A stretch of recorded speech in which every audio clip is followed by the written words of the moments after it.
It's the final day in the Oslo Esports Cup and we will decide a winner. Magnus Carlsen, he has it in his own hands, but will he be feeling the pressure today, Simon, sitting in his chair?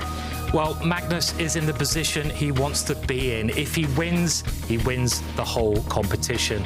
The pressure's going to be on, and one thing is for sure, he'd be keeping an eye on the Indian prodigy, Pragg. And this is the chair where Praggnanandhaa will be sitting. It's up to him now. He's so close to making chess history. The 16-year-old Pragg, he needs to win, however, and he has to hope that Magnus Carlsen slips up. Oh, but don't forget about me, because I'm actually sitting in Liam's chair, and he is one of 3 other players who could potentially win this tournament. What a dream finish we get to the Oslo Esports Cup. It's going to be a dramatic day, so welcome everyone to the Oslo Esports Cup. 8 players gathered in the Oslo arena. He's quite a cool customer still, isn't he? I mean, like, he's not looking that cool, actually, is he? We thought the night was going to go backwards. It's been offered up again. What? Here comes the breakout. Magnus has released the light square bishop. Wow, look at the evaluation bar just shot up in Black's favour. Duda could not stand the tension. He took this pawn. Black, I think, has got a winning attack.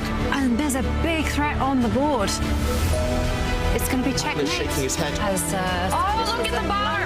3 seconds. 1 second. Has to make a move. Whoa, okay, crazy tactics. This is just one of the most beautiful games I've ever seen.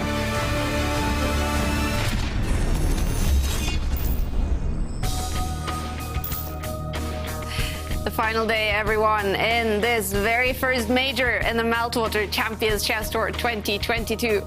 Magnus Carlsen, he is in the lead, but he cannot afford to slip up on this final day because young Praggnanandhaa, he is chasing from behind. But on the second to last day yesterday, well, maybe the pressure started to get to young Praggnanandhaa.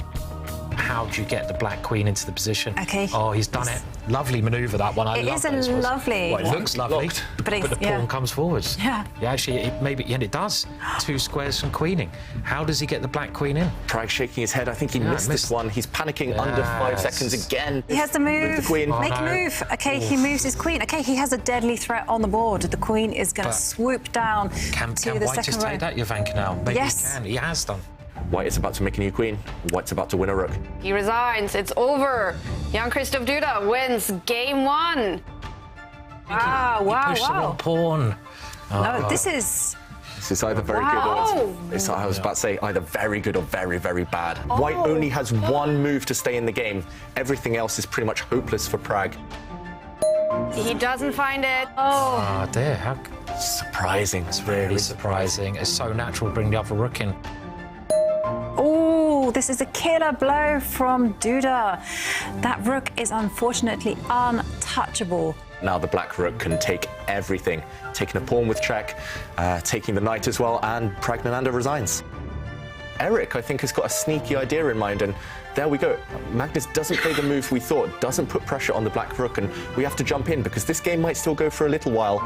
Here, I thought the white rook slides across. We mentioned this pin. The black rook is indefensible, but the black bishop could suddenly leap out, pinning itself, pinning this white knight suddenly. And after a few trades, we see that actually black might escape into the endgame. 2 seconds, 1 second. Eric has to make the move. Did he make a move?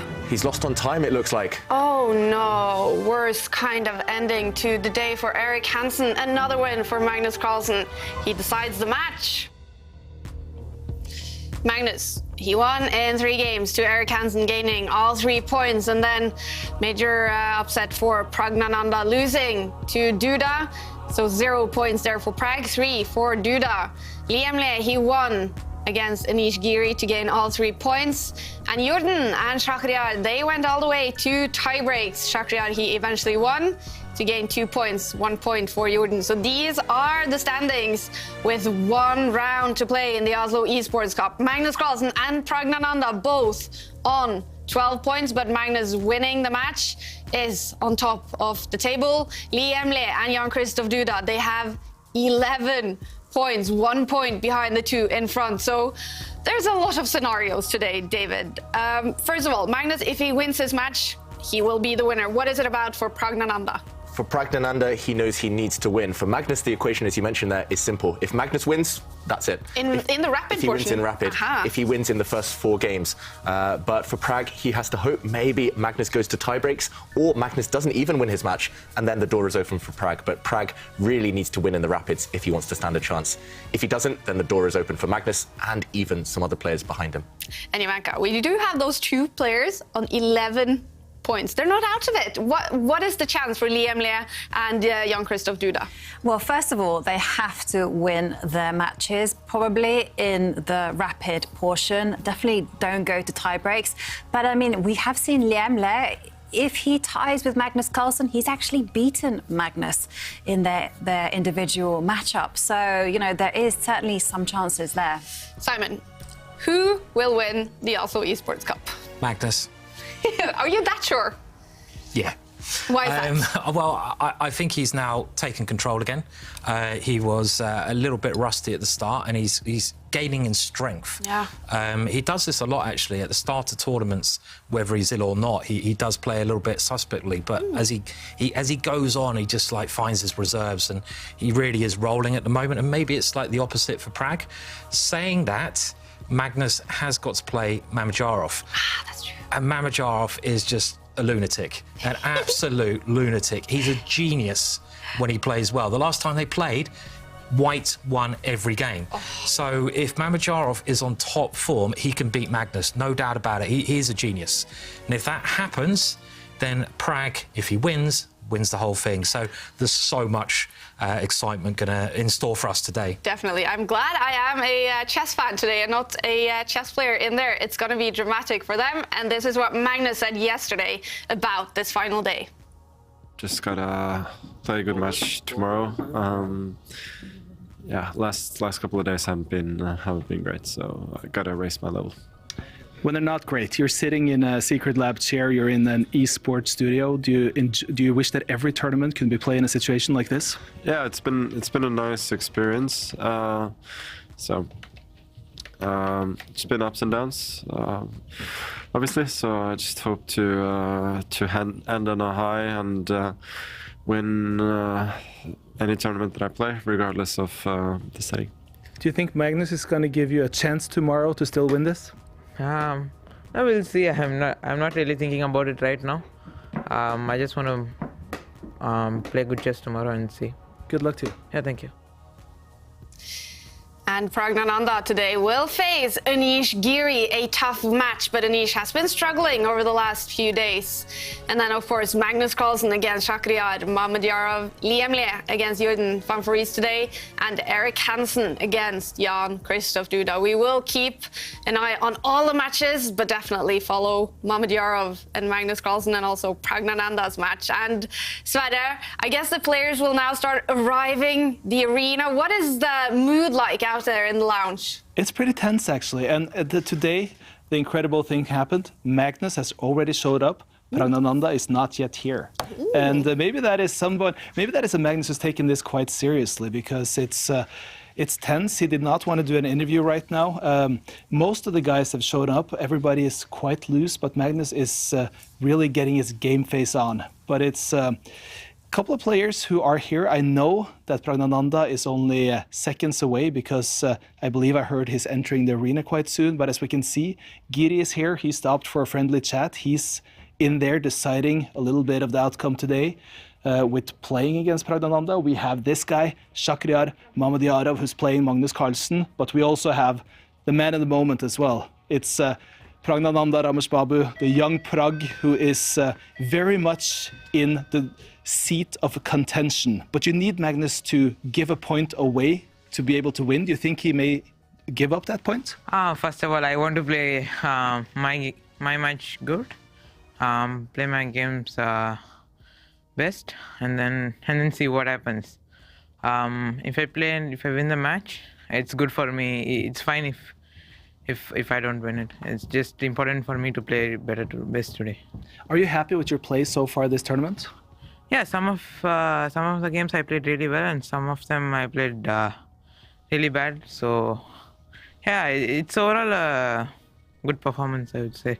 So I just want to finish it well. But this is one of many steps towards the end product, Praggnanandhaa, where you want to be in a few years. Is that correct way to look at it? Yeah, it's definitely a good experience and towards becoming a good top player. So yeah, I'm just enjoying it, and we'll see how the last one goes. Very much good luck to you, Pragg. Yeah, thank you. And I'll say this, if he's able to be as calm and collected as he says here, I'm mightily impressed, because I know that I could not have not thought about this tournament win when he's this close.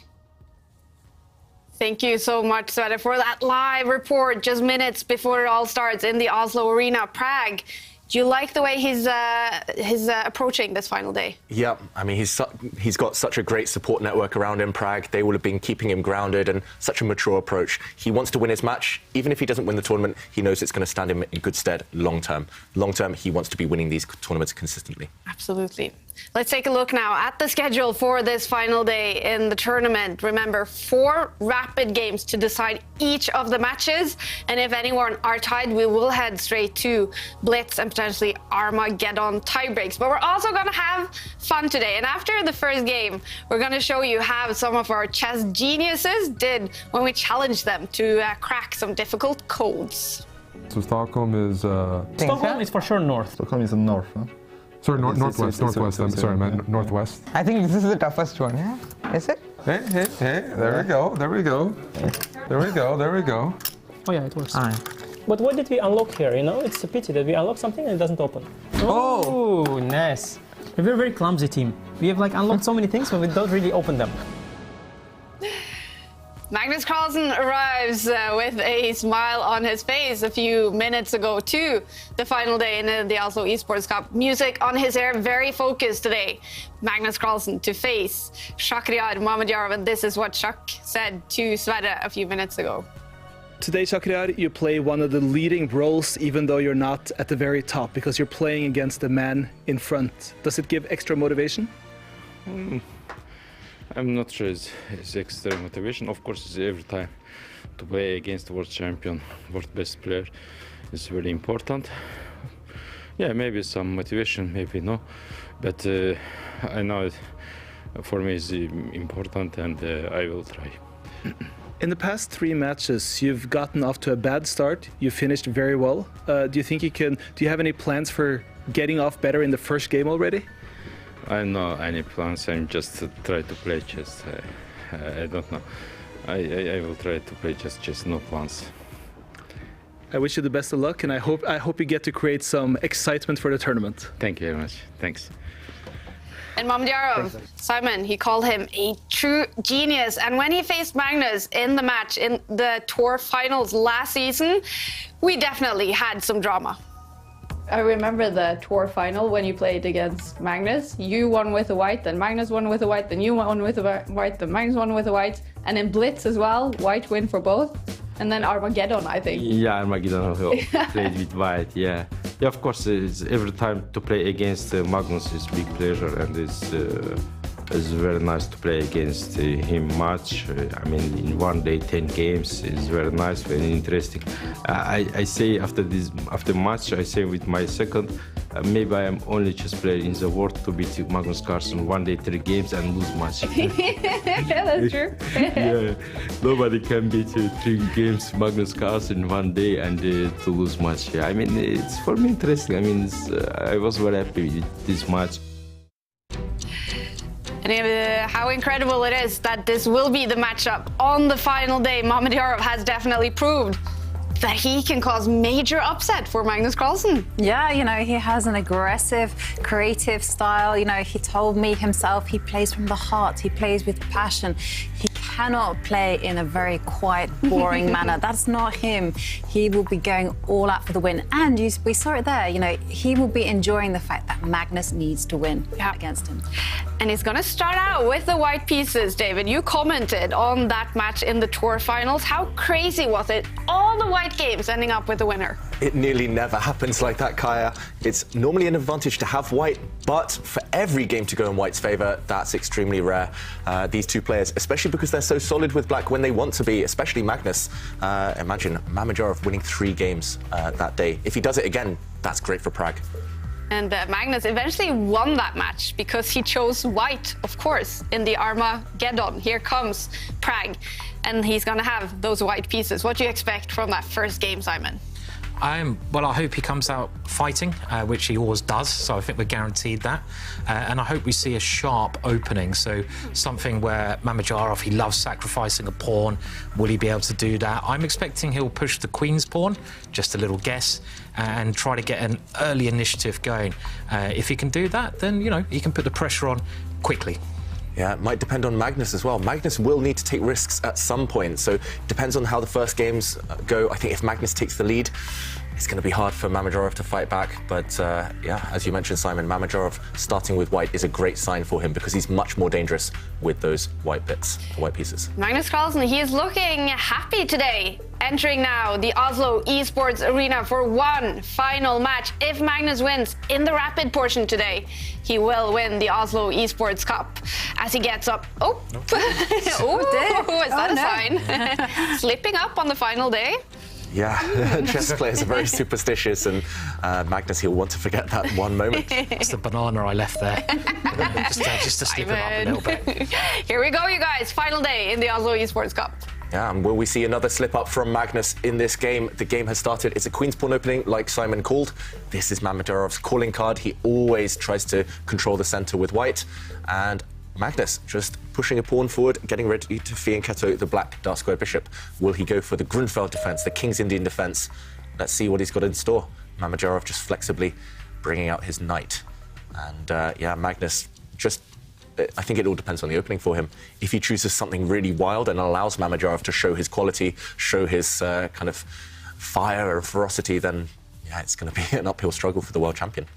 Yeah, this move, I think with this move, Mamedyarov probably wants Magnus to go into a King's Indian defence, because there's two main options that Black can play here. This is one of them. This is the King's Indian defence. And, well, a bit of a surprising move there from Mamedyarov, just pushing the pawn to e3. And, you know, we're ready. Yeah, we're ready. And it's actually something that Mamedyarov has done before, very recently, actually, in Berlin in 2022. Yeah, he's also had this exact position earlier in the tournament. And after White grabbed a pawn there, Black's knight coming out to the edge of the board. Black is about to restore the material balance. There we go, taking the pawn back. And Mamedyarov, very ambitiously pushing pawns forward against the Black knight. But look at the dark square diagonal of Black's bishop.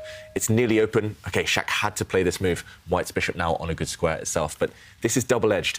Either it's going to be great for White with his extra space advantage, those white pawns on the left push forward, or those pawns might be targets. Yeah. And Mamedyarov actually will probably be very familiar with this type of position because, you know, he played it once in a blitz game against, well, Chess24's very own Peter Svidler. Ah. OK, and Peter Svidler, also an expert of this type of setup with Black, especially with where Black has put the dark squared bishop in front of Black's king. So how did that game end up? That game actually ended with a victory for Mamedyarov. But okay, Peter Svidler did kind of force White to compromise on the left side of the board. Here, Magnus has kind of retained some flexibility.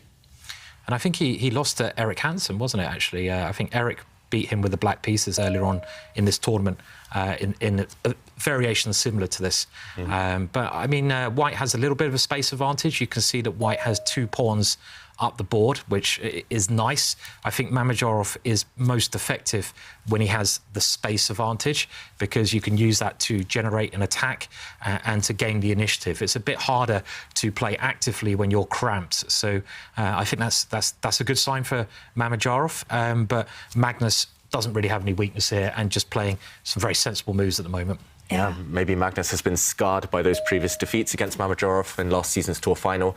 Now he's trying to trade off as many pieces as possible. Look, one set of knights have gone, one set of bishops have also been traded. It definitely feels like Magnus is trying to be solid and lock down this game. Magnus, if it does go to an endgame, he might be the favourite.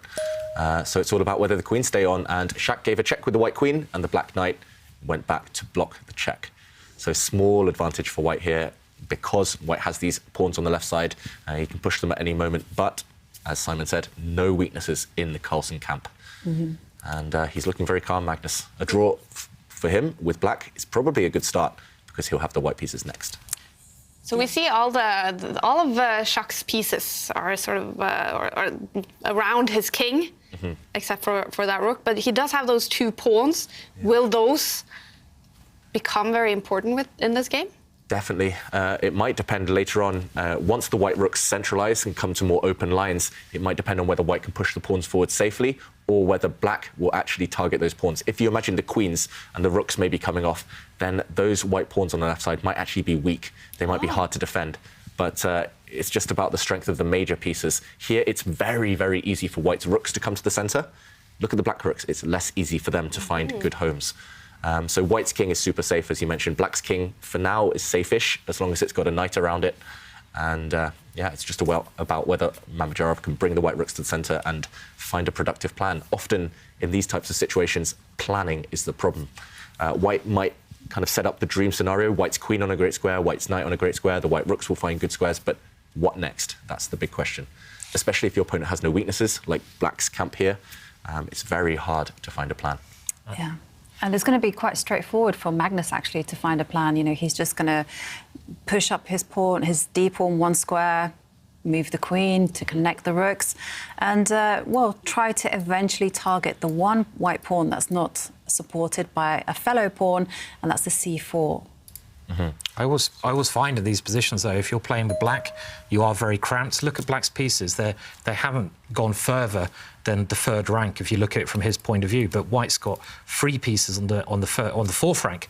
And if White generally doesn't do anything, let's just say he really doesn't try to push, black to make progress will struggle. But I think what Magnus has done, which is maybe a clever idea, is swap off a couple of pieces, because when you have a more cramped position, it is advantageous to try to make some exchanges because you have less space to manoeuvre your pieces. So swapping some pieces off, it just makes it a bit easier to manoeuvre. And here, well, we see Mamedyarov, as David said, just bringing the rooks onto an open file, and I expect the other rook will now line up against the queen. Yeah, so the white's rook will come to the centre as well. And just to talk about plans as well, we've talked about the past, trading pieces. Now the plans for white could involve maybe pushing these pawns forward at some point on this side of the board. But also, white does have the option maybe later, if you prepare it, you can push forward in the centre. Maybe you have choices and options to push forward here later on as well, just to destabilise the black knight. You're very flexible with white. Meanwhile, black will just kind of try and lock things down. And with this last move, black's getting ready to connect his rooks. As mentioned, black does have pawn breaks of his own. Maybe he can push this pawn forward to challenge white over here. Maybe he can later prepare pushing in the centre with one of these pawns. But it does take a long, long time. And I think we'll see the game take a slower pace for the next few moves at least. I mean, there's two moves I just want to mention. If Shaq is in really crazy mood, he could push that G-pawn 2 squares. He could do, exposing his king. But another thing maybe we can just look at very quickly on the analysis board is a very typical-looking move. If you push the A-pawn right on the side of the board up 2 squares, this is the kind of mistake that white can do. I think it's a mistake. You're trying to make progress. If you get that pawn 1 square further, fantastic. But if you play that, black can first of all push his pawn 2 squares, and then you have to do something now with that pawn. You can't guard it with your pawn anymore. And if you push it forward again, well, you can see there's a major outpost in the position, and that's the square there, the square in purple. And white can now never cover that square with a pawn, so black has that square under his control for the rest of the game. But OK, Shaq has gone for a different approach here, threatening to win a pawn. Yeah, he's threatening to win a pawn, so after black's queen moved forward, Shaq has jumped into the centre with his knight, and really ambitious there. As you mentioned, Simon, threatening this pawn, which is actually attacked by 3 of white's pieces now, the white knight and the white queen and the white rook. And if black, for example, pushes a pawn to kick away this white knight, I think Shaq's idea is to actually retreat, to step back and put pressure on black's knight this time, utilising the fact that actually the black knight is sat in a pin on this diagonal. It's getting really tense. If white can play this, then he's actually destined to capture this black knight on the next move, for example, here, and he will shatter the black pawn structure. Suddenly, black has doubled pawns, an isolated pawn. It looks like Shaq is really creating the threats already. I was wrong. I said the game would take a slower pace, but he's going for something ambitious with this knight. Can I ask something? So his white knight is on E5. Why is F5 so much better than E5? They're right next to each other. Yeah, that's a very good question, Kaja. I guess it's looking at the white knight and looking at the black king. And white's knight actually needs several moves to go and check the black king now. So white's knight is it's nicely centralised, but it can get kicked away on if you kind of shifted it 1 square across. That square's covered right now, but it would be able to check the black king very, very easily. So yeah, somehow E5 is never as stable as the F5 square. It's to do with pawn structures as well. It's just it's hard to explain, but yeah, it's all about getting close enough to deliver checks to the black king. White's knight isn't able to do that in the next couple of minutes. But is it a good knight now? I'm hoping it's a good night for all of these players, but that's a very good piece in the middle of the board as well. And a good night later, we hope, as well. So, I was just going to say, you know, now that you guys have mentioned good night, well, it's certainly going to be such a thrilling finish to the tournament and, you know, to kick off the fun. And also because we really love it when everyone at home gets involved. I just wanted to share with you some selfies. Already. And Abhishek says they're watching the show, but their partner in crime tonight is, oh yes, Mr. Churchill, trying to find out how to beat this guy, Carlsen. Simon and David will get there. Oh, yes. Oh, yes. It's from a British advert, insurance advert. It's great. And also, Tatiana Flores, she is enjoying the evening with some excellent chess and commentary. And thank you both for watching. And, of course, if you want to join in the action, send us some questions. We will try and feature them on the show. And, of course, we do love your selfies. Please tweet us using the hashtag #ChessChamps. Oh, yes, please do. And yesterday, you were all tweeting who you support, who you're rooting for in the tour finals. Sorry, Oslo Esports Cup. And go ahead, do that today as well. These players, they need your love and your energy on social media as well. I bet there's a lot of Shakhriyar fans out there. What a player. Yeah, no, definitely. Everyone really admires his creativity and the way he just comes up with aggressive moves, because I can tell you that there were 3 of us sitting here in the studio and I don't think any of us really thought about this night jump at all. We were kind of considering much more positional ideas, you know, improve the rooks, slowly wins the game. And Shaq is like, no, I'm going to pose problems from you immediately. Yeah, I'm not sure he's actually threatening to win that pawn, though, saying that. It looked like that was the idea. I actually think his main threat is the knight move that David demonstrated to actually try and double Black's pawns. Because, of course, maybe we can show it quickly. Like, let's say Black plays h5. Not a stupid move, but it does weaken the Black king. Stops the knight coming there. If you take the pawn now, which we said, you're actually going to walk into a pin. And I think just Black puts a rook in line with the knight and queen. If you move the knight, you lose your queen, and you don't want to lose your queen. I've done it too many times myself. It doesn't feel good. And you're going to lose the knight next move. So maybe the real threat is actually this idea of doubling the pawns. OK, well, so Magnus has just defended the pawn.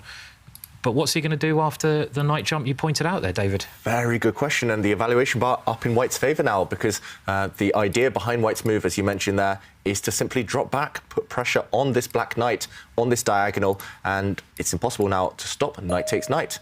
OK, it's on the board. How is Magnus going to stop this? Because if he just takes a timeout now, if Magnus plays too slowly, too complacently, then suddenly knight takes knight, and this is a terrible position for Black long term. This is an isolated pawn. It will remain a target for the rest of the game. And yes, the Black king is safe kind of behind this structure, but with doubled pawns, it's not ideal for endgames either later on. So it does feel like Magnus under big pressure after this knight move, threatening to take the Black knight. If the Black queen steps forward, defending the knight, but also threatening checkmate along this diagonal, that's easily stopped by White's bishop coming forward and hitting the Black queen. Simon, you have an idea? Well, the only idea I can see behind Magnus's plan is to push the pawn in the middle of the board 2 squares. He hasn't done that. OK, he's done this move we mentioned earlier, but the difference between this and earlier is that White can defend that pawn if he so wishes. I mean, but first of all, just take the knight off the board. Yeah. I mean, you're ruining Black's structure, and I'm very surprised about this because it looks so ugly, this pawn structure for Black. And I mean, what's his idea here? I think Magnus just assumes that he can hold this position and guide it towards a draw later. I'm not so sure. I think you're right there, Simon. Now White just pushes this pawn forward, maintains the integrity of these pawns. For example, if we see a trade, you've got to keep them side by side so that they cover every square. And yeah, it's definitely Mamedyarov with the advantage, but Pragg from afar will be happy to see this position. The world champion definitely worse here, definitely with the disadvantage. And we do have that position with the knights off and Black having this kind of compromised pawn structure. Wow. Mamedyarov going for maximum here, not even defending his pawn. He's offering a queen trade. If the queens come off now, then White's rook is getting very active. I'm not so sure about that one, but it's very ambitious. So we'll jump back into the position in a moment, maybe after Magnus reacts. And yeah, you mentioned it, Praggnanandhaa will be looking at this from his computer in the Oslo Esports arena, but in his first game against Jan-Krzysztof, I'm just noticing the bar slightly over to Anish's side, so maybe the most happy player right now is not Praggnanandhaa looking at his board, but Liam Le that we see in the back there, or Jan-Krzysztof Duda. The bar is over to Duda's side in his first game against Hansen. Liam Le playing Jordan van Vries today. Yeah. And both Liam and Duda have chances to win it. I did have a quick look, actually, at young Pragg's position, and it certainly seemed like Anish was very comfortable there with the black pieces. So it's actually Pragg with white as well. So if he loses white there, I mean, it opens up the tournament to everyone. Wow, so, yeah. And we should mention that all of the 4 players in the top 4 positions, they're not facing each other. So they have their own fate in their hands in a way. If they all win, they know they're putting pressure on the others. And okay, some moves in this game. Meanwhile, the queens have indeed left the board, just as we predicted a couple of moves ago. And maybe to show what did happen, because things have changed, Mamedyarov is now 1 pawn up. And in this position, the queen trade, it was just too much tension for Magnus. Understandably, he traded off, took the queens off the board, and now this pawn is very, very hard to defend. So Magnus just let it go. Just like the Frozen song, he captured a pawn here, and after the white rook took one of the black pawns, we saw a double attack, and after the bishop moved, rook takes pawn. Magnus, though, he's justifying this 1 pawn loss by bringing his rook forward, and he's hoping that now the black bishop is at least on a stable outpost, can never really get kicked away by a white pawn, and black's rooks are going to come down and target this lonely pawn, this isolated pawn on the edge of the board. Mamedyarov now can't really lose this game, but Magnus is going to be hard to stop this plan going for white's pawn. What a start to this final day. Mamedyarov thinking he does make his move, and we're going to head out to the lounge. There's a more birthday celebration going on today, Sverre. Absolutely, and I'm here with the birthday boy himself. It's Lawrence Trent. Happy birthday. Thank you very much. You're also 24 like Duda was the other day, I right? am 24 this year, exactly. That's correct. Yeah, I know I look a little bit younger, but that's fine. I'll take 24. And we're actually going to let him get by with that one because it's his birthday. But we're talking about this game now, and we're seeing Shaq get a little bit of a pressing position. It seemed like there were two opposite people walking in today. Yeah, Shaq was in really good spirits. I guess I can say this because it's common knowledge, but he was out last night with us, socializing at the Good Night. And obviously, if you're in Oslo, make sure you check out great chess-themed pub. So, yeah, you got to get there. So Shaq was in good spirits today. Magnus was also in good spirits. He was a little less talkative. He had his game face on. He wants to bring home the tournament, bring home the bacon. And, you know, it's going to be a very tough match, very different styles. Over, you know, their careers, Magnus has really had a hold over Shaq. If you look at all the big events, I mean, Shaq has been his client, for want of a better word, for many years. But Shaq on his day is very, very difficult. And looking at the position now, yeah, Magnus is the one who has to try and make a draw. I mean, he's probably going to do it. It's one of those positions where the computer gives +1, but you just don't have a way to really progress easily with white. So I actually do think that in this position, Magnus has got a good chance to hold, but he has to work for the draw, and it's going to be a tough match. But it was interesting what Lawrence is saying, because we were out with Shakriyad yesterday, and it's really fun to hear this genius, because he is nothing short of that, a pure genius, open up about his introduction to chess, his childhood, how he had to stand up in the middle of the night, go to the park to practice his chess to get away from a really tough background, and it's really a strong story. Yeah, I mean, he's got an amazing story, and I've known Shaq, actually. I played Shaq in the World Under 18 or 16 championships over 20 years ago. He's been an unbelievable talent for just forever. Everybody knew he would be a top player, and he nearly won the candidates tournament in 2018. I mean, he was at one moment, in my opinion, the favourite to actually win it, and then he would have played Magnus in the World Championship finals, and his ambitions haven't stopped. He still wants to prove that he can make the absolute top in chess, yeah, it's just going to require a bit of consistency, and he's one of my favourite players. Stylistically, I see, you know, I would love to be able to play like him. So, yeah, he's going to give Magnus a tough game today for sure. And you, Kaja, you got to have a really close talk to him on a one-on-one as well, didn't you? Yeah, that's true. So Jovanka did in her chess talk with Mamedyarov that will be released tomorrow. A very deep and interesting talk with Shakriyad. We're going to talk more about that, but you did seem a little bit surprised with his last move, David. Yep, surprised but impressed by Mamedyarov's last move, and we have to jump in because drama might be about to happen in this game. It feels like, at least to me, Mamedyarov is going to try and take some big risks to win. So remember, white is 1 pawn up. It's this extra pawn, Alice the A-pawn, and at the moment, this pawn is sufficiently defended. It's defended once by the bishop, once by the rook, and by the other rook. But this means that all of white's pieces are passive, defending this mere pawn.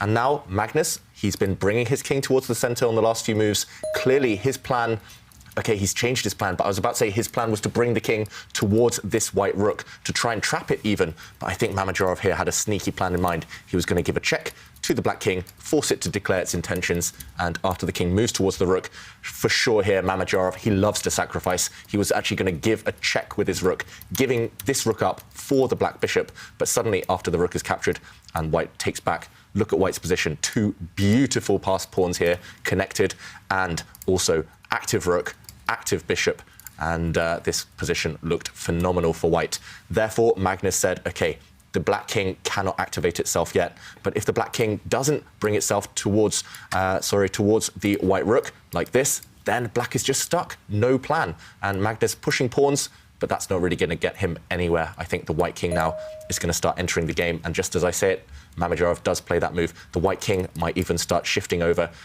to protect its pawn majority over on this side of the board. Definitely looks good for Mamedyarov right now. Wow. And Ivanka, we talked about that chess talk. Mamedyarov on the good night yesterday, having a good time with Sverre, opening up about his past.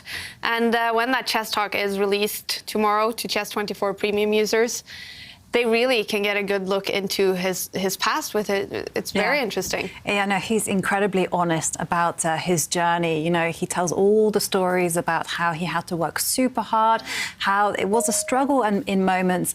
And also he shares some fun moments, like taking on players with only 20 seconds on the clock. And I heard he was doing a bit of the same at the good night last night. I heard he played, sorry Sverre, but I heard he played a game when he only had 10 seconds against Sverre's 3, and he still won on time. So, but the important question is, did he play Lawrence? You know, that's what we need to know. Yes. Did he play Lawrence? We need the scoop on that next time. Need the birthday boy to win some games today as well. Yeah. Yeah. Out there in the lounge. Yes. But is he? You called him a genius at the start of the show. Is that sort of his chess style? He's just a genius. Intuition is great. Yeah, I mean, I remember I played him once myself, and it was in the European Team Championships, and I was playing for England against Azerbaijan, and I was just amazed by him. I mean, we got into quite a sharp tactical position, and he was just bang, bang, bang, bang, bang. When a normal human being would sit there for an hour trying to work it out, he just saw everything, and it was incredible. You could sort of feel the energy, and at that time, his play reminded me of something Garry Kasparov would do. Garry Kasparov had that sort of energy, something special about the way he moved his pieces, and there is certainly, when Shaq is on fire, there's something special about the way he plays. And he can also play these positions as well. We saw him grind out yesterday against Jordan when he needed to win in some very positional games. He was able to do that. So he's got a position that is, going to be worrying, I think, Magnus somewhat here. It's interesting that you liken him to Garry Kasparov, both of them born in Azerbaijan, actually. Oh, yeah. And, OK, just a trade of pawns. Not too much has changed other than that. But the white rooks do have access now. White's rook in the bottom corner, which has been slightly a sleep ball game. It's on a decent square, protecting some white pawns, as I mentioned, but it can centralise itself, start checking the black king. I think Magnus just wants to trade off as much as possible because that might guide him towards a draw in an endgame. If all the rooks disappear, white will have an extra pawn, but black will have chances if there aren't too many pawns left on the board. And also this black rook, combined with the black bishop, eyeing up white's pawns in front of the white king. It feels to me like it should be very good for white somehow, though. Wow. Simon, do you think, or Ivanka, do you think Magnus is going to hold this? It is a Magnus type of position, though. That's the one downside maybe for white. Yeah, it is a Magnus type of position. You know, we have seen Magnus be absolutely superb in the endgame. And, you know, it's not easy for white to make progress. There's no clear cut plan, so to speak. And I like what Magnus has done, you know, trading off a set of pawns on the right side and just activating his rook. Yeah. I mean, Magnus's bishop is so strong. White's got some weak pawns as well. I mean, white's pawns on the queen side, yeah, it's an extra pawn, but they're quite tied down. But I really like black's bishop. If you compare the two bishops, black's bishop is doing two jobs. Is pointing towards two areas of the board. White's bishop is just passive behind the pawns. So maybe Mamedyarov's going to... I mean, is he setting up this exchange sacrifice? It's a worse version now, I would imagine, but we could show it on the board that Is he going to play something dramatic here? Let's say Magnus, I don't know, plays something along the lines of h4. Maybe here you'd have to be a bit careful. Well, OK, in the game, we could show it. This actually seems very strange because now the exchange sacrifice would increase in value, I'd imagine, because of black's rook. So let's see, can he go rook up in the actual position we're seeing here? And do the thing that you mentioned, David. It's pretty much the same as before. Yeah, so this is what we call an exchange sacrifice, when you sacrifice a rook for either bishop or a knight. I'm not sure why it's called the exchange sacrifice, actually, but after bishop takes rook, the idea would be to capture back with your pawn, and now you've actually locked this black rook out of the game. These two white pawns are connected and, of course, defended by their bishop. And earlier, Simon, you talked about how white's bishop was actually not a great piece earlier. But now suddenly it's on an open diagonal, white's rook on an open file as well, looking great for white. I think the big question here is whether, oh wow, we've seen this happen on the board. The big question is whether black can sacrifice back the exchange, giving up the black rook for a pawn and for white's bishop. And it's actually level pawns here. It just depends whether white's passed pawn is strong enough after the white rook, for example, steps behind and starts pushing it up the board. The one downside is maybe the black king is just in time to go over and block it. And, OK, we're heading in this exact direction. We're either going to see a draw or Magnus has miscalculated. Most likely, though, it is headed towards a draw. This is the current position, and this white pawn is very, very strong. But, as I mentioned, the black king is in time to stop it, or the black rook can go back and block this pawn. Ideally, you don't want to block with a rook. Rooks are terrible blockaders, but I think just going back with the king should be sufficient here for Magnus. For example, the king going back, and look at this race just in time to sit in front of the white pawn. I would like to say just one thing. I mean, like Pragg, it seems to be better. He seems to have an advantage now. So I did see the bar swing over. I've just looked at the position, and you know, this could be obviously big. You know, if Magnus probably going to draw this one, Pragg wins. But things are still building up because, you know, whilst Pragg is maybe slightly better and Magnus is having to fight for the draw here, I can tell you, Liam Le is much, much, much better against Jordan van Foreest, and Jan-Krzysztof Duda winning against Erik Hansen. So the heat is on. And I just saw the bar swing all the way over to Giri's side in Pragg's game against Giri. That must be a very intense game. Commentators curse. As soon as I say anything, what should I say now? Just say, I don't know, I won't win the lottery. So, yeah. But yeah, Giri, we did see him kind of change position a moment ago. Suddenly he's got his hand over his mouth like he's excited. OK, has he spotted it? It does look like Pragg has made a big, big mistake. So it's not a losing mistake by Pragg, but Giri now can get an attack for free. So, OK, tense position in that one. Wow. Meanwhile, Liam and Duda doing what they need to do.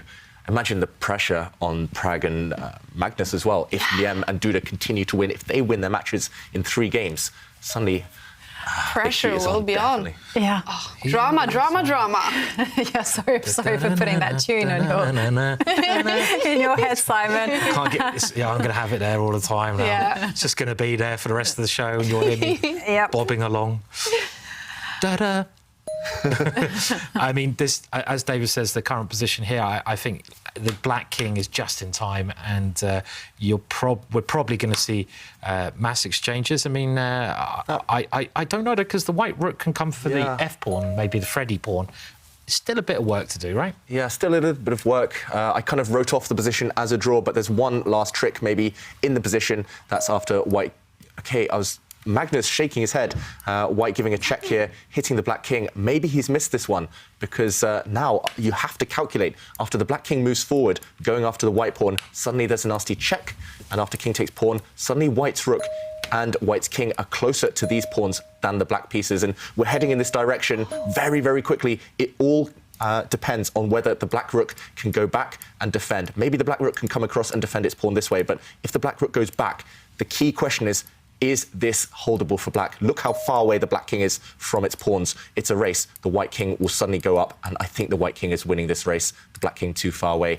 Magnus decided, nope, this was too scary for black, despite the fact there's not much material left on the board, and instead, very safe move, but maybe a necessary one. He's defending with his rook.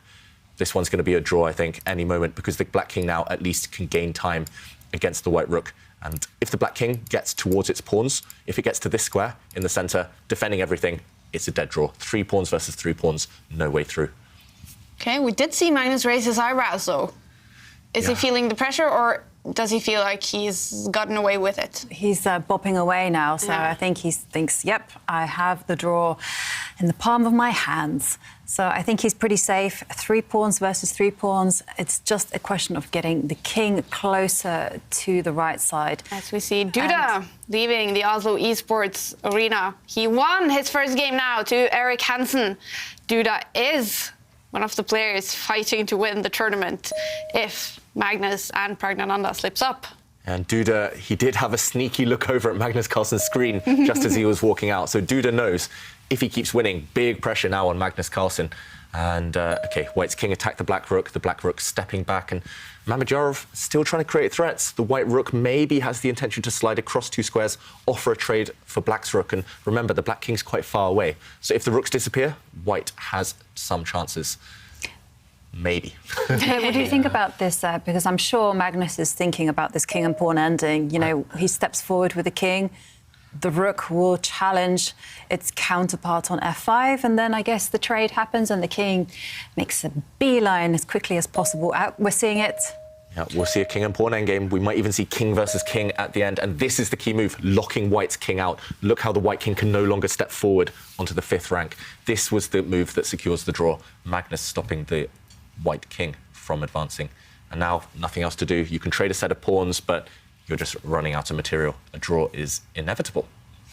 Yeah, it looks like, I mean, I was thinking White in these positions, if the black king was further away, could try pushing his Gary and Harry pawns, trying to create a pass pawn over there, but the black, and he's going to try that. This is his only hope.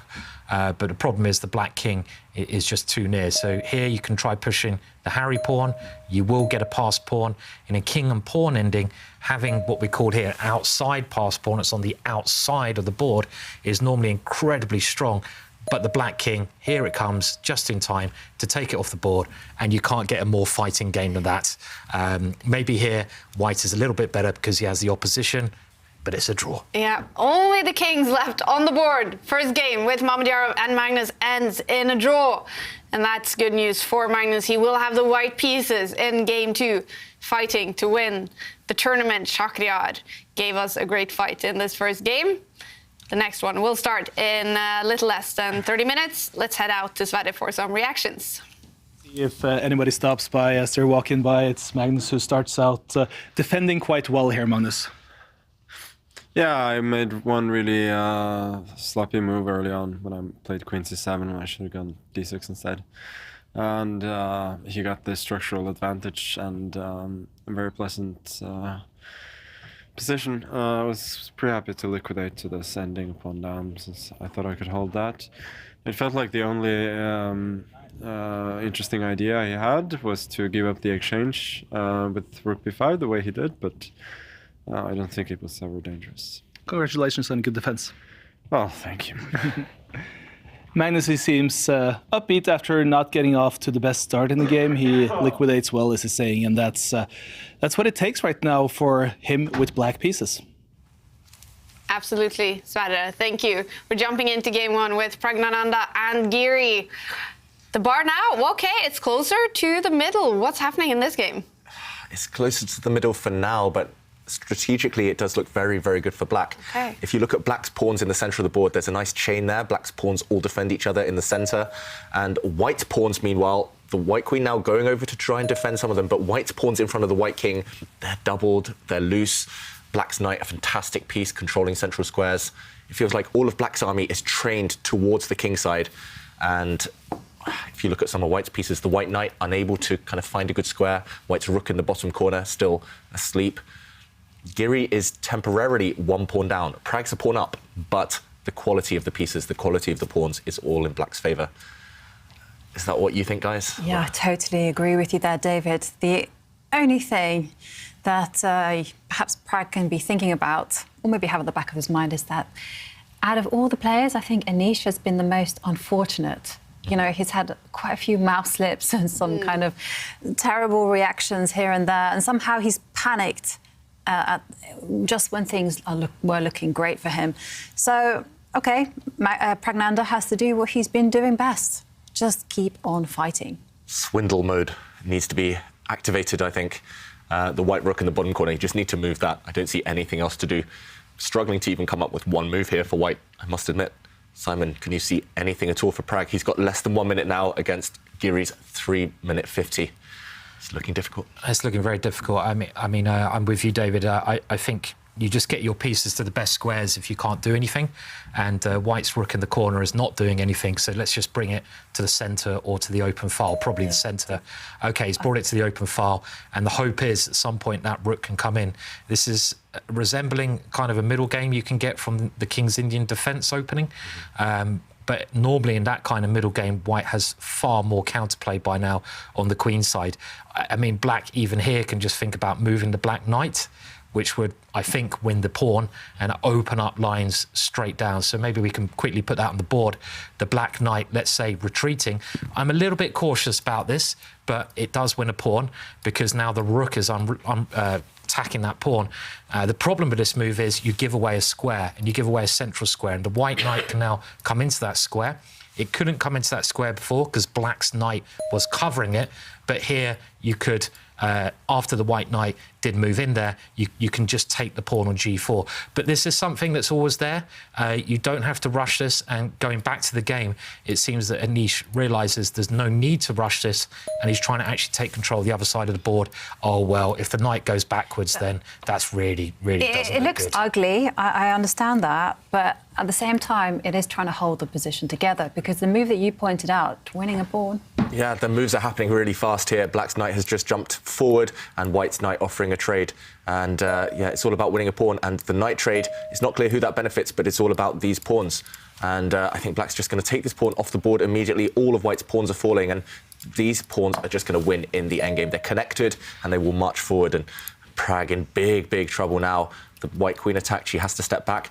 Maybe the last saving grace is that if Black's queen tries to get out of this pin, for example, and moves across, the white rook can enter. White's rook can now use this open file that Pragg kind of prepared it for earlier on with some nasty checks. So it's looking very bad, I must say, for Pragg in the current position. But due to this pin, due to maybe the open file, still some chances.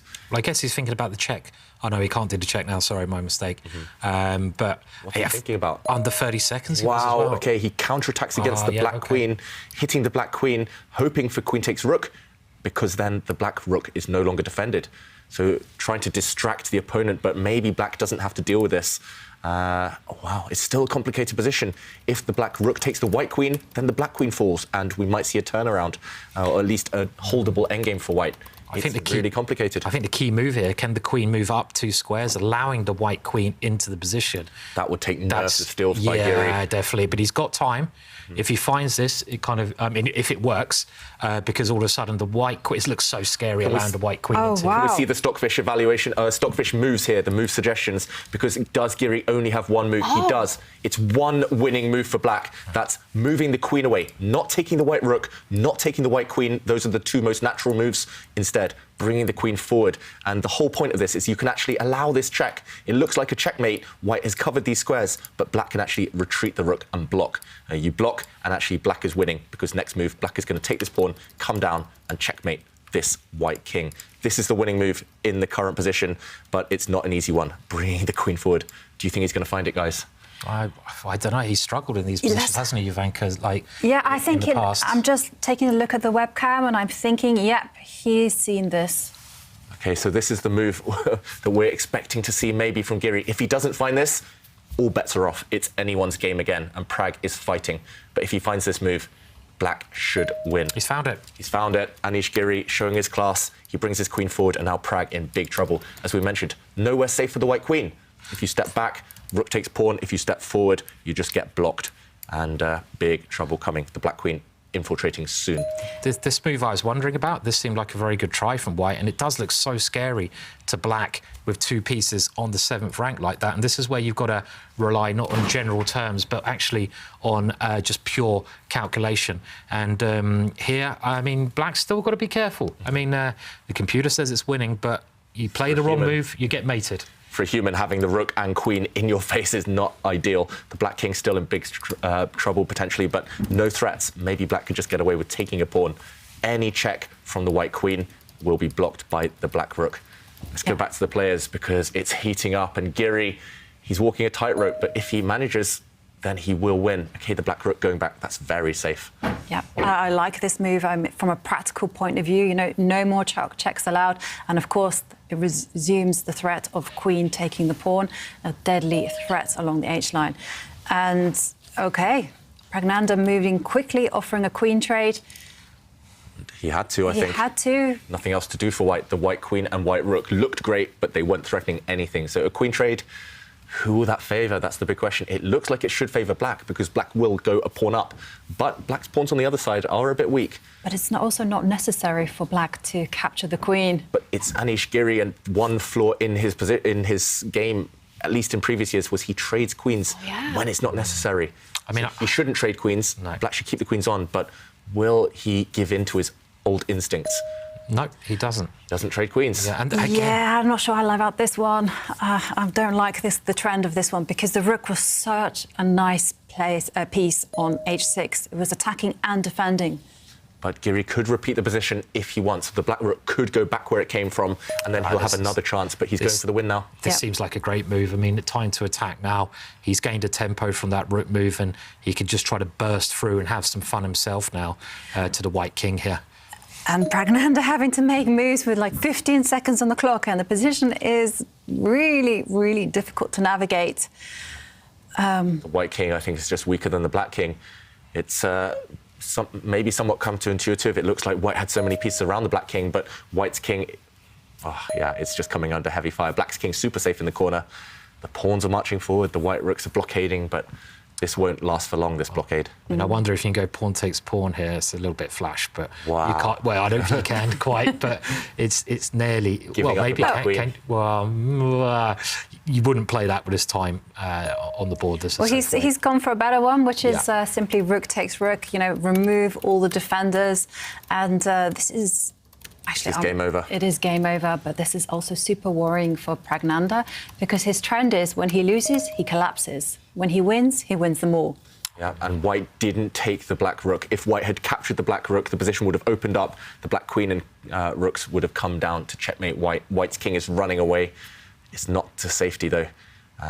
Black can almost do anything in this position, unfortunately. Also, losing with the white pieces in such a tournament is a really big disability to give yourself, because Anish is so good in the opening, and he can pressurise the next game with white as well. So it's, the worst start that Pragg could have asked for, obviously. Big threat. Yeah, sorry, I was going to say the same words. Big threat on the position. The rook is threatening to step one square down to give checkmate to the king, and also white's rook is under fire.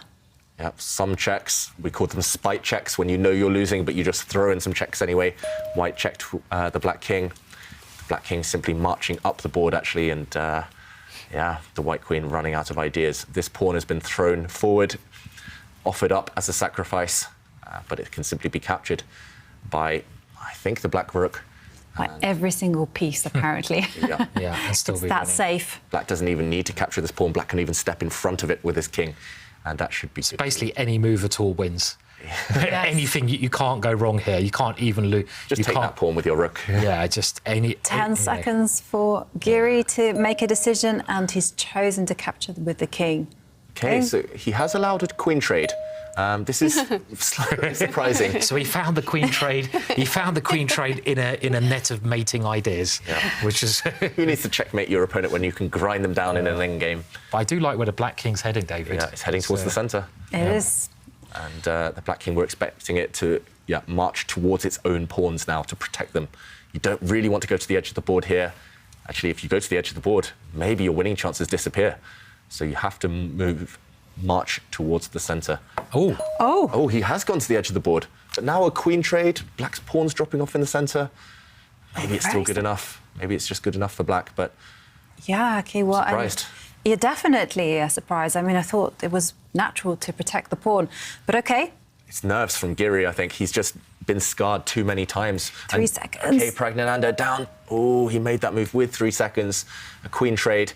No matter which way black takes back now, white's rook in the centre of the board can step up and capture a black pawn on the e4 square.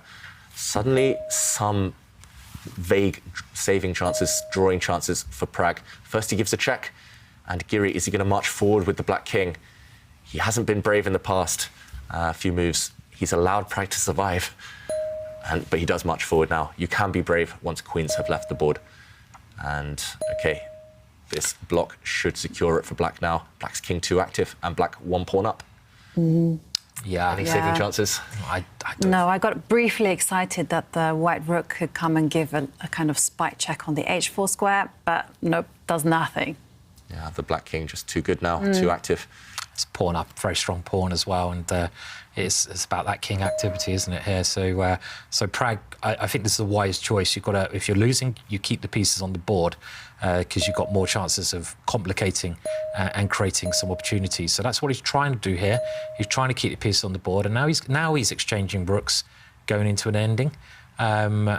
But Black doesn't have to take that rook even. He hasn't. Yeah. So. He hasn't. He steps forward with the king, which is a great move because if the white king is checked, the rook can block the check.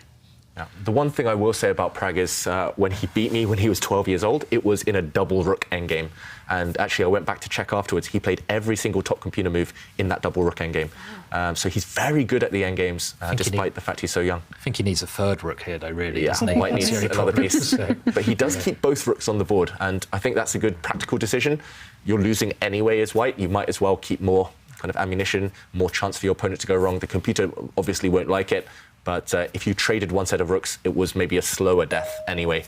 You might as well try and keep things complicated. So a few checks, the white king in big, big trouble. But with two white rooks on the board, some small chances maybe. OK, 3 pawns down though. Yeah, it's a good practical decision, though, as you say, just to keep the pieces on the board, and because you give yourself more chances to confuse the opponent. And there's even some perpetual check ideas there, hence why the Black King has moved forwards, because now he can block some checks, as we might see. But at both very short time, I mean... Big threat as well. Black's rook on the left side wants to just drop down 1 square, checkmate white on the first rank. So a check, but it will be blocked by Black. Only legal move now by Jan-Krzysztof, but it's good enough. Yeah, this is the end. This is the end. The king is just simply going to dash towards the left side of the board. You can see Pragg getting ready. Over. Yeah. Pragg was about to take his headset off there. He's about to resign.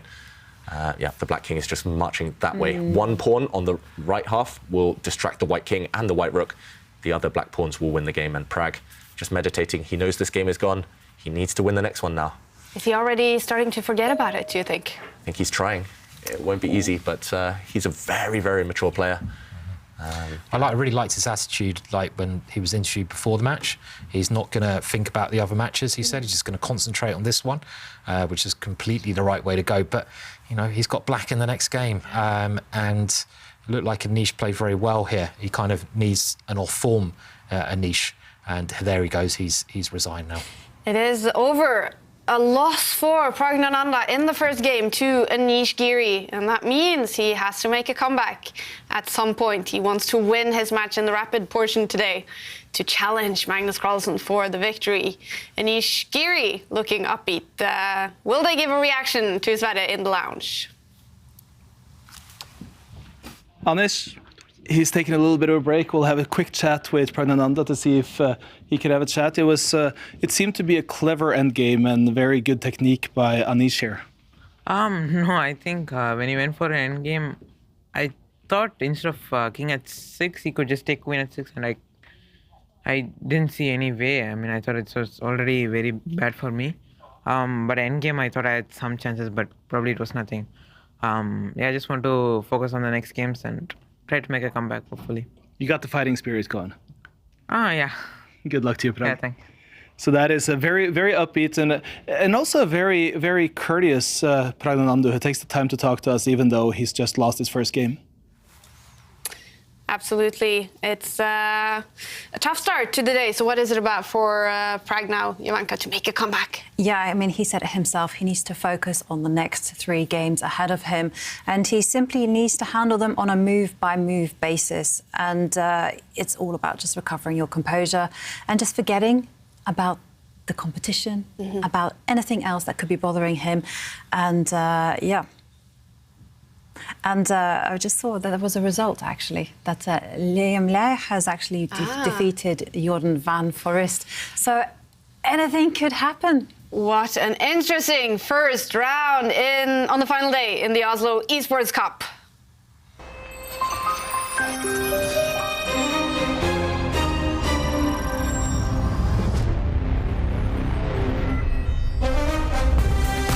Coming up in only 9 minutes, we're going to follow Game 2. Magnus-Carlsen will have the white pieces against Mamedyarov, and we do expect this is when Magnus-Carlsen will go for the kill in the tournament. Still, 3 rounds of rapid chess to go in each of the matches, and some interesting results in the first round. If anyone are tied, we will head straight to tie breaks. And after the next game, we're going to have some fun. It's going to be the Champions Challenge with Mamedyarov. But now, a quick commercial break.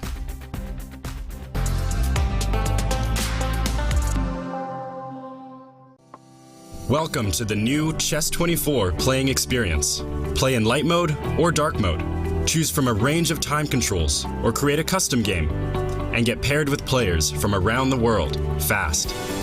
Enjoy a polished playing experience while making moves on a fresh, responsive board to claim your victories. Train and improve with over 80,000 puzzles. And that's not all. Download now and discover what more you can enjoy in our brand new app. The dragon is opening. You can play against first move 1 e4. The start with the Sicilian c5. Control the central d4 square, and we don't play symmetric chess. After knight f3, we play d6, intending to develop the knight to f6, so it can't get hit by the e5 pawn any longer. After d4, we take, knight takes. Develop the knight, knight f6, knight c3, and now the dragon move g6. Intend to fianchetto our bishop, and then castle, and the shape of our pawn structure here resembles the dragon, and that's why this is called the dragon variation.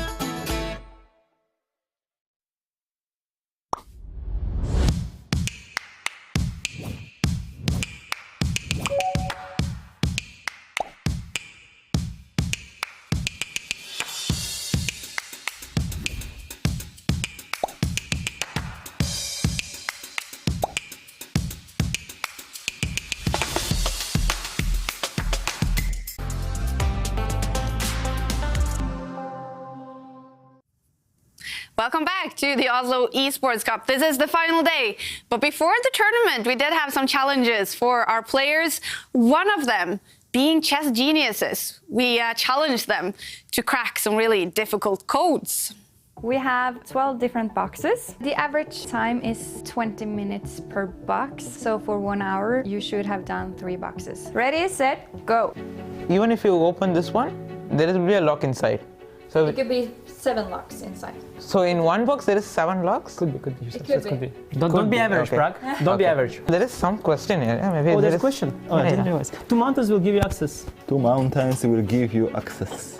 The highest mountain in the Alps. Ah, the highest mountain in the Alps. Okay, I would guess that Mont Blanc, this one, right? Mont Blanc, because Alps, I know that's where, like, I went to Alps. It's like Switzerland's there, like Italy. It's 1277, Vesuvius. Vesuvius is the famous volcano, of course. Vesuvius. Let's try that one. We're missing something obvious here. This is supposed to be the easy step of the...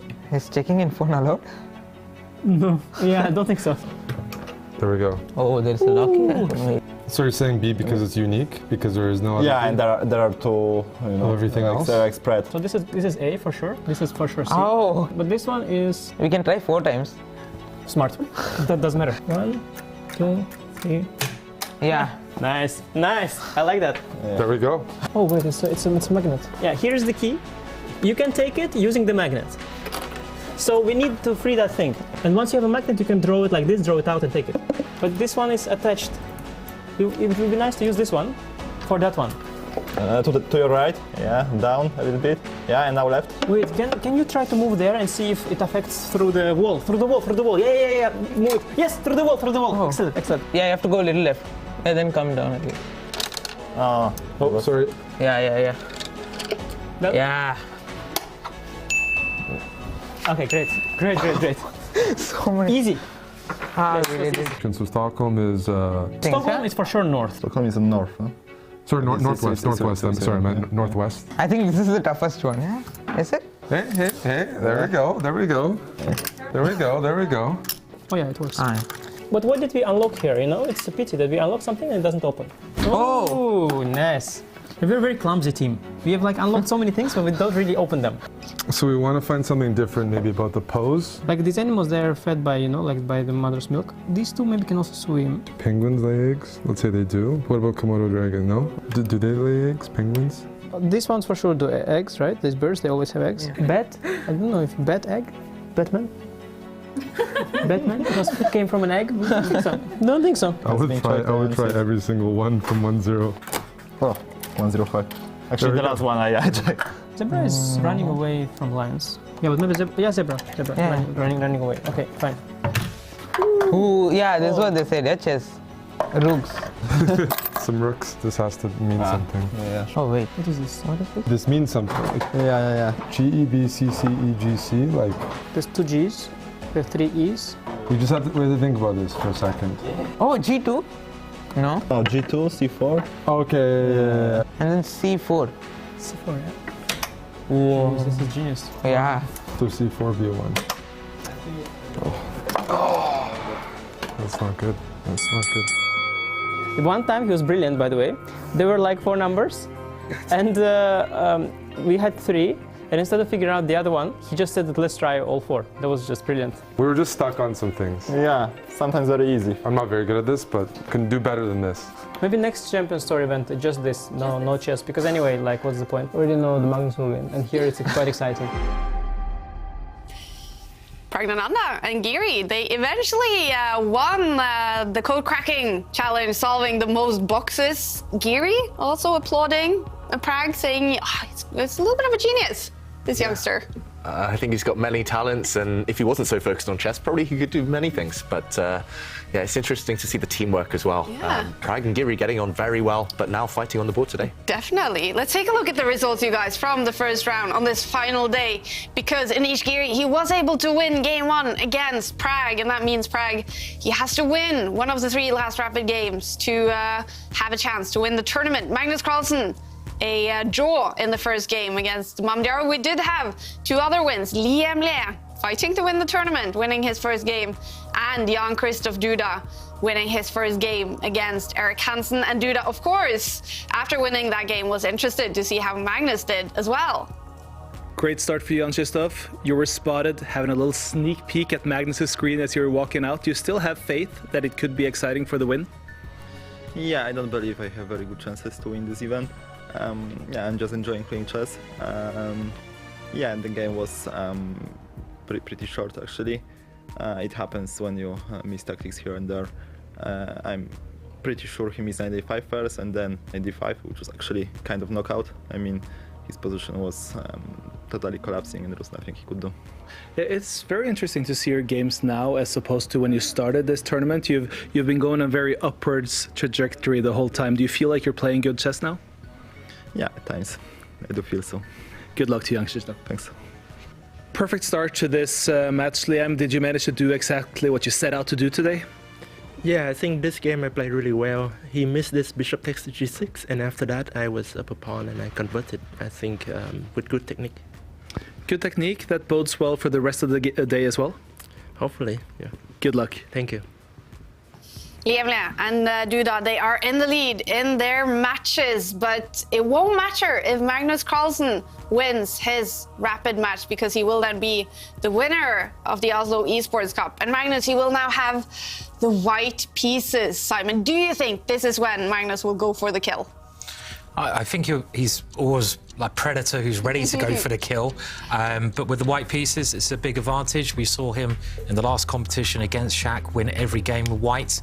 And it means you can control the game when you have the white pieces. And against someone as ferocious as Shaq, having control is extremely important, because you can get Shaq maybe into a position where he's not as comfortable, where he can't attack and he can't do Shaq-like things. So I think this is where he's certainly going to push. Yeah, and historically, Mamedyarov just has a terrible score against Magnus when it's this way around, when Magnus has white.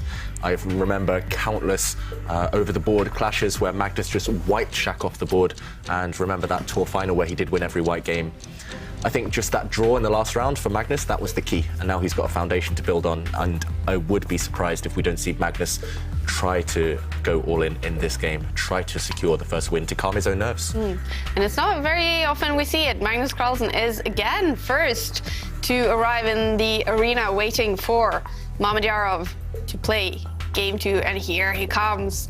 Shakhriyar Mamedyarov, he is the one both Duda, Le and Mamedyarov are hoping will be able to beat Magnus Carlsen, but the world champion has the white pieces in this game. Here we go. And it's an English opening, maybe an homage to us here in the studio, but Magnus, he does play pretty much every opening there is. And okay, Shak reacting in what we call the reverse Sicilian type of way, and Black's bishop coming out very early. White's knight jumping forward to hit that black bishop, which does retreat. And this is a rare variation, actually, which I used to play myself when I was very young, but it's experienced a resurgence, this line. Very popular lately. I lost you when you were a baby in this variation at the Isle of Man, and I also had this with the white pieces about 2 weeks ago in the Reykjavik Open. A great competition, you know. So very lovely place, Iceland. Bit like Norway, I'd say. Similar. Was it cold?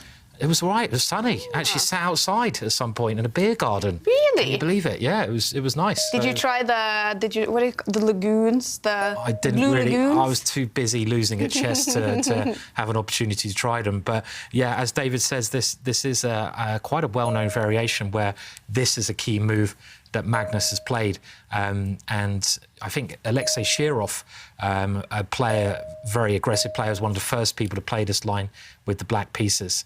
But White now has the bishop pair, which Magnus loves. He loves having the two bishops. Yeah, White has the bishop pair, so long-term that will be a huge factor. I was about to say Shak in return has a great pawn centre, but this last trade, I'm very, very surprised by, I must say. Maybe I'm not quite up to date here with the opening theory. Maybe this is kind of advocated by computers. But usually, as Black, you want to close the position because your opponent has the bishops. White here, the bishops coming to life later on.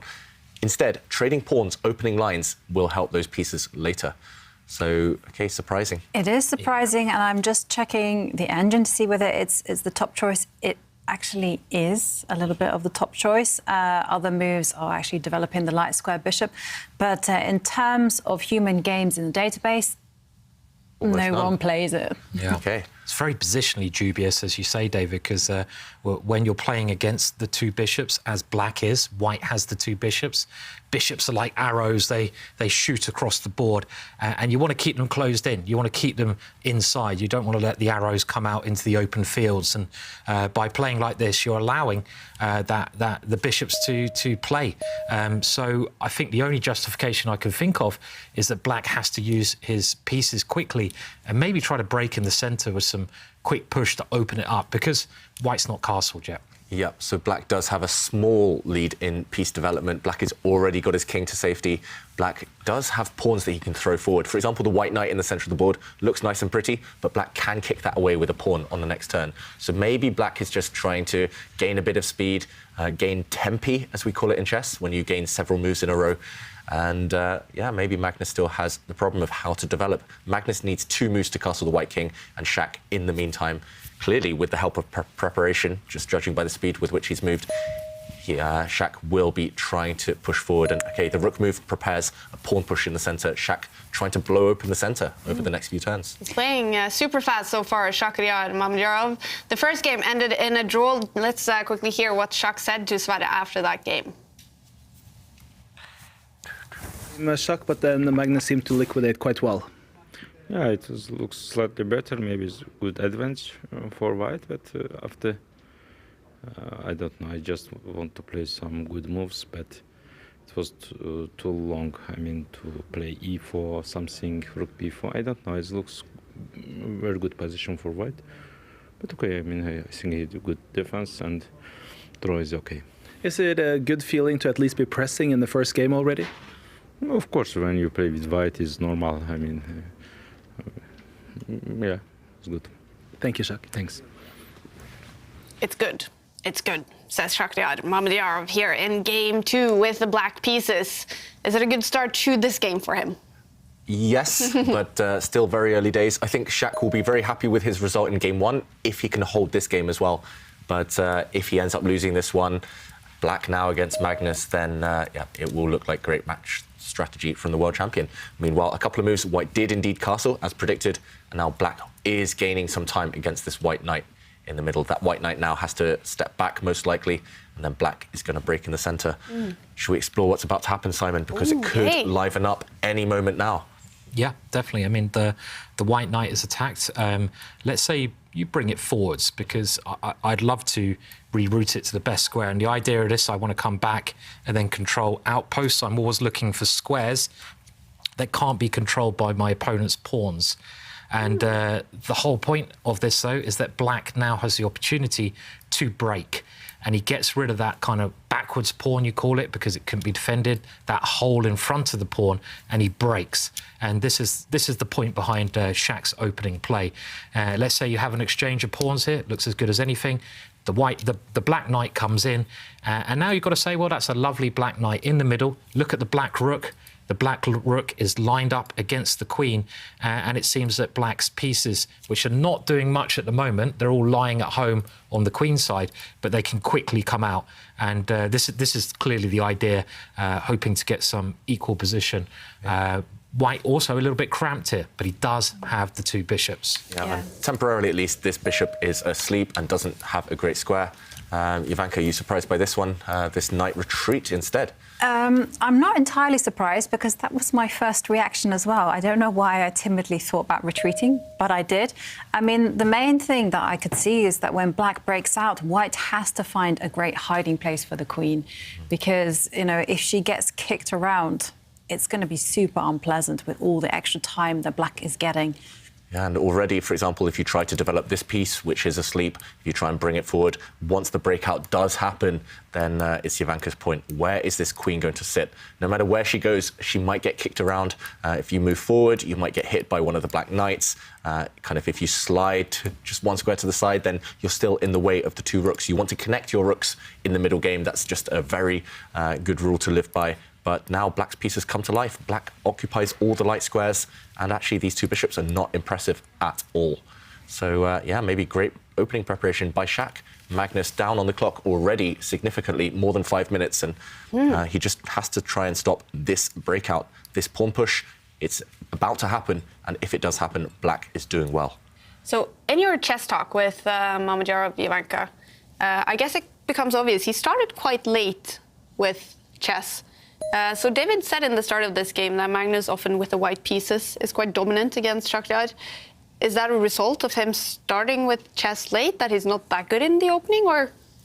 No, I don't necessarily think so, because, you know, during the chess talk, he kind of said how incredibly hard he worked. I think it's just a reflection more on, like, Magnus's insane talent. You know, he is a legend, you know, probably best person to have ever played chess, ever. But, you know, and also, Mamedyarov was also pretty honest, you know, that before in the past he was working 10 hours a day, now maybe only 3-4 hours. And mustn't forget that Shaq is slightly older than Magnus. Yep. By, I think, 6 years, I want to say. Yep, 6-7 years older than Magnus. 6-7 years, yeah. And also, I think Shaq, when he was a bit younger, he was a bit fragile, just emotionally at the board. I think that's one of his strengths, being emotional, kind of playing very human type of moves and playing on the opponent's weaknesses. But I remember so many games where he resigned early. Often against Magnus even, he would have a slight disadvantage. He just gives up and moves on to the next game. But the older he gets, okay, maybe he works less hard on chess now, maybe he's less kind of tactically sharp as he used to be, but he's more, at least, kind of psychologically strong. So now, bouncing back from defeat, he's capable. We've seen him in this tournament end days very, very strongly. He's still a great player, and now some of the previous weaknesses have become strengths. I'm just wondering if Magnus has missed an idea here. Sorry to just go back to the position, but you both mentioned how the white queen was struggling to find a square. So the white queen has tried to find somewhere safe.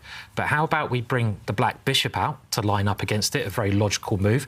And maybe, I expect not, but maybe Magnus's idea here was to bring his bishop in line with that, to try to break that kind of, it's a weird placement of pieces on that diagonal, and actually, maybe this could be the idea. Maybe this is actually all right for Magnus, this at the moment. Maybe this is what he's relying on. But it just seems that Mamedyarov has got his prep in. He's got his ideas in, and he must be comfortable here.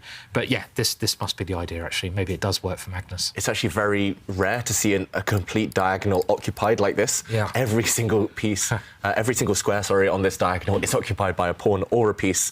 And there's a lot of tension here, especially behind the bishops. Do you know the move I wanted to play there? I know the move you wanted to play. You wanted to give up your rook. Your for this rook bishop. takes bishop. I wanted to go knight a5, but it is day whatever, and I'm starting to blunder my pieces now. And I suddenly realised, oh dear, hang on a minute, that's not a very good idea, because you lose a piece. This would be a winning move for black, hitting the queen and hitting the bishop, as you mentioned. Unfortunately, this white bishop does guard the Loose square. pieces drop off, Yeah. and they do. So Bishop hallucination. Happens to the best of us. Yeah. You know, we saw Magnus lose in that way against Jordan van Forest. I mean, it's actually those bishops that are hiding away nearly on their starting squares. They're difficult. Yeah. They're difficult to spot them, the range of them. And definitely an exciting position. And I love the geometry of the position. Every single piece occupying a long diagonal. Very, very rare. And definitely a tense position. And once again, you guys have been awesome with the selfies. And I just wanted to share with you a few selfies because Festim is watching the show and watching the chess whilst boarding the plane. And he just can't miss this game, Shaq against Magnus. Oh, I mean, that's... Shall I tell you a funny story? Was I have a YouTube channel, and someone said, you got me in so much trouble at the office. And I was like, what do you mean? And when I do my YouTube videos, I can get quite animated. So if I play a winning move, I could be like, yeah, come on, get in there, my son. And he was in the office, and he was on his little break, and he left the sound on. So all of a sudden, there's this male shouting, yeah, get in there, son. And everyone in the office was like, what's going on? It's a chess video. It's a chess video. Oh, no. And they didn't believe him. So I got in trouble there. Oh, no. Anyway, so you've got to be careful watching streams on the plane if he leaves the sound on. Yeah. You know, with this, it could he could get thrown off the plane. Also happened when I was playing in Gibraltar, and I was deep in thoughts, and when one of the tournament organisers walks in, and he has your stream on the iPad, and as he's walking around, and I can hear, really? I can hear your voice, and I'm like, oh no. Oh no! Turn away quickly! Turn away quickly! And the bishop move has happened. White's bishop now, we're expecting it to go and kind of block up that whole diagonal, challenge black's rook in the centre of the board. Just to finish talking about your YouTube channel, Simon, I once went into a prison in England just to talk to some of the inmates about chess, and they have a really great chess club going on there. I mean, it's really great to see the passion for chess. Mm-hmm. And I was talking to them, and they said they get 1 hour internet per week.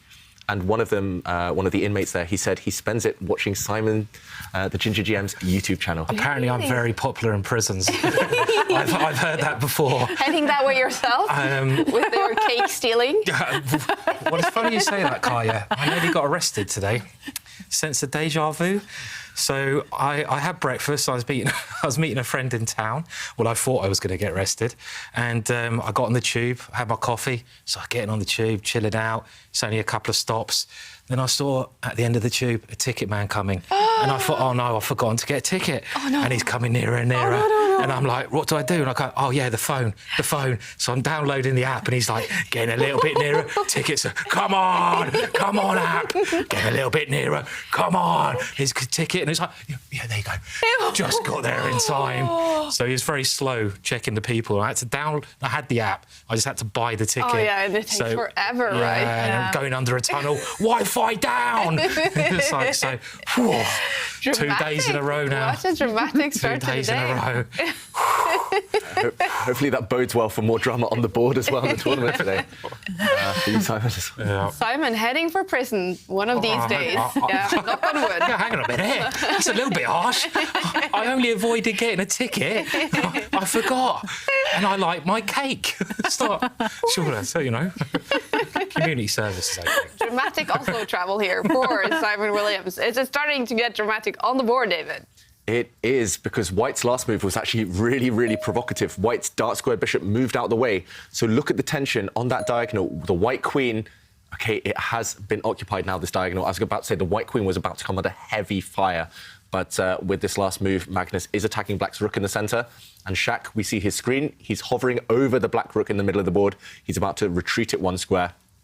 We could see some trades, but either way, look at how much tension there is in the middle of the board.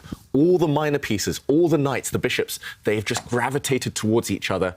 Either we're going to see a lot of trades, or we might even see some tactics where one side may win a piece, one side might sacrifice to build up an attack. The evaluation bar also on black's side. Just to me as well, instinct-wise, it feels like somehow it should be pretty decent for black this position because black's knights are so centralised, so strong. But it's all about concrete calculation now. Can Shaq break through? He's got time advantage as well. It's looking maybe a bit scary for the world champion and his many fans. And it's definitely dramatic in other games going on right now in the Oslo Esports arena as well. Look at the bar in Game 2 with Anish-Giri and Praggnanandhaa. It's all the way over to Anish's side. Is Pragg about to go down 2 points? It's looking difficult for him. He's stuck in a bad endgame. And Giri, he's great in those types of positions. So Pragg in trouble. So Pragg in trouble in the tournament situation as well, because look at Liam Le. The bar is over to his side in Game 2 against Jordan van Vries. Liam, he won the first game as well. And if he wins in the rapid portion today, he has chances to win the tournament. And so does Jan-Krzysztof Duda. The bar is over to his side as well in Game 2 against Erik Hansen, winning Game 1. Duda on the same point score as Liam Le if he wins in the rapid portion. Chances to win the tournament. And remember, if you are watching us on Twitch, you can actually follow all the games at the same time. There is a command center, and you can design your very own show and follow exactly the games that you want to. 1 of them, 4 of them, whatever you want. We are paying now attention to this game. Magnus Carlsen against Shakhriyar Mamedyarov. And Mamedyarov is in deep thought. So let's head out to the lounge to Sverre, because I think someone who knows what Shakhriyar is thinking about is out there with Sverre. Yeah, I'm actually standing here with Rustam Najafov, Shakhriyar's manager. And first of all, it's how are you feeling about being here in Oslo now and being at this tournament? We're very happy to be here. This is first time I'm in Oslo, also Shakhriyar as well. He used to be in Stavanger and in Tromsø, but not in Oslo. The format of the tournament itself is also very interesting, actually. It's kind of the new digitalization of the chess and in a new global life generally. We're very happy to be here. But it's been fun to watch Shakhriyar here. I was lucky enough to be able to join you guys yesterday to the chess pub here in Oslo, the Good Night, and really seeing how Shakhriyar interacts with other people, with the chess community here, and he's such a people person. He's a very simple person in general. He likes very socializing, let's say. You know, I was working in a chess club in Baku in from 2005. I met him there. He was quite already a famous person, a famous chess player. And whenever he was coming to the chess club, all kids were around him. He was playing with them all the time, showing them some variations or some, I don't know, games of himself and so on. And I have very nice pictures from all times. I've even shared with Kaja recently, by the way. Probably she will show it. It's interesting because he's really been offering a lot. I was fortunate enough to be at this pub with him yesterday. I got to play my 3-minute games against his 10 seconds. Of course, I kept losing. But it's really someone who offers from himself to the chess community, and he's got such a great sense of humor. But he also comes from this quite humble background. I mean, he grew up in a very small apartment, 40 square meters, together with his whole family, and had to sneak out to play chess. Do you think this has made him a more humble and a more appreciative player? Well, 5 people in one small apartment, it's not easy. Unfortunately, he was not coming from the rich family, let's say, and therefore he did his best, and he worked on himself too much to achieve some level on his life. Which goes to show that it is actually possible. Well, if you got the brilliance of Shakhriyar Mamedyarov, which not that many people do, it is actually possible to make it, even in such a competitive background where it usually takes so many resources. What a story he has. And it sounds like a lot of fun down at the Good Night yesterday with Sverre, Shakhriyad. Everyone was there to enjoy an evening. And maybe it was a good idea for Shakhriyad to go down to celebrate his match win yesterday, because he's playing some good chess today. He's playing some good chess, and on the last turn, he did trade a set of pieces. I was about to say before that I really liked how the game was turning in Black's favour, in Shak's favour. But now with this offer of a rook trade, the question is, once the rooks come off, I'm expecting Magnus now to bring his other rook to the centre. Once they come off, who is going to win that endgame? If it's just queens on the board, or if it's just queens and knights on the board, does Black have winning chances? If anyone, I prefer Black here, because Black has connected pawns on the left side. White has isolated pawns, shattered pawns on that left flank. Ooh. What do we think here? Winning chances for Shak? Yeah, definitely. Let's forget that he's facing Magnus Carlsen, the world's probably best endgame player. But, you know, in a normal game, I think definitely there is chances for Magnus to go wrong. And like you say, it's just to do with White's bad pawn structure. Mm-hmm. And I think minimal risk here for Shak as well. White has a 4 versus 3 advantage on the right half of the board, but that is very hard to push. If White pushes any pawns in front of his own king, then there could be danger. Queens and knights will combine, and OK, instead, the White queen's stepping back. So Magnus, he's in defensive mode again, but we were just discussing this a moment ago.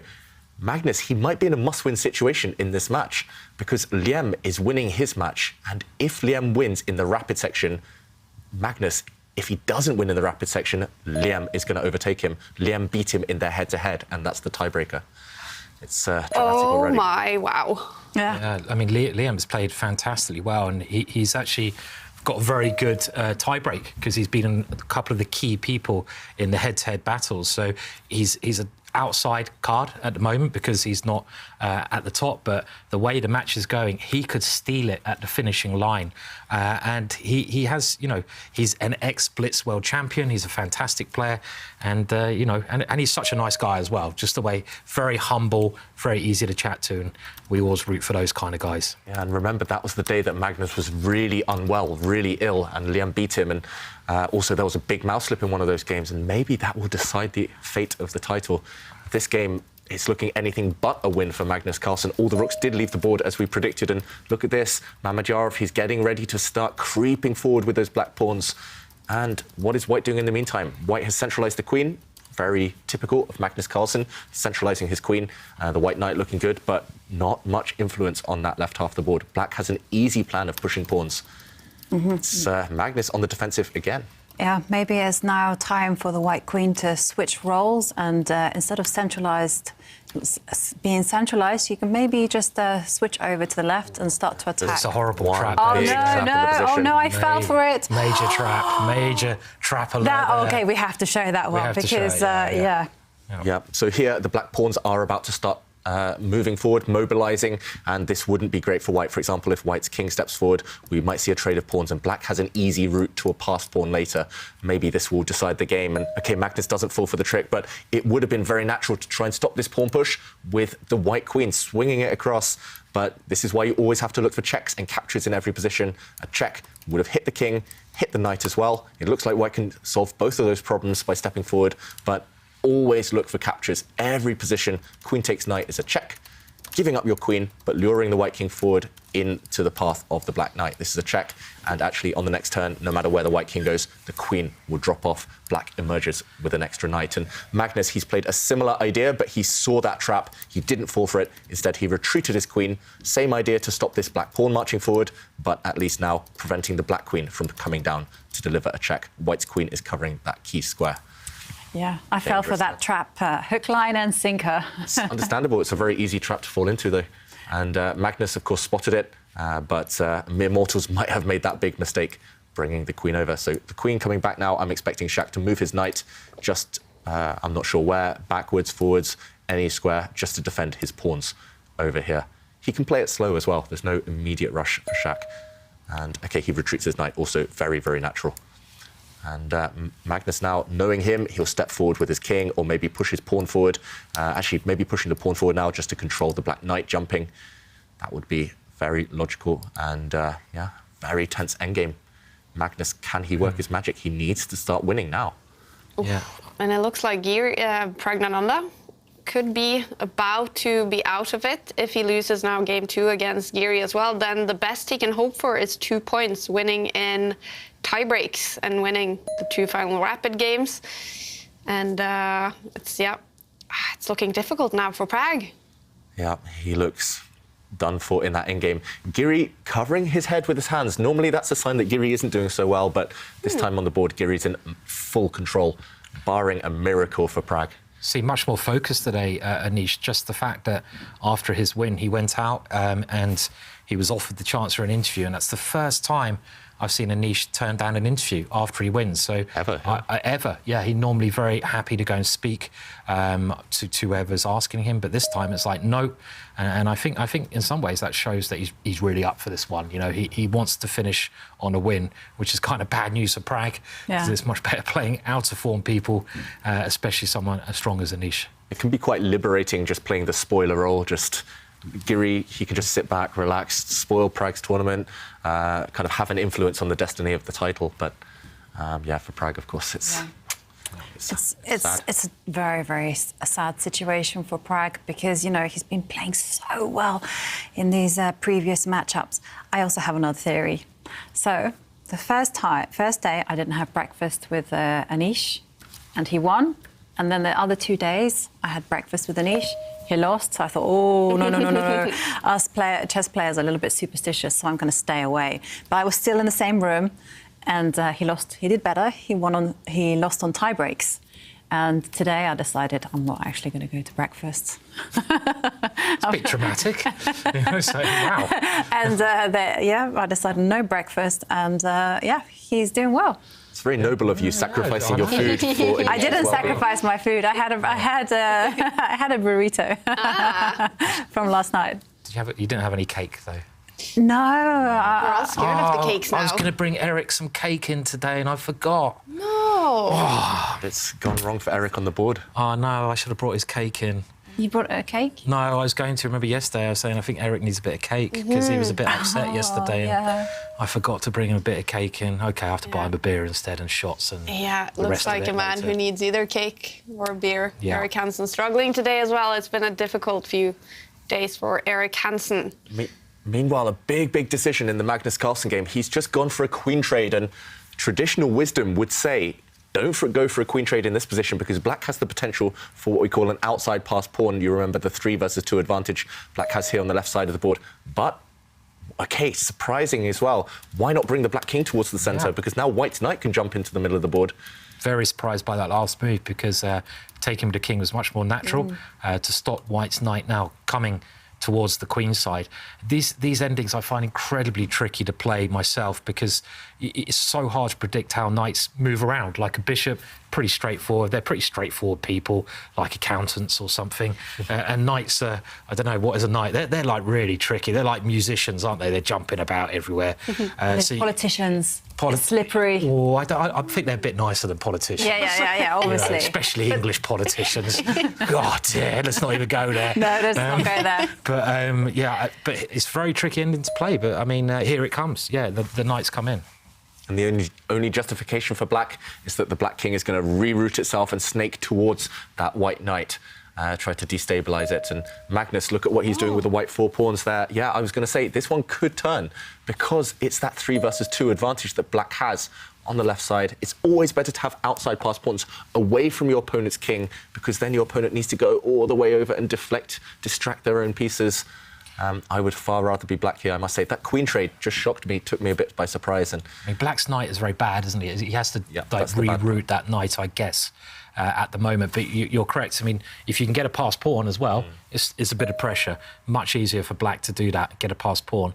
But Magnus ending, you know, he's pretty good at these. He is very good. And, he has to step backwards, I think, with the knight. I think it's way too risky to step forward. If you go forward, you might get trapped. You're going to get trapped, right? You don't want to get your pieces trapped behind enemy lines. No. So step back to the d3 square and then continue the game on from there.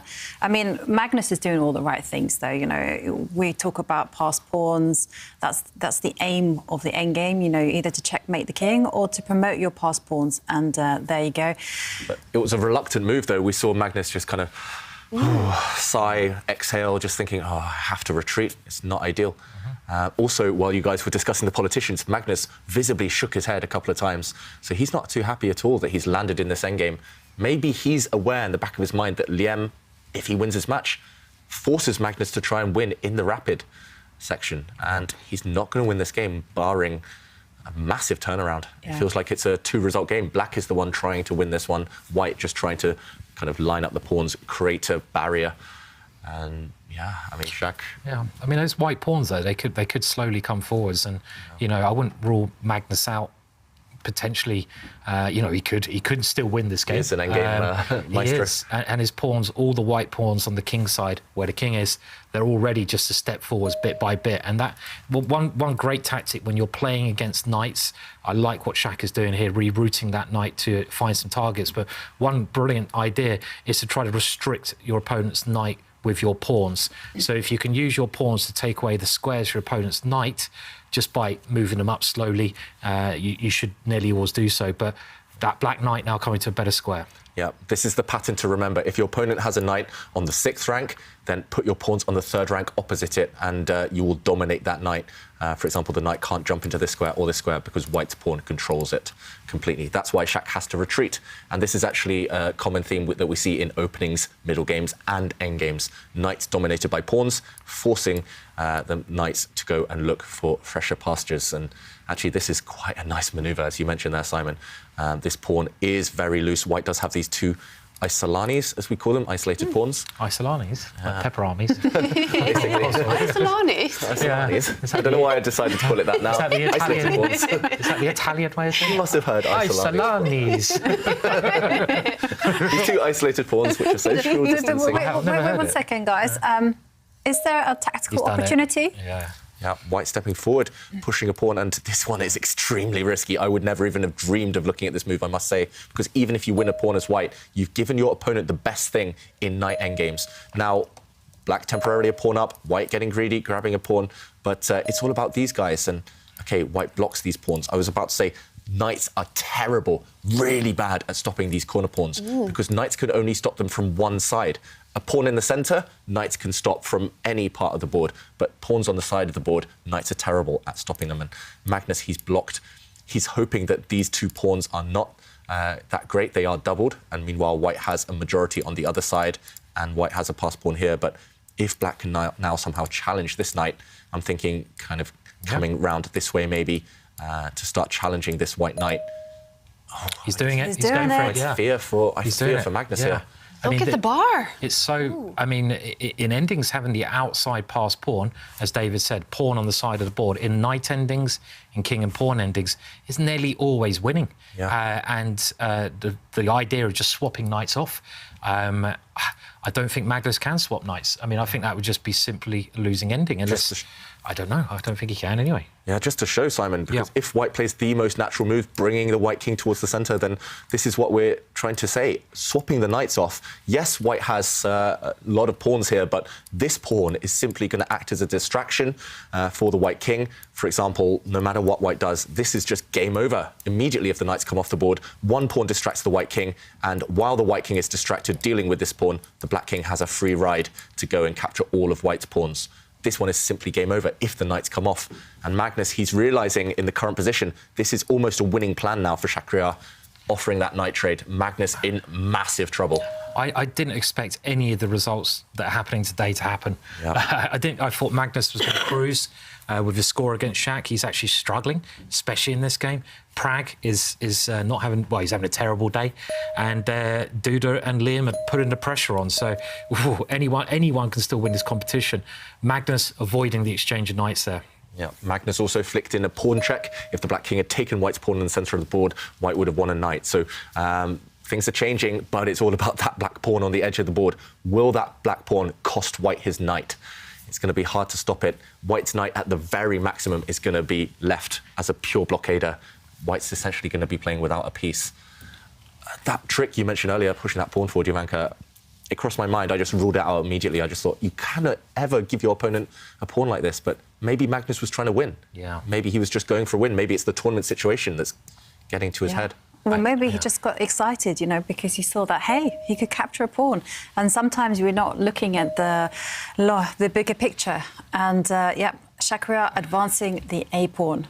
Now the Black Knight has ideas, for example, of going to sacrifice itself to challenge White's Knight, just to distract the White Knight away from that Black pawn. Two squares away from promotion now. Maybe you can show this, David, because in this position now on the board, and they're both getting a little bit short of time, Black can play this idea of going Knight to the square A4.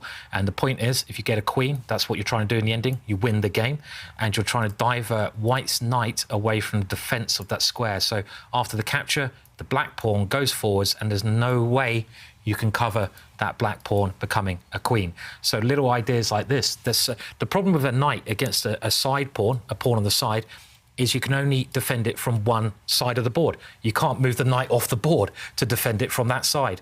In the central pawn, you can defend it from both sides. So the Knight is really lacking squares to stop that pawn. And I probably just think that Black's completely winning here. I think so too. You know, also the problem is as well is that the White King is going to have to be distracted to the left as well to kind of hold the position. And I love the move that you suggest. I think it's a great opportunity. The big question is if the Knight comes to the edge of the board, whether White can just defend his Knight with his King. And again, we talk about King and Pawn endgames. It just depends. Now, the White King is inside the box, as we call it, stopping this Black pawn. You call it the box because you can kind of draw a box where this pawn lies. And as long as your King is between here, then you can stop the pawn. So the King is within distance of this Black pawn. And the Black King, if it marches forward, suddenly it has to deal with White's pawns as well in the centre, so it could become a pawn race, and it's not clear who this favours. And so maybe that's the question. Yeah, I totally agree. If White can just defend his Knight with his King, then there's no reason to put your Knight on the edge of the board. So Mamedyarov maybe just looking for an alternative route with the Black Knight, but the evaluation bar says winning for Black. That means there's something strong now, and Mamedyarov, he has around 5 minutes to find it. I have a feeling it's about moving this Black Knight just to clear it out the way somewhere for the Black King to come forward, but I'm not sure the best square. That's what Shak is trying to figure out. No, I agree with you. I think that's probably the winning plan. You want to keep your Knight defending White's potential pass pawn. This is the strategy, and the Black King can then come in that route you mentioned, David, just towards the other area of the board. And this simple strategy, you can even give the Black Knight up for the White pawn because you've got that wing pawn. You've got the passed mean a pawn that can't be blocked, the passed pawn on the side of the board. And he has done the similar idea. He's moved the Knight to block it, and now the Black King is ready to come forwards. This looks very clever because it looks a bit scary at first. You've put your Knight in range of White's pawns, but after the pawn steps forward, OK, we'll see a trade, for example, and now the Black Knight just moves. You move, you attack this White pawn, gain some time, and if the White King steps forward to defend it, then you just leave your Knight as a defender. Now the Black King marches forward. This is exactly what we're talking about. Knights are easily going to stop these two White centralised pawns because centralised pawns, you can keep a handle on them from either side of the board. This Knight is never going to be able to fight against this Black pawn. Black has a winning position here. You're just going to march down, munch on this pawn, munch on the White Knight, and promote your own pawn later. OK. Looks winning, completely winning now for Shak. And let's go back to the players. This is actually the position on the board. And I think we're going to see Magnus crash to defeat. There's not even a trick here. I mean, if we bring up the analysis board quickly, I would like to play my e-pawn forwards with one idea. I want to get a pass pawn. And if you go pawn takes pawn, OK, then I can go F6, push Freddy. And that pawn now becomes very dangerous. But the position, look at Magnus, the position of the White King was just too bad there. If we just quickly go back before we go to Magnus's move, instead of taking that pawn, you could have just taken the other one with check, and that's just crushing. And this check is the winning move. But back to the game, this looks horrible now. How can you ever move those pawns? Yeah, look at this Knight. It's a perfect blockader. You're never going to promote either of these two White pawns. And, OK, White is just going to sit still and hope and pray. But, yeah, I mean, Black's Knight at some point can even go after these guys, maybe, on this flank. Imagine if you get this pawn running and this pawn running later. It's just going to be a dream for Black. So it's just about where Black can put his King, first of all, and then he'll activate the Black Knight. And I think it's worth bearing in mind that if Magnus loses this game, very, very likely, he has to win the next two, right? To win probably the way the tournament's going. Yeah, to definitely win in the rapid portion. He will have to... It's just so chaotic right now. Look at that, Liam just lost. Liam Le just lost no. game 2 to Jordan van Vries. That means they are tied in their match. And Liam is that player that won the match against Magnus. So if they were on the same score, Liam would win. But now it's all chaotic. But Duda is still the bar over to his side. Yeah. And if Duda wins with 3 points and Magnus wins in tie breaks, Then Magnus is the champion. Yeah. And we can look back to that one F3 move that happened all the way day 1, game 2. Yeah. Better head-to-head score. That's the tiebreak in this event. But now we have to talk about Magnus losing in the rapid portion. Shakhriyar Mamedyarov could be about to go up a point in this match. Magnus loses in the rapid portion. His chances are over. And I think Duda or Liam will win the tournament. And okay, Mamedyarov going back with the Black King. This is really clever. He's going to move the Black Knight out of the way next, and the Black King is going to go after White's central pawns. White's pawns are all fixed. You can barely touch any of them. Meanwhile, no matter what you do here as White, it just takes too long to go after Black's pawns on the edge of the board. And we talk about doubled pawns sometimes. If you look on the A file, Black has one very advanced pass pawn, but even if you win it, Black has another pawn to replace it later. I just can't see Magnus saving this game. I'm so surprised he's looking so calm, because normally in this type of scenario, Magnus would be shaking his head, super expressive. Maybe he doesn't realise how bad it is. Or maybe he knows, but he's hoping that Mamedyarov gets nervous.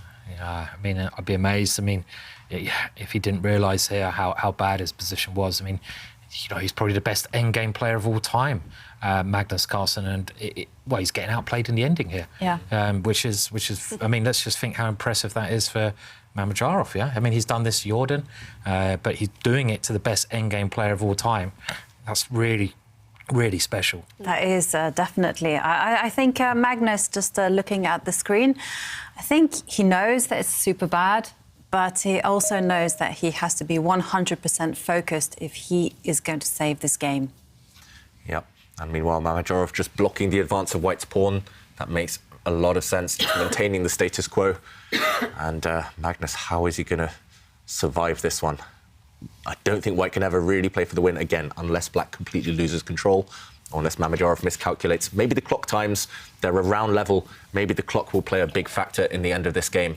Magnus has to just maybe up the pace, put Shaq under pressure on the clock. White's king has to move. You can't really touch the White Knight, which is forced to guard that Black pawn. No more pawn pushes for White. Process of elimination. You have to move the White King. Do you move the White King up towards the centre, or do you move the White King over towards that Black pawn? You have to calculate. It's going to come to a race either way. Oh, oh dear, this is a complicated one, isn't it? You know, running with the king to the right side feels so scary. And, OK, the computer says there are only, 2 or 3 good moves here. All of them pretty bad for White anyway. And, yeah, the top 2 moves are king moves. That's what we mentioned. You don't really want to move your knight, but moving the White Knight to go and block Black's extra pawn on the left side is the third choice. I doubt we'll see that one. It just looks terrible, decentralising the White Knight. It's all about whether the White King can step into the centre, and that's the computer's top choice. The White King moving to the e4 square behind its own pawns. And I think with the last move, I mean, again, we could maybe bring up the analysis board very quickly. Let's say White does move the knight to block the pawn, which is one idea. You can maybe try to go for the other pawn with the knight, and you can get 2 past wing pawns by checking the king moves, and now you attack the Harry pawn. But we have a lot of moves on the board, so that maybe was Mamedyarov's idea. We do, and Magnus is just waiting. He's sitting and waiting. He brought his king forward. The Black King started dancing towards this pawn, and Magnus has just stepped back. So his whole idea is that if the Black King continues marching, then White is going to try and set up a blockade, I think, by bringing the White Knight back, stopping the Black King's access to this square, and White's king also blocks its access to this square. Still looks terrible, to be honest, the Black Knight jumping forward. But maybe if the Black Knight gets too distracted and starts grabbing this pawn, then the White pawn might march.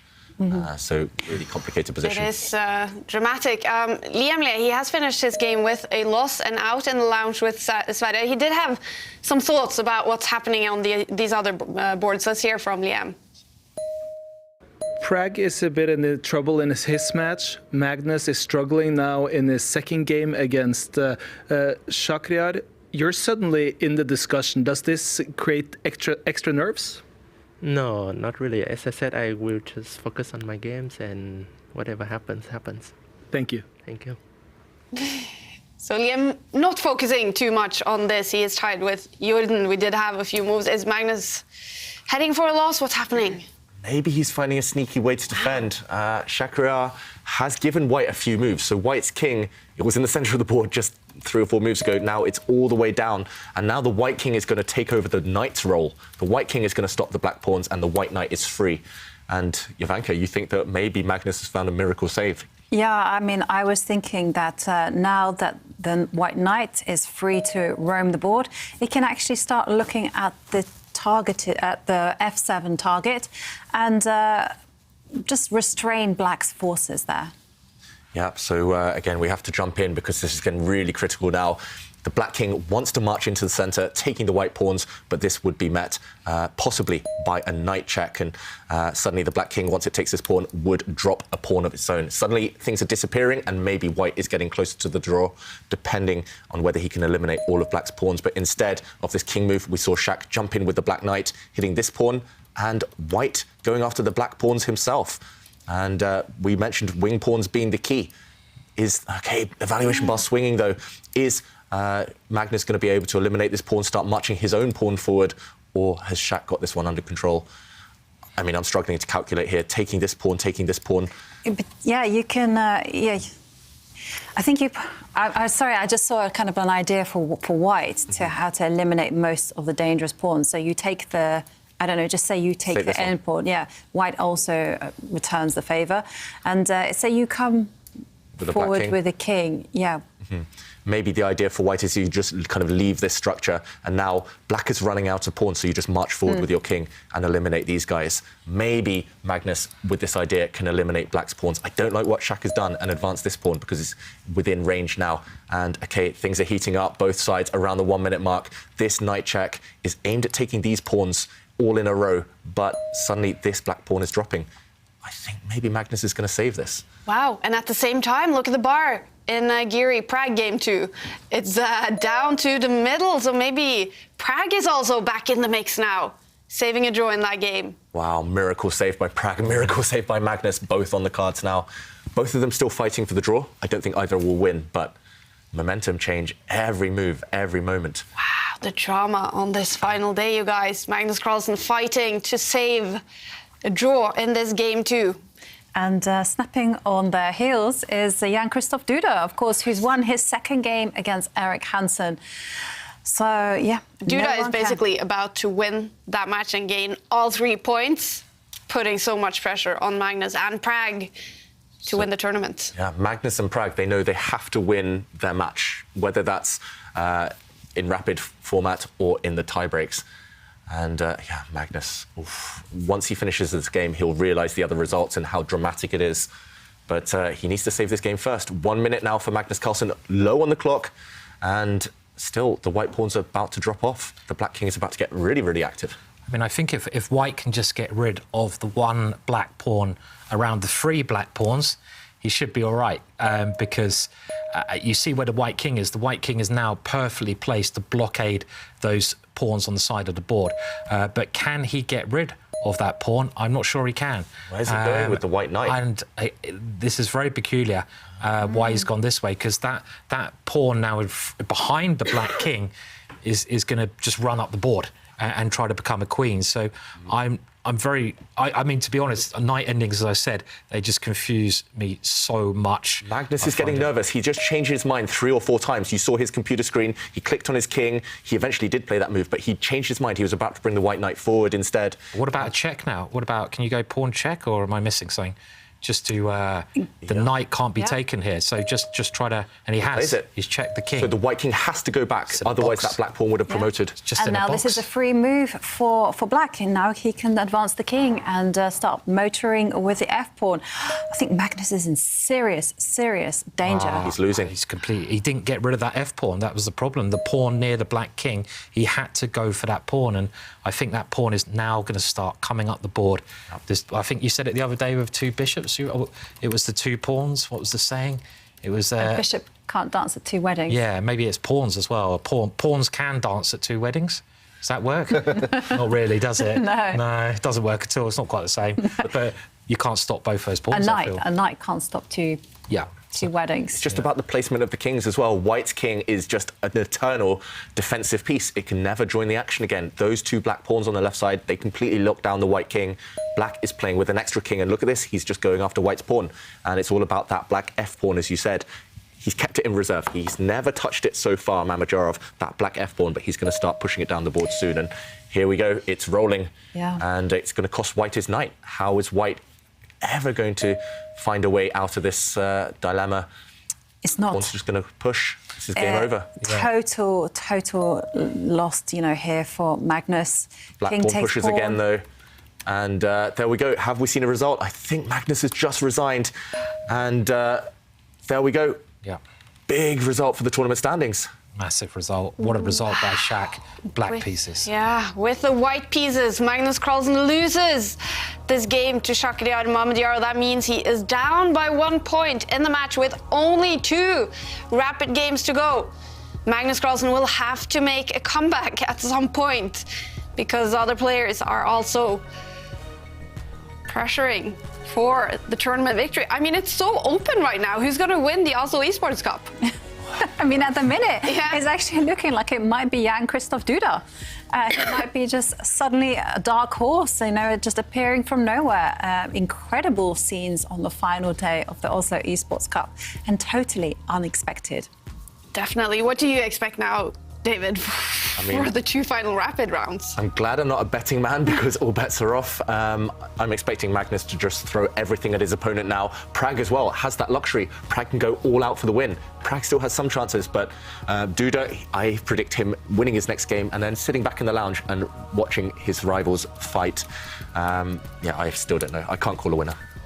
We have to take a look at, this game that Magnus lost. Some genius stuff by Mamedyarov. Genius stuff, and I just want to explain why Magnus resigned at the end there. It might have been mysterious to some of the viewers at home, so let's check out why the world champion gave up in this final position. Black has just pushed his pawn forward 1 square, and the dilemma for white is you can't stop both these black pawns.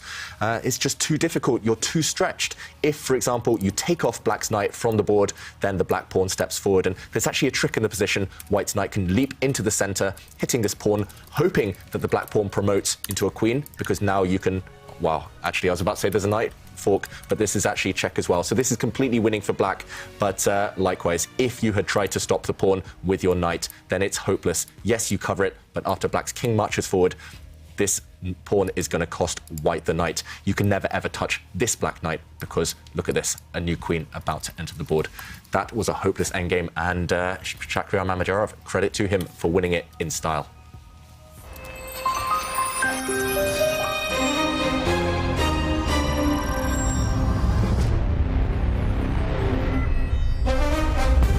What a dramatic final day. Shakhriyar Mamedyarov is up by 1 point and will have the white pieces in game 3 against Magnus Carlsen, the world champion. He has to make a comeback now to have hopes of winning the tournament. He's under pressure, Magnus Carlsen.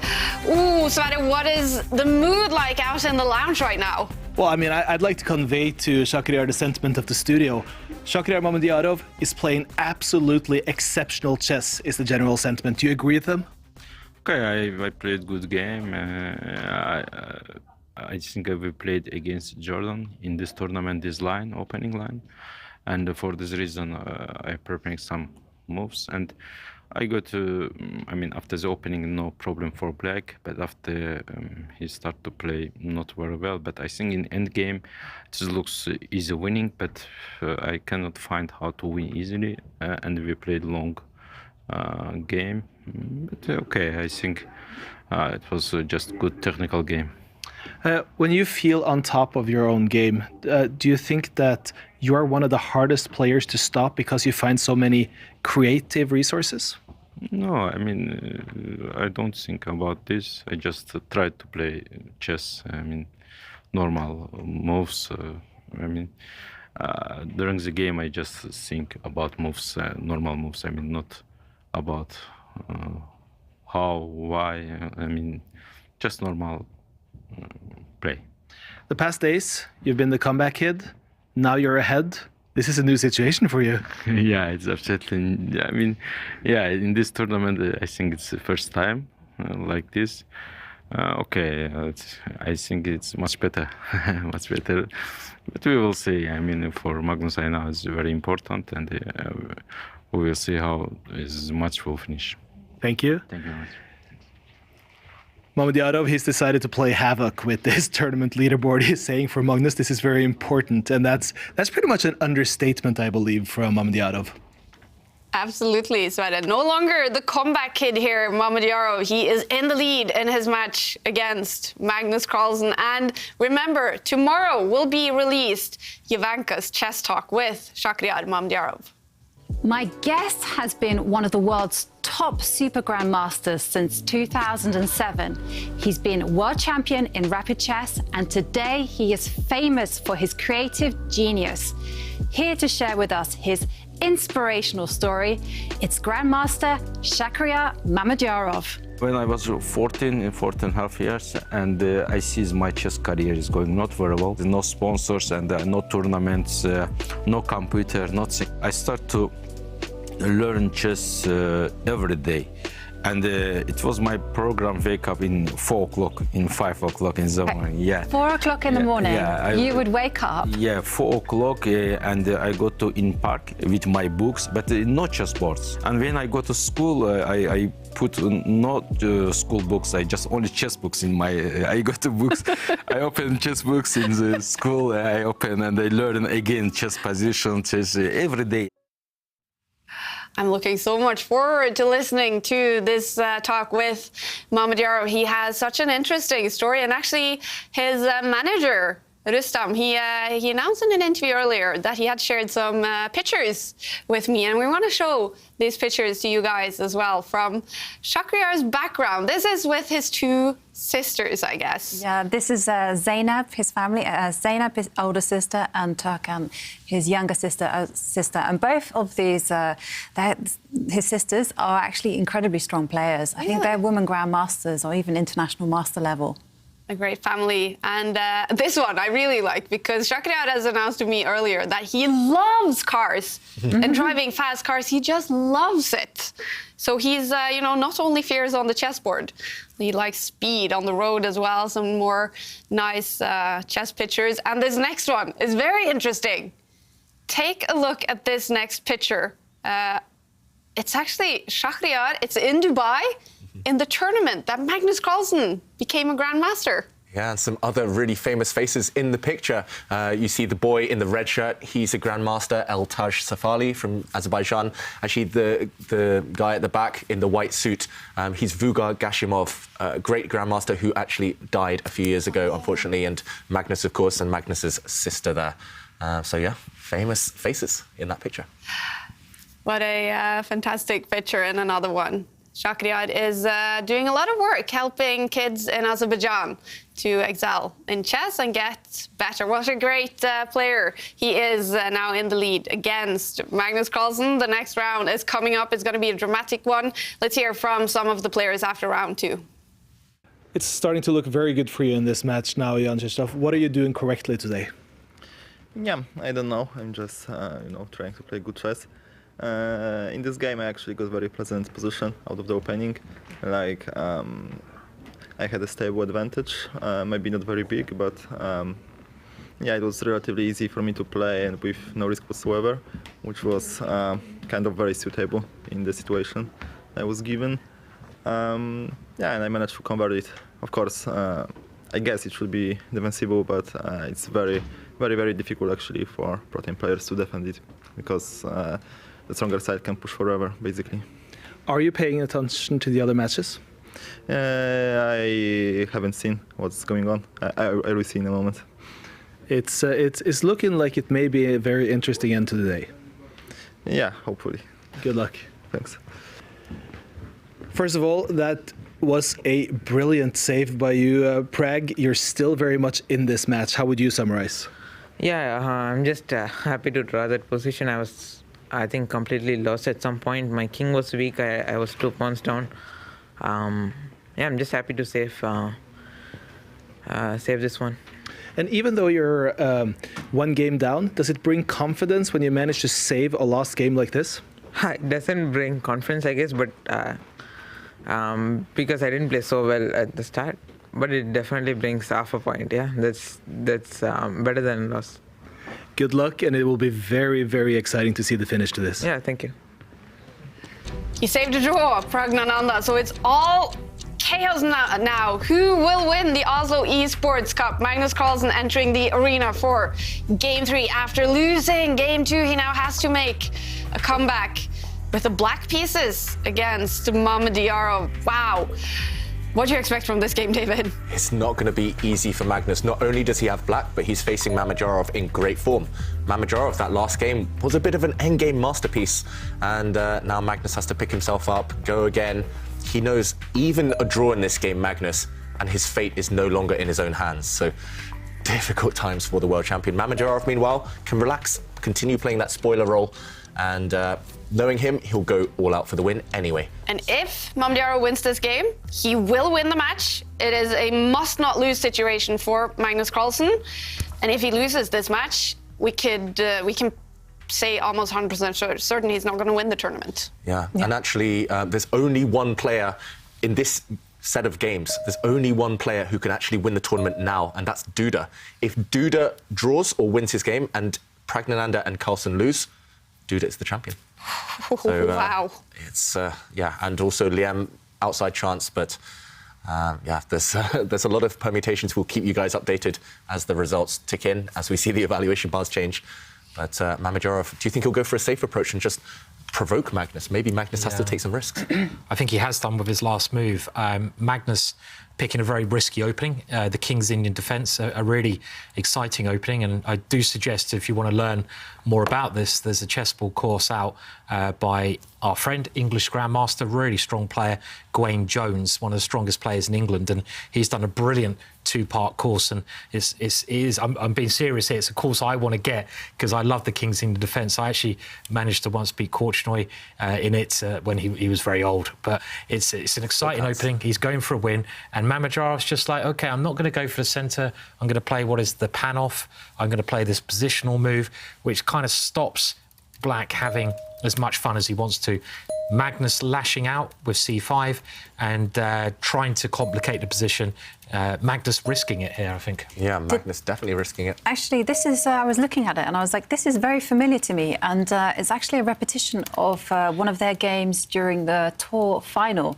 Obviously, it was Shakira who won that one. Yeah, we remember that tour final. Every game went in White's favour. And OK, this bishop move, very mysterious, but just clearing the way for the white rook in the corner to slide across two squares. If Black's queen gets greedy now and grabs the pawn in front of her, the Black queen can actually grab a pawn, but there will be terrible consequences. If I remember correctly, Shakira won that game very quickly. He did, and he won it because Magnus grabbed that pawn. So actually taking that pawn is not to be recommended. Magnus should probably just get the king to safety and castle. Yeah, get Black's king to safety. It's the only way now. It's the safest way. Magnus was rubbing his head, maybe just wondering how he's going to create winning chances in this game because White's setup is very, very solid. This one has great reputation for White. This type of position as just being hard to break down. Not necessarily aggressive in Shaq style, but Magnus just looking up now to the ceiling. He's just maybe asking a little prayer, or maybe he's just trying to remember what he studied before. But wait 1 second. If Magnus draws and Liam wins, then Liam is the dangerous customer for Magnus here. Liam has the better head-to-head. He beat Magnus early in the tournament. Yeah, I mean, so many different scenarios. Yeah, we need our chess for numbers guy, don't we? Yes. To come on and clear it up because there are percentages, we need the predictions. Yeah. There's so many possibilities here, but it's still in Magnus's hands because he can win the next two games. But I feel one thing that for Magnus is they say there's no luck in chess, and that's kind of true because I think you make your own luck. But sometimes you need the openings. You need to get the positions that suit what you want to do. And to my eyes, this position from Magnus's side, it doesn't suit what he wants to do. I know they've had it before, and very clever choice, I feel, from Mamedyarov. A draw is OK, but it's just that space advantage again that White has. And it's very hard to win against a space advantage when you don't have a lot of active ideas. So I feel that the openings are going very well for Mamedyarov in this match. A little bit of luck on his side maybe, but he's creating that luck as well. But I'm just checking my database, and I can see that one of our panelists has actually played this variation with the black pieces, and probably has good memories because you beat Andrew Greet. Yes, I beat our good friend Andrew Greet, an international master on the black side here. He didn't play the best, I must say, but actually the next couple of moves very much went in my favour. And actually I was very proud of that game. I think pretty much the whole time I played the top suggestion of the computer. I played just the best moves throughout the whole game. And I came up with a nice little tactic later in that one. Oh! Did you trap his queen? Actually I won his queen. British Championships? Oh no, 4 NCL. 4 NCL. I was trying to look really clever there and just like say, yeah, I remember the game. He won his queen. Yeah, Right. he won his queen. I sort of remember that bit. Yeah. Do you think Shaq has looked at this? Possibly. And in that game, if I recall correctly, he already made a mistake now or on the next couple of moves. I put it in that game. All the top players study David Howell's games. Of course. Every single one of them. When David plays a tournament, they're like, gotta check out David's games. Probably true. Do you know something? Actually, Simon, it is true. I know it's true. They actually study David's games. He's a good player. I was talking to Peter Leko, you know, a great Hungarian grandmaster, and you know, he was like, yes, David, I was following. I like your contortionist style, and I was, excellent. Surprising, but it's not surprising. Not surprising. at all. You've nearly qualified twice for the candidates. Almost. I won't. Yeah, sorry. And plus, they must be able to learn a lot from David's long games. Yeah. You get opening, middle game, end game. It depends on the style, and also this one for the white side very much suits my style in general because it does gear towards a longer game where it's very safe for white. I know that game that Jovanka mentioned I played on the black side. That's just because I try and be a bit flexible with my openings, but yeah, in general, it depends. Top players, when they want a certain type of position, they look for players who embody that type of position, and therefore they look at the openings of those players. Meanwhile, I was just looking at Shaq's computer, and I think he wants to play a really aggressive move. So not in my style. Maybe Shaq hasn't looked at this position, or this exact position. Maybe he can't remember what he'd looked at, but I think we're about to see this move, Simon. Oh, wow. This would be chaos. Oh, wow. This is what Shaq was about to click on his screen. Yeah. He might change his mind, but this pawn push would just tempt the white queen to capture 2 different poison pawns. I don't think the queen can capture either. If the queen captures this pawn, the white knight jumps forward, and suddenly, whoops, this queen is attacked by the white rook. Trouble there for Magnus. That's exactly pretty much how he lost last time. A very similar pattern, and he only pushed it one square. Only pushed it 1 square. But if I have to say, taken here, similar danger, double attack. that is actually the most popular move. And your move has actually been played before, and by 2 players with rather cool names, Norbert Krug. Ooh, Norbert. Norbert, yeah, it's not often that you hear this very old-fashioned name. Yeah. And meanwhile, white's pawn stepping forward, just creating this nice little chain, and black developing a knight. So very, very solid from both sides. I'm expecting Mamedyarov just to try and get his knight out as soon as possible, just to get his king to safety. The white king's still stuck in the middle. That's the one downside for white. Yeah, you could. Magnus keeps rubbing his face. Is he a little frustrated? Yeah, definitely, I feel. I mean, he's just not really getting the position he wants out of the games. Now, this idea, this is like a very aggressive idea, and I think he's got to go for this. And this is a way you can at least try to complicate things. As Davis points out, maybe we can just show what happens if white now played the quite natural move of castling. And the setup now of black's 3 pieces after the bishop develops in, and let's say white plays another quiet move like a3, and now the knight coming in. This is well worth remembering, this setup of these 3 pieces. This is incredibly dangerous. Hence why, if we go back to the game, if you get that setup that David's showing there on the board, there's numerous threats brewing around the white king. And if we go back to the board, this is why Shaq is like, no, I'm just going to stop those things from happening and keep you out if I can. Yeah, and so this pawn push now occupying a square that the black bishop wanted to use. So no access to this square anymore. Magnus just takes a time out, but this one looks weird to me. Pushing this pawn forward 1 square, it looks as if anything, he's trying to trap his own queen. The black queen looks nice and active, but she might well walk into some pawn pushes later on, and she's lacking squares. Here, the black queen would have to zoom all the way across to the other side of the board once more, maybe having to escape using this square. Yeah, already it just feels wrong to me for Magnus. I mean, could Magnus be losing in 3 games there? I mean, Shaq's pressing forward. He's going on the attack. He's going for it, and this is you know, Shaq will enjoy this position as well. Yeah. There's many creative ideas that he can try out here, and the Black Queen has lost so much time. Yeah, she's already moved 1, 2, 3, 4 times in this game. And now I'm expecting Shaq maybe to attack her with his bishop or castle the White King. This is slightly weakening for White, but not the end of the world. I think White can just castle here, and it's very difficult for Black. I do think that the reason that Magnus has played this is because he's trying to win this game. He's taken extreme risks, and he's saying, OK, I'm going to lose loads of time. I know my position is probably bad, but I've made you play this little move on the king's side, this little pawn move. And because you've played that little pawn move, if you castle that way, your king's always going to be weak. So I'm going to have some practical chances. But he's losing more time again. The queen is attacked here, David, and it's got to lose more time, Jovanka, here. Definitely. You know, queen has to move to the edge of the board. It's only got 1 square. Well, it's got 2 squares, but, you know... Yeah, I mean, yeah, it's true that White has kind of expanded on the right with the pawns. I like it, though. White's queen will just step forward, and actually White's the one gaining time, if anything, against this black pawn. Yeah, but also I'm just going to say that those pawns are not really OK in your move on the board.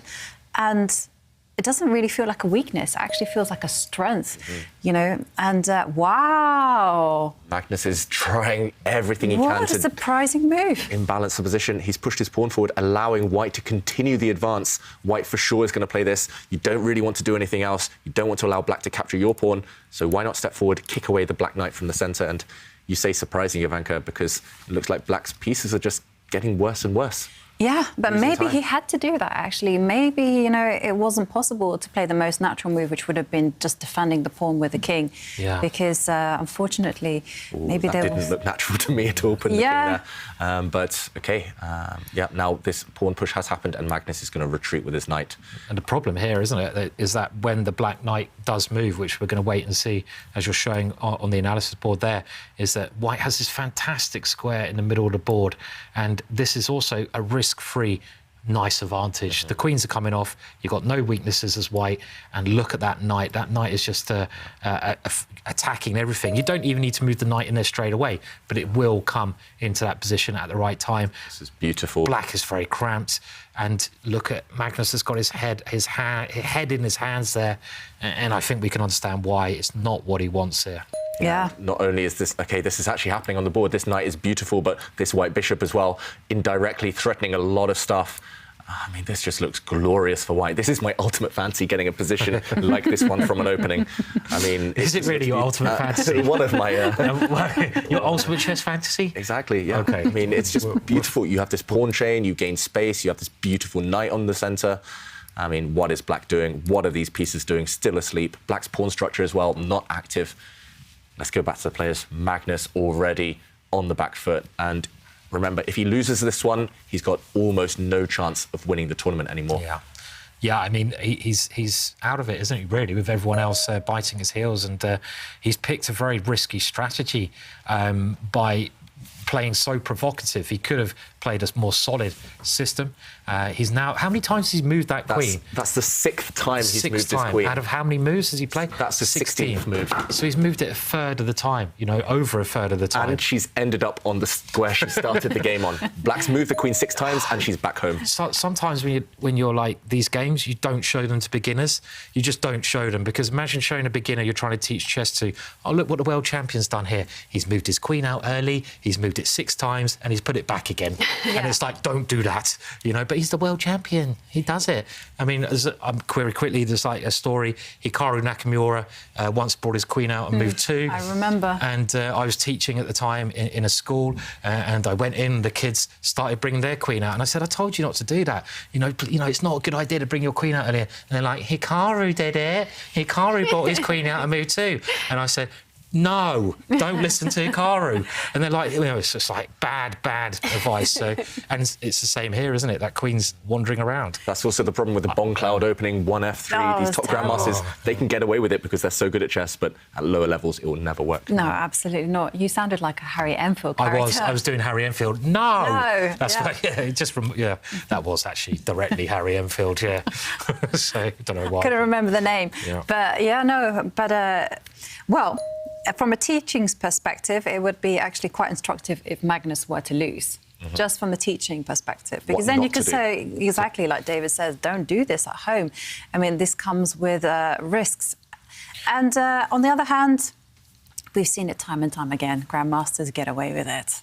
Yeah, and if Magnus ends up winning this game, then we might praise him for provoking Mamedyarov, lulling him into a false sense of security, kind of confusing Mamedyarov. Magnus does have a couple of minutes extra on the clock just because he's played such weird, wonderful moves that Mamedyarov has had to pause. Mamedyarov probably couldn't have guessed anything that Magnus has done so far, but objectively, in the grand scheme of things, it's not good for Black. And it kind of reminds me of that game we mentioned as well, the Basman versus Ulf Andersson game, though, where in this very famous game from Hastings about 30 years ago, we mentioned it in the previous round, you saw that Ulf Andersson gained all this space, he came forwards, but at some point, his pawns had come a little bit too far forwards, and I'm wondering if White's pawn on the right-hand side of the board has done that. But a very direct plan here played in the game. Yeah, Mamedyarov is just getting greedy and he wants to win a pawn, and he's going to win a pawn. That's inevitable now. We see his screen there, Mamedyarov looking very calm, very cool, and we just saw a trade of knights actually on this square, and now Mamedyarov with this last knight retreat, he's attacking this pawn with his knight, he's attacking this pawn with his bishop. That's 2 attacks, and the pawn isn't even defended once. So that pawn is doomed. It's dropping off the board on the next turn no matter what. I think Magnus just has to maybe prepare for that by bringing his bishop out or his black queen, just hoping, for example, that the white knight captures this pawn, because suddenly, after the black queen moves, this knight is in a pin. And suddenly, Black is the one conquering this diagonal with his bishop. So this is what I think Magnus just has to do. You have to somehow get your pieces active, this bishop, this queen. I'm not sure which order, which piece you should move first, but yeah, he's about to go down a pawn. I'm expecting if the bishop does move, maybe Mamedyarov will actually take this pawn with his bishop, trading bishops off. And yes, Black is 1 pawn down now, but at least the white king, if it ever castles this side, it's going to be very, very open. So maybe long-term, Magnus has some chances against the white king in the centre. Yeah, I agree. And also, White has to be very careful with how they retreat the knight. Retreat it to the wrong square at your peril. If you retreat it to B... Oh, no, it's fine. My eyesight, I forgot about the queen. Sitting there on D2. Yeah, so maybe you can reroute it this way, back to the centre. Is that if you look at just the king side, though, and the structure on the king side, you do see White's pawn all the way up there. And I'm thinking, like, you know, there's a lot of squares around that which Black might be able to manoeuvre into. The black king is really, really safe. So just later on, even though this looks like it's going Mamedyarov's way, there might be some chances on that area of the board for Magnus, because Mamedyarov's come maybe a little bit too far forwards. Well, it was the right way to play, but you have to watch out for that. Yeah, it's provocative, that's for sure. And, OK, Black brings the queen out. So same trick, you can't take this pawn with the white knight because you lose to this bishop coming forward, and a pin and win for Black. Instead, White does take with his own bishop. The black rook moves out of the way of that white bishop, and now I'm expecting Shaq.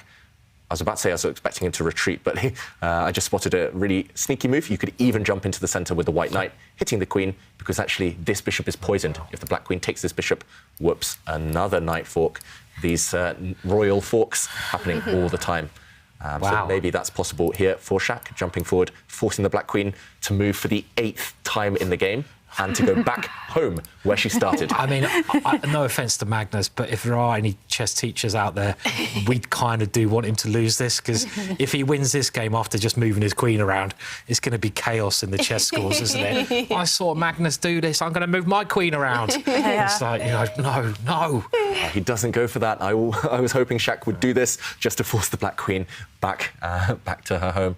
But no, instead, in the last position, instead of bringing his knight forward, he retreated the bishop. Still this idea of hitting the black queen again in the air. And, OK, it's about to happen. She's about to move for the 8th time.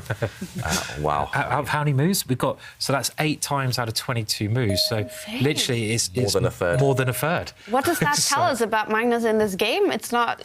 I think he's just freestyling. He's not really considering long-term stuff. He's just hoping, gambling. He's trying to provoke Mamedyarov. But look where the black queen is now. It's still on a terrible square. It's just eyed up indirectly by White's bishop. And this is why we always say, don't bring your queen out too early. It will backfire. The queen is the most valuable piece. Anything that challenges her, threatens her, she'll have to run away from. Yeah, I'm not liking the trend actually for Magnus. You know, we laughed about it. You know, the queen moving around a lot of times around the board, but whenever we've seen Magnus lose, it's because he's wasted a lot of time. Yeah. I will say, like Magnus, he's got the best general understanding of everyone, probably in chess history, but there are occasions when he's tilting, when things are not going in his favour, where he just purely calculates. He forgets maybe about king safety. We've seen that before in some games where he neglects his king safety. He forgets that the opponent is also going to play good moves. But yeah, I mean, maybe he'll turn things around still, Magnus. He's not out of it yet, despite breaking all the rules and being a pawn down. So I'm just looking at the, potential things that could happen this round, as you mentioned, and it looks like Magnus could lose this game. It looks like Duda could draw or win. That means if Pragg loses, we actually have a winner. Is that right? I think. Have I worked out right? I'm so confused. We need chess by numbers. Liam still has a chance in the Rapids. What was the head-to-head? Liam against Duda. Liam beats Duda on his birthday. So Liam could actually... Liam could be the one, right? Okay. Yeah. Liam or Duda. But Liam lost to Praggnanandhaa. Yeah, so if Praggnanandhaa is on the same score... But yeah, if it's a contest between Praggnanandhaa and Liam, that's it. Praggnanandhaa wins. I just opened Pandora's box there, didn't I? I should have just left that alone. I really should have. Sorry about that.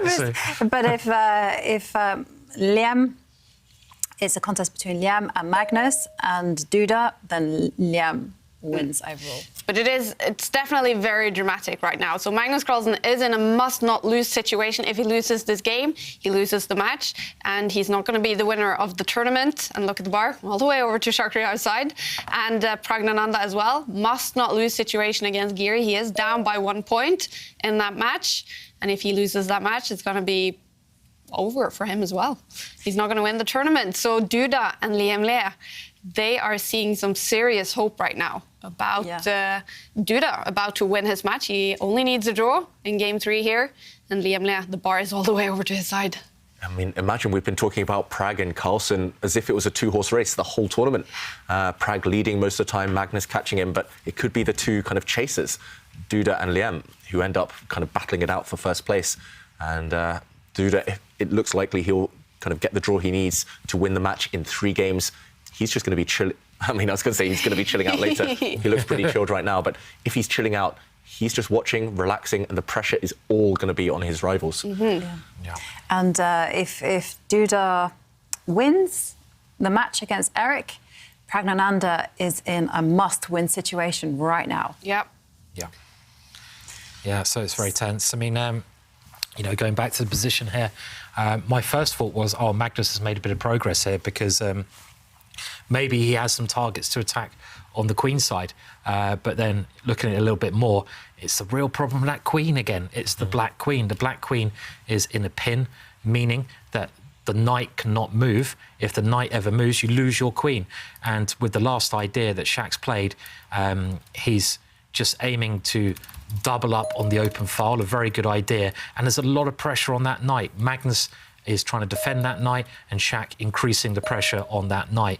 Can Magnus hold the dark squares together? That is the question. That's what he's trying, but look at Shaq. He's so confident right now. Shaq playing instantly. Black has a blockade on the dark squares, as Simon mentioned, but you can break through this blockade most likely. First, you need to remove your opponent's active pieces, and this black rook looked great inside white's half of the board, so why not trade it off? And okay, the black queen is still on the same diagonal as the white bishop. What is that, the 9th time she's moved now? Yeah, I mean, at the very least, Mamedyarov can just sit and wait. Black is frozen. Black has nothing to do. At some point, you can decide whether to trade off rooks.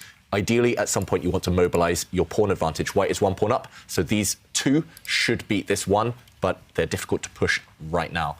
So that's the dilemma for Shaq, what to do, what to improve. I would be tempted at the right moment, maybe put my king on a light square first, away from black's bishop, but at the right moment, you've kind of dominated this line with white, with your rooks. At some point, you can start pushing forward and, okay, a trade of rooks first. Yeah, I was getting a little bit excited because you can probably guess what I was thinking about playing. Jovanka wants to push some pawns. Correct. I was like, woohoo! And get that pawn onto the 5th row and do some damage. Have you ever been tempted to say that or accidentally said, like, woohoo, during a game, like you're playing, because you just said it there. And, like, subconsciously you play a move, you're like, woohoo, and then you realise, like, actually you're not allowed to say that. No, I've never Big threat, though, in the position. This pawn is under fire from White's rook and White's queen. Still looking good for Mamedyarov. Okay, but is he going to sack the exchange now? I mean, no need. There's no need to do it. No. Sacrifice the rook for bishop. No, I mean, the rook is in such a perfect square. It can, it can work vertically. It can work horizontally across the board. And also, I really want to get my plan in the book. Yeah, it looks good, your plan, actually, too, because the black king has no pieces around it. Yeah. Black king has no pieces, so you could just throw this white pawn towards it to open it up. Also, a big threat in the position, I think, strategically. If black does nothing, if black just waits, I'm not sure how, for example, with the rook, then white could even push forward with the pawn. You can do it right now. Yeah, I mean, sorry to interrupt, but I think Pragg is about to lose. I think it's. I think it looks like he's. Let me just double check this one on the board, but as far as I'm seeing, it is. Pragg is just losing at the moment. So yeah, we could have a winner at the end of this round still. Wow. That means it's probably over for Praggnanandhaa, losing both this game and then the match to Jan-Krzysztof. He will not win the tournament. But what a fight the 16-year-old has given us in this tournament. That's right. And Shakhriyar fighting to win this game against Magnus to decide the match as well. Yeah, I mean, it's sad news. I just had a peek at the position, and Simon is right. Praggnanandhaa's knight is going to be trapped on the edge of the board. There's really no coming back from that one.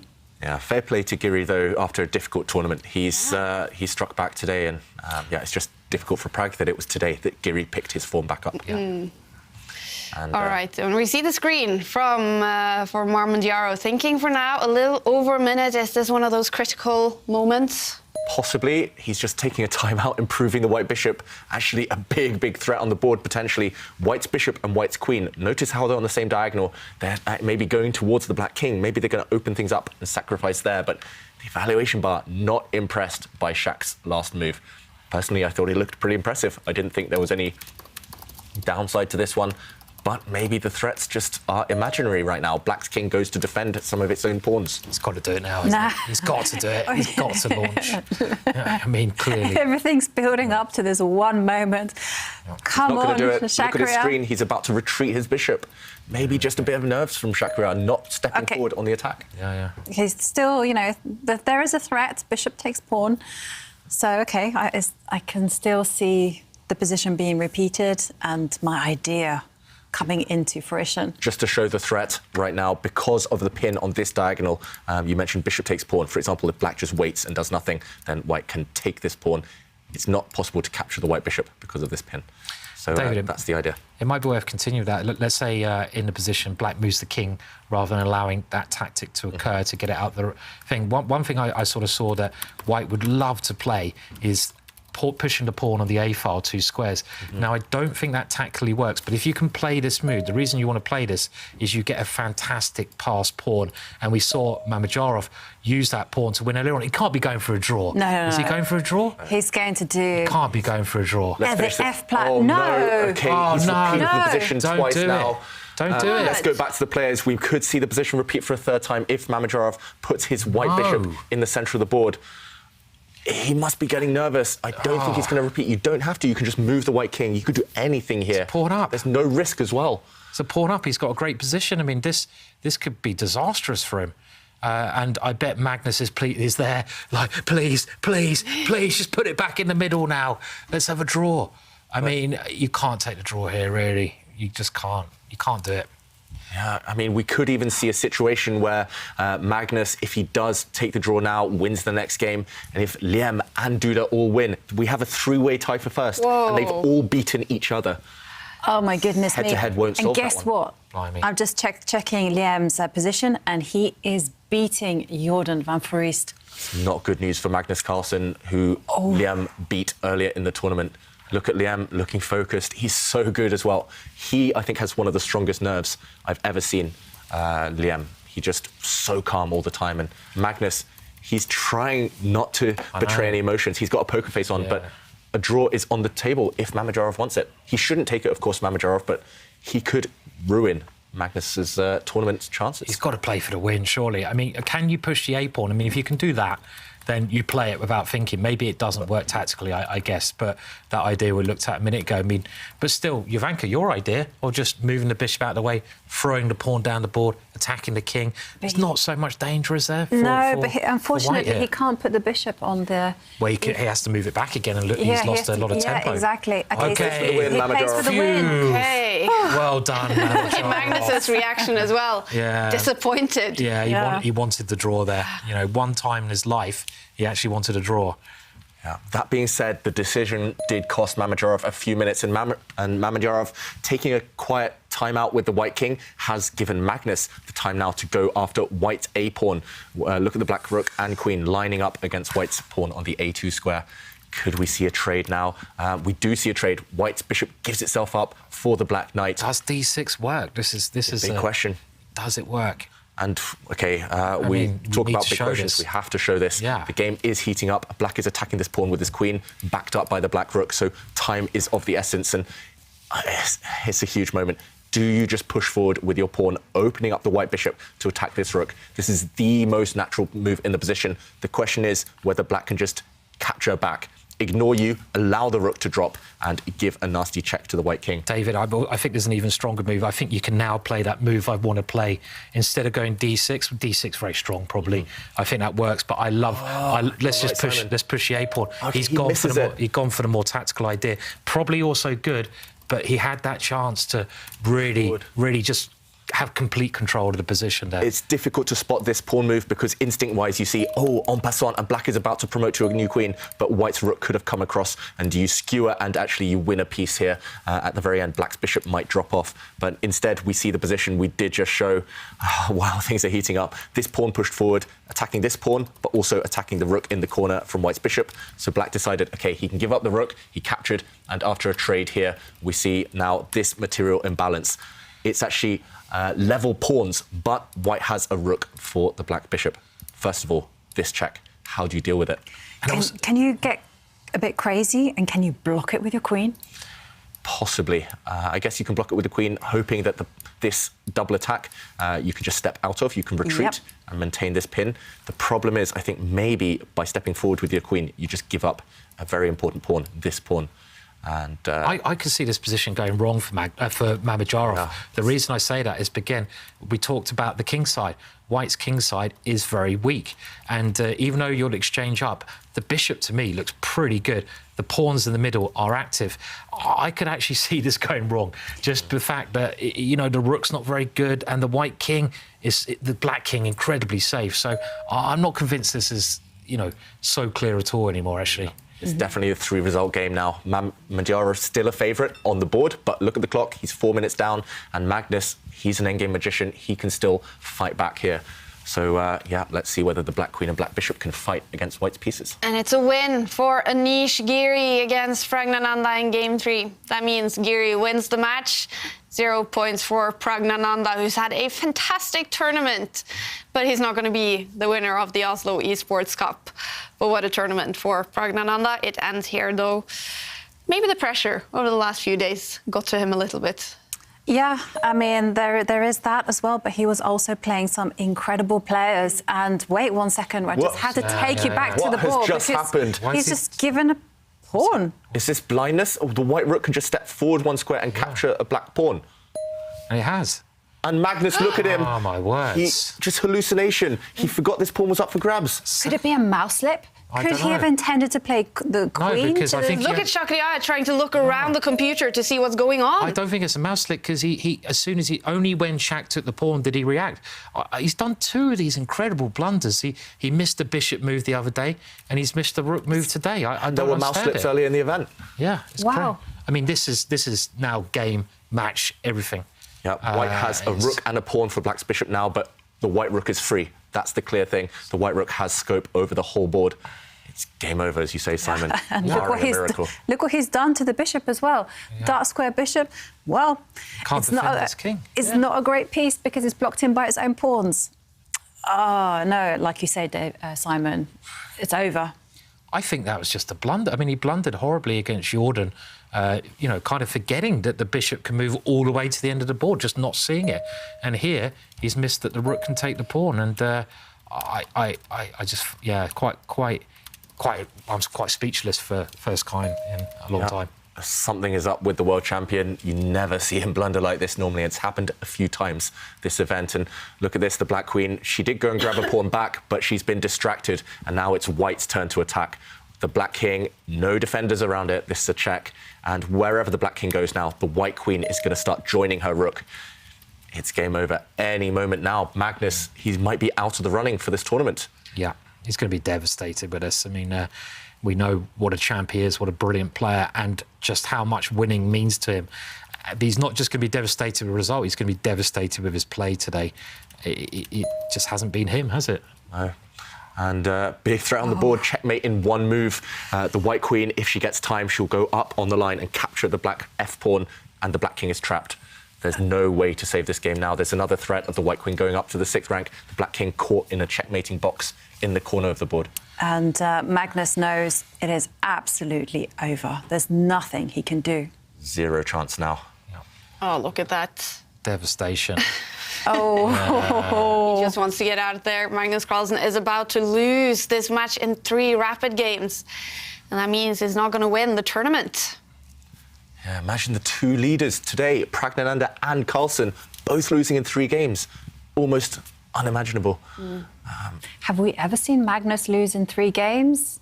I can remember him losing in 3 games, but it's not like very this. rare. And there we go. It's a result. He resigns. He offers a handshake to the great Shahryar Mamedyarov, who played just some fantastic chess today to win the match against Magnus Carlsen and shake everything up in the Oslo Esports Cup.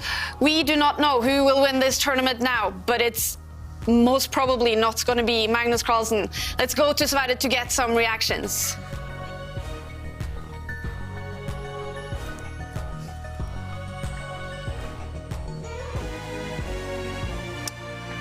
Bit of a tough day today, Magnus. How would you summarize it? Yeah, let's put it mildly. I have to say he played well, put me under pressure from move 1, and I had 0 to give today. Just nothing. How is it to actually try to perform in a sport like chess when you're not feeling 100% physically? I mean, I think like one day, one game is always fine, but day after day, it takes a toll. Last 3 days, I'm feeling like a bit healthier, but I have no energy in my body whatsoever. I still should play better, but on a day like today, when my opponent plays really well, then it's not so easy. Yeah, today's performance was just not nearly good enough. In the 3rd game, you choose to leave the queens on the board. Is that in a hope to actually win this with a black and get a direct win, or are you not thinking about the tournament standings? Yeah, I was dumb. I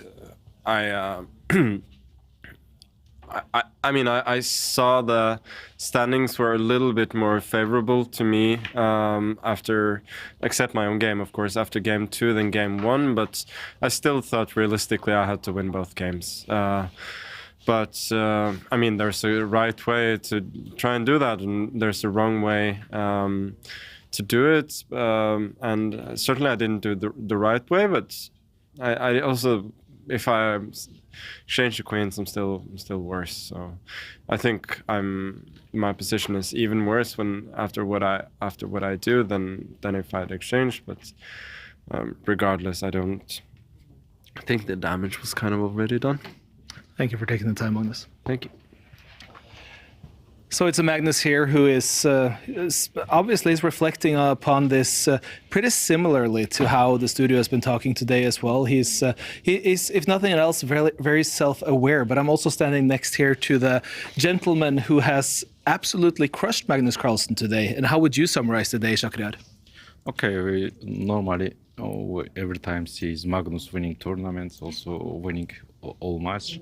But this time it looks like he's not playing very well. I mean, from first days, and today he played not very well. And the last game, and also in the second game and also first game I had good position, good chance to win. But I mean, of course, yesterday, I think yesterday or today, you asked me, do you have some motivation for the? Of course, we have big motivation, yeah, when we play against Magnus, because it is a big honor to play against the world champion, and because he's best in the world.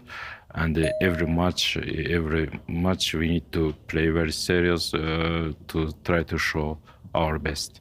Just today he played not very well, not like every time, and for this reason he lost. And you played it excellently. Okay, I think it's all three games. It was my best match in this tournament because all three games I really played very well, and no any big mistakes or no bad position in three games. For this reason, I can say it was a very good match. Thank you, Sakriar. Thank you.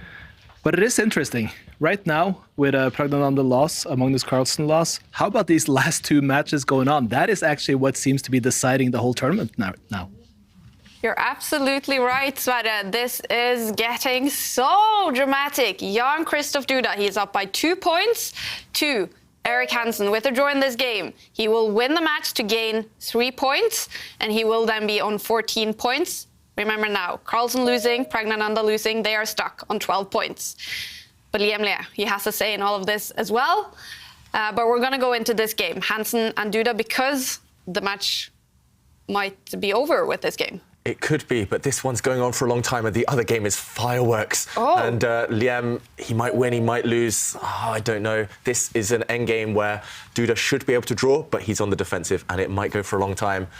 I don't know, you guys, what we should do here, because Liam, Duda...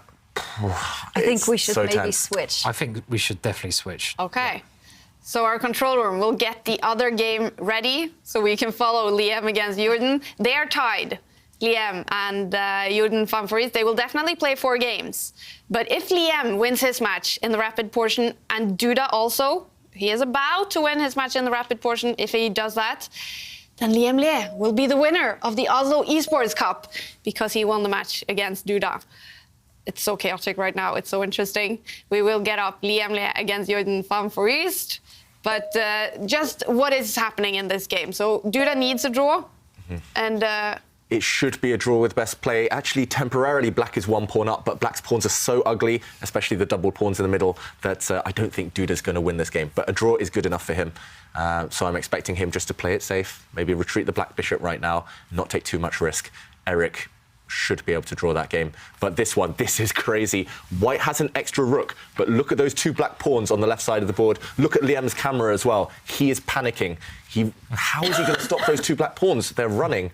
Computer says draw, 0.0, but anything but a draw. Only one way to draw, and that is actually just to give a check to the king with the rook. Put it on the f5 square and just keep on checking. Wow, and 30 seconds for Liam. Yeah, difficult to be so calm.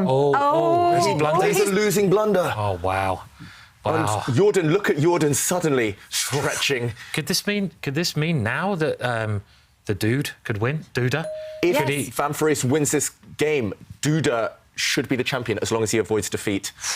And look at this black pawn. How is he going to stop this? Liam suddenly reacting. He's just realised he can't stop this pawn anymore. And OK, but maybe there's salvation in some perpetual checks. OK, you have to give some checks.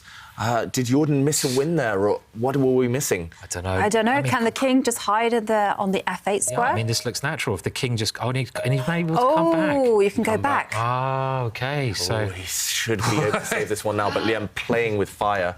Yeah, maybe the black pawns could have moved forward in another way. I'm not so sure there. Now the black pawns can be stopped.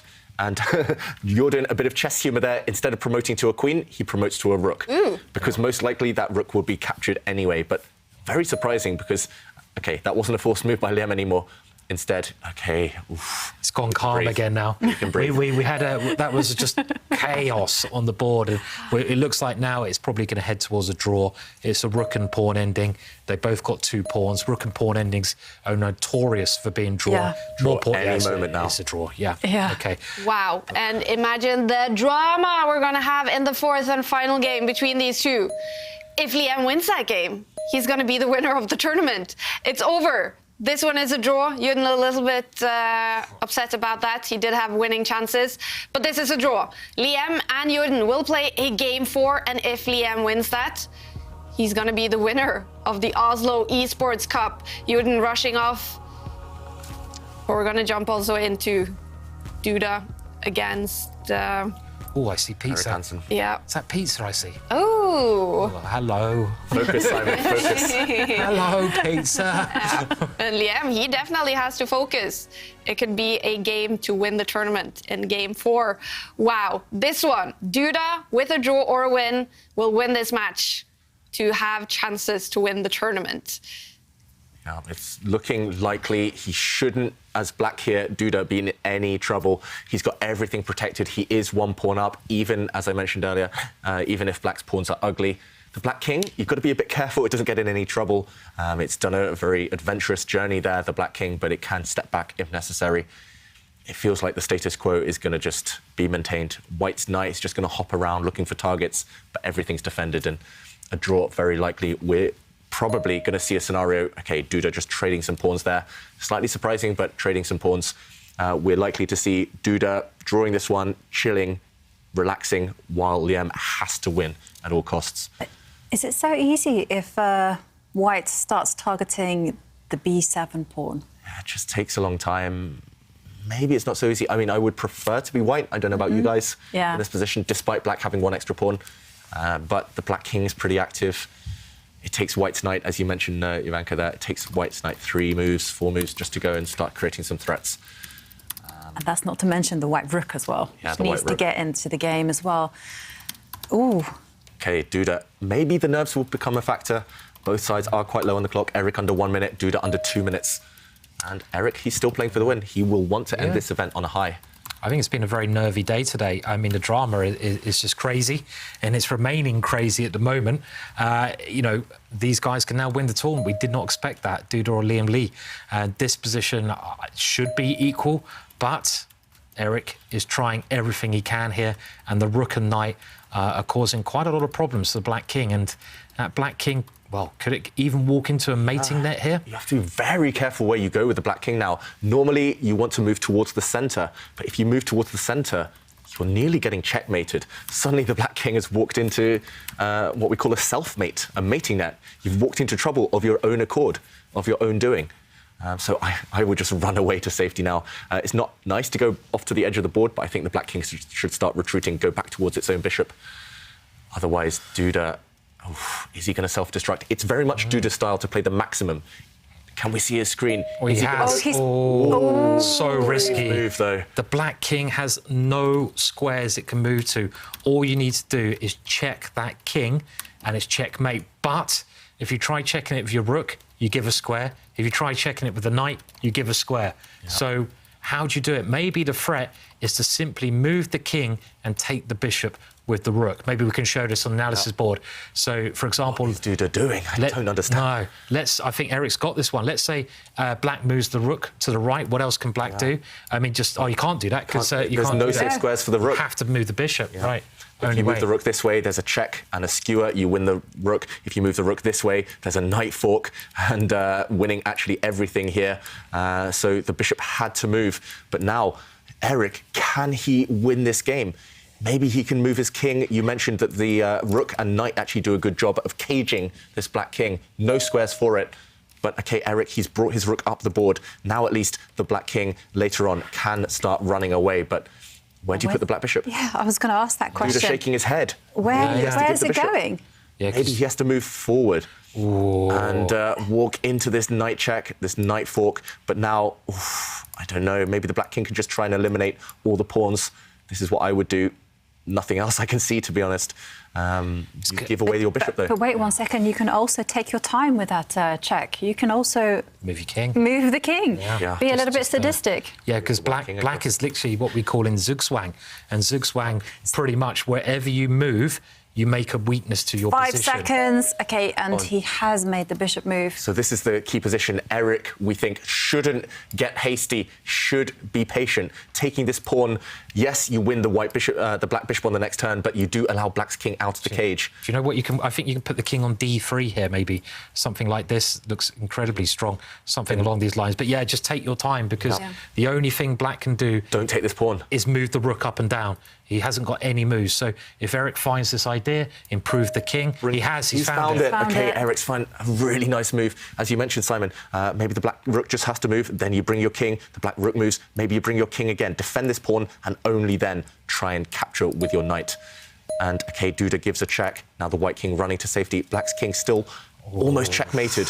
And is there a finishing touch? The black rook moving. It's really close. 30 seconds for Eric. Duda self-destructing, but Eric, how does he put the finishing touches on? I don't see it, I must say. It's not easy. Maybe you just continue bringing the white king. That's the most simple. But is there something better? That should be. There should be, shouldn't there? But maybe where is we it? put the king on the wrong square, which allowed the bishop to check. But OK, I like this idea. Just use the king. Use the king, and next move, the white knight is going to start taking some pawns. Oh, the evaluation bar doesn't like what Eric's done. But Duda, under 10 seconds, he's still fighting for his life. The black king moves, and white can start grabbing pawns now. This pawn about to drop. At least the black king is now out of that cage it was in. The black king had no squares it can move to. And now if the bishop... Maybe black's pieces will start coordinating. You can move the bishop, maybe move the rook in, and this could consolidate the position much better than it was. Now it's Eric down to 5 seconds. Oh, dear, 4. 3. He's got to move. He's got to take that pawn. Move, Eric. He does take this pawn off the board, and OK, now it's level material. Rook takes pawn. White is better here because this pawn's a target, this pawn's a target, but Duda still alive. Strange square for the bishop there, but he's attacking a pawn. He is attacking a pawn there, and I feel now Duda's probably out of the worst here. But it's still White who's pressurising. White taking that pawn.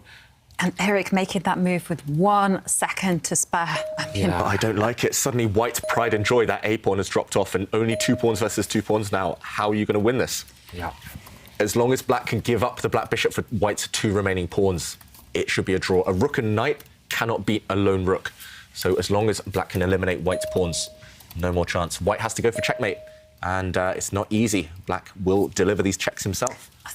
I think the players are slightly panicking now because a lot of their moves are just coming so quickly. I think they're relying on instinct. It's been a very nervous day today in general, which adds to the drama and, you know, really does. And so are we... What is actually happening in the tournament? I've actually lost count now.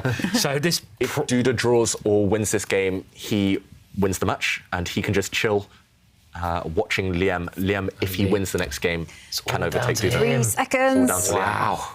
Incredible. But Liam now, while he's in his green room just preparing for the next game, he knows a win is guaranteed to win him the tournament.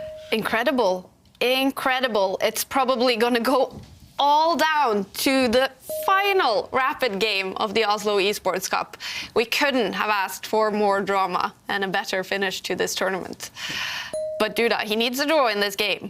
And with this pawn advancing forward, it certainly looks like Duda is 1 step closer to his goal. And Eric, OK, he's playing for a win with this last pawn push, but just before Duda's last move, we saw Eric just head in his hands again. He knows a draw is almost inevitable now. His winning chances have gone. They were temporary earlier. We saw the black king trapped, but as soon as the black king escaped, no more winning chances. It's level material, no way forward now. And, OK, Duda giving a check. The white king will step forward. All that black needs to do is eliminate the white pawns or trade a set of rooks. This black's doing everything right, I think, just trying to exchange pieces, exchange pawns, remove everything, try to get to king versus king, which we saw make the draw, win the match. And Eric, he's...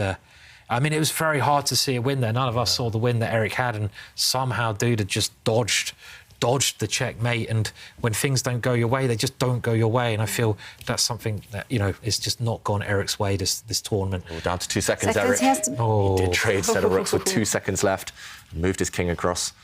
But yeah, he's actually played really well this one game, Eric, but unfortunately it's so hard to beat the top players in the world. You have to beat them over and over and over again just to get that 1 point or just to get 1 win. And OK, now it's almost guaranteed to be a draw.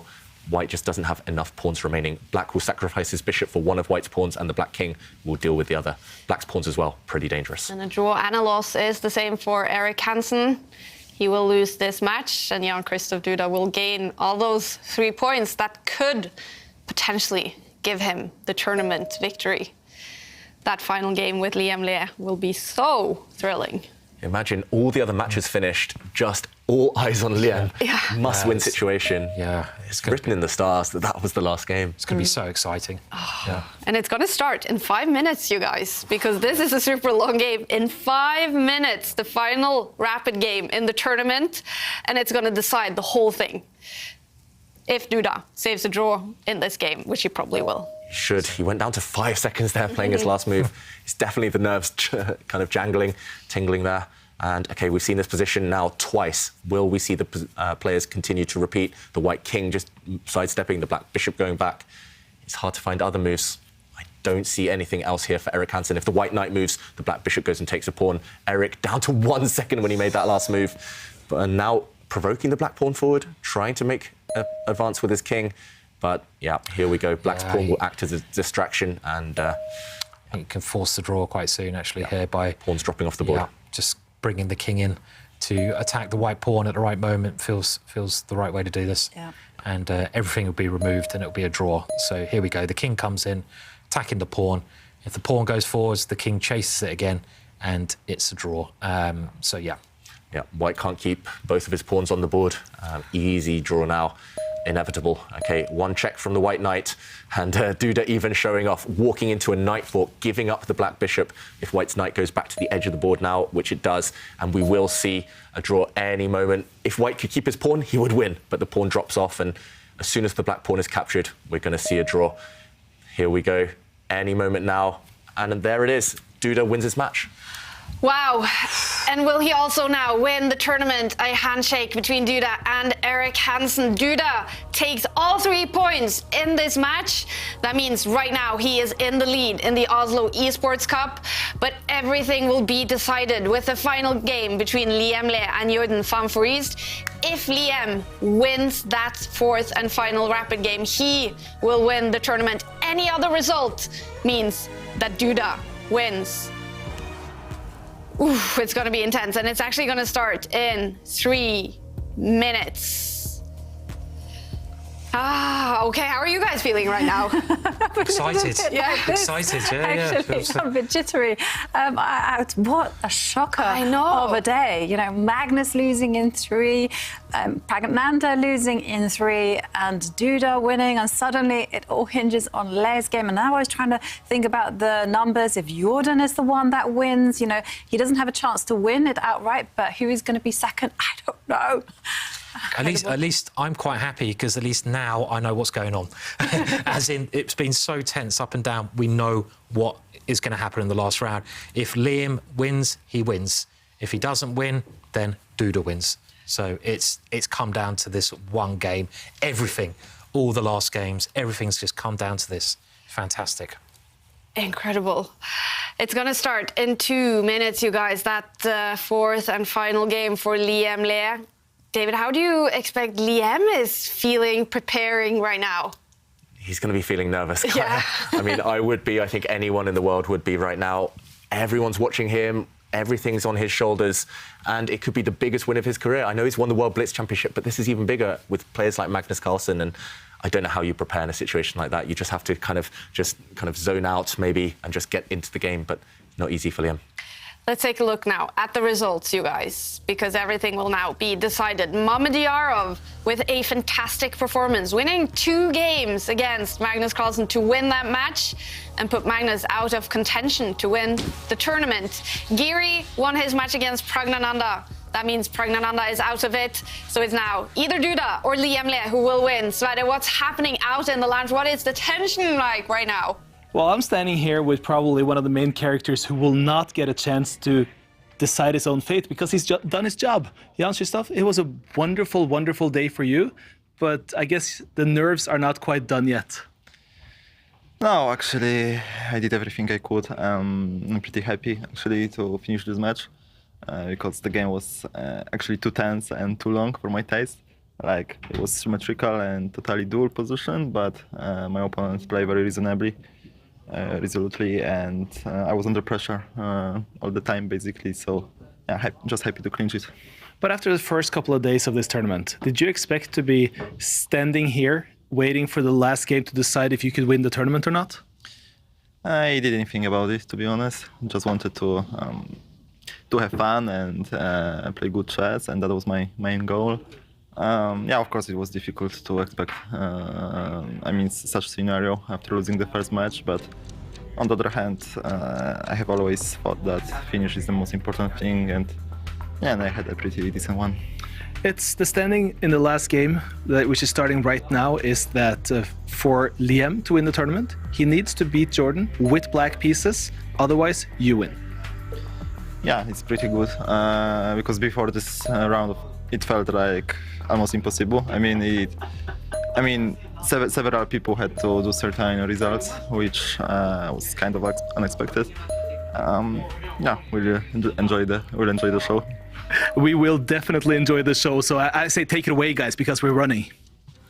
The show has started. Liam Le, if he wins this game, he will win the tournament. Any other result means Duda wins the Oslo Esports Cup. What's happening on the board? It's already about to be fire on the board. We have seen the open Spanish, and look at this. Black has just given up a knight and, okay, pushing a pawn.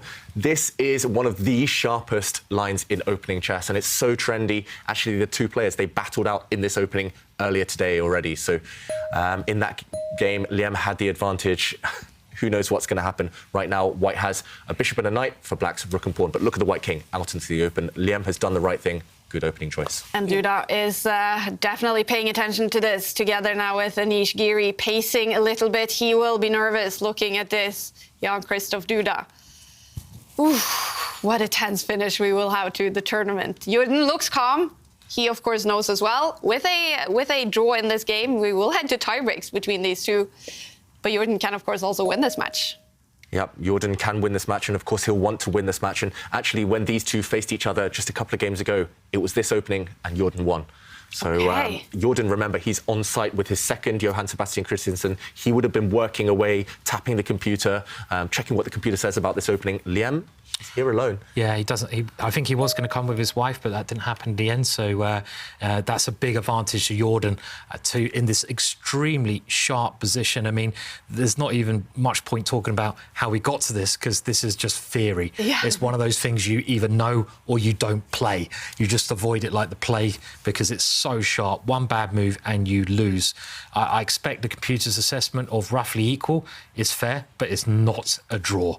There's so much going on here. It's anything other than a draw. And for Liam, in a must-win situation, if he wants to win the tournament, it makes a lot of sense to go for this type of position. So imbalanced, so many lines open towards that white king. And Liam, as Black, it's not easy to win, but he's got a good kind of foundation for that. And Jordan will have to answer some serious questions about that white king later in the game. And everyone in the Oslo arena will be paying attention to this right now. Let's head back to the lounge and hear from Jan-Krzysztof. You were laughing right now on this because it was Jordan who's actually playing for a win, it seems. Yeah, no, I was joking with Jan-Krzysztof because if Jordan was team Duda, or at least got already the money transfer, but it seems that the money hasn't arrived yet to Jordan's account, so he's he of course doesn't want to secure the first place for Duda. What is the point? He wants to win his own match, so he's playing for a win against an opening where you can play very safe and make a draw. So Jordan playing for a win means that of course there are chances for Lequang. And that's interesting because obviously these are two people with very, very different incentives right now. Yeah, I think it's very, very good for Duda that Jordan is fighting and he has motivation to win this game. Of course, when you have 1.5, you know there's a lot on the line always. So with White, you want to push for a win, and yeah, I'm curious. I'm curious what will happen. I still think that White, from the start, always the opening always looks good for White. So I think that Duda is a favorite now. But we'll see. It's a very exciting finish. I didn't even know, like at some point I saw the stats a few days ago. It was like 50% for Magnus, 30% or 38% for Prague. And I assumed that this is going to be a two-horse race. But already earlier, I remember one time when I played Vaikanze before last round, I saw these stats and Jordan had 4%. I had much higher, and other people had also higher. And finally, he won the tournament with these 4%. So these percentages, they're deceiving. But one thing's for sure, I don't think Duda wants Jordan overpressing now for that win. Absolutely. We do have a few moves on the board. What does it look like? We have a few moves, and it's so difficult to explain what's going on in this position because it is so chaotic. And Anish there, I was interested to hear his analysis. He was like, oh, it's a safe opening. You can play for a draw with white. How? How do you play for a draw with white in this position? I mean, look at this. I mean, there's pieces all over the board. White's king danced up the board, retreating. Maybe if you're a super grandmaster who studied this position for dozens of hours with a computer, then you can say, OK, it's pretty safe for white. But that white king is very, very open. Would you ever play this line? I would never dream of touching it. I'll tell you an interesting statistic. According to my database, basically nearly all the games end in a draw. That's because Jan-Krzysztof knows everything, as we've learned from his chessboard courses. But, OK, a queen trade from Liam, taking that pawn with the queen, trading queens. Now I understand why maybe it's going to be a draw. I thought Liam, with that kind of must-win situation, tournament within his grasp, he would keep the queens on. But no, trading the queens, and suddenly we see a scenario where black has a rook and 2 pawns. That's worth 7 points. For white's bishop and knight, worth 6. But white's minor pieces are very, very strong in this endgame. And predictions, guys? A draw. I'm just going by the stats here. I can see that in this database of maybe 50 games, I think about 45 of them have ended in draws, and 2 have ended in black victories, and the rest wins for white. OK, so some black victories in there. Liam needs to hope for a black victory if he wants to win the tournament. Look at Jordan's clock. He's actually gained 2 minutes from when they started, and we're at move 22 now, and it's still theory. That's modern chess. These players have studied this position before. Yeah. It's a little bit sad, really. So, I mean, well, it's not sad. It's just how chess is in the modern age. You don't need to think sometimes until you get to move 20. But you don't have to play like this. I mean, you can play like David as well. And by that, I mean, you don't really follow theory. I mean, you actually avoid it very early on, and you just play chess. So I'm actually surprised that Liam Lee has gone for this line. I know it's all tactical, it's all complex, but if it's known to lead to equal positions, why not just do something else, as a Sicilian, something like this? Well, here comes the new move. Everyone in the database has actually played rook takes rook, and they played out that endgame. Here, Liam is like, no, I'm going to push Harry. Okay. And always a good move, according to Simon. If you don't know what to do, Always a good move, yeah. And maybe we can jump in just to show what's happening in the position, because we did mention it was wild earlier, but this is still, I mean, I say opening theory. We're pretty much in an endgame now. But after this last pawn push, a new move there. Normally black was actually taking the white rook. We saw Jordan. He's the one to capture the rooks off the board. So we see this material imbalance. These bishops balance each other out. Let's ignore them for a moment. Black has the rook and these 2 pawns, neither of which are passed pawns, but in return, white has a bishop and knight. And especially this bishop is just a fantastic piece. It's on an outpost. It can never, ever get kicked away. It kind of covers these squares. The white knight still needs to do some work to get active. Maybe Liam trying to push pawns towards it to try and kick it away. But I'm expecting a simple move from Jordan now, the most natural move in the position, stepping forward with the white king, hitting the black bishop. And the problem here for Liam is, how do you keep this bishop alive? The last thing you want to do is offer a trade here, because suddenly 2 bishops will nearly always beat 1 lone rook. And, OK, he doesn't go for the most natural move, attacking this bishop with the white king. Instead, Jordan brings his bishop forward, attacking the rook instead, and attacking this pawn. Another very interesting option there. And the problem for black is you want to get active with this rook that is threatened, but where do you put it? If you bring it down the whole way to give a check to the white king, then whoops, you walk into a double attack. And if you can't find active squares for that rook, you might be in trouble. Ivanka, which side would you rather be here? Would you rather be white or black? If you had to pick a side to be? I would rather be white. White, because of the 2 minor pieces. Because of the 2 minor pieces and the fact that they control so many squares.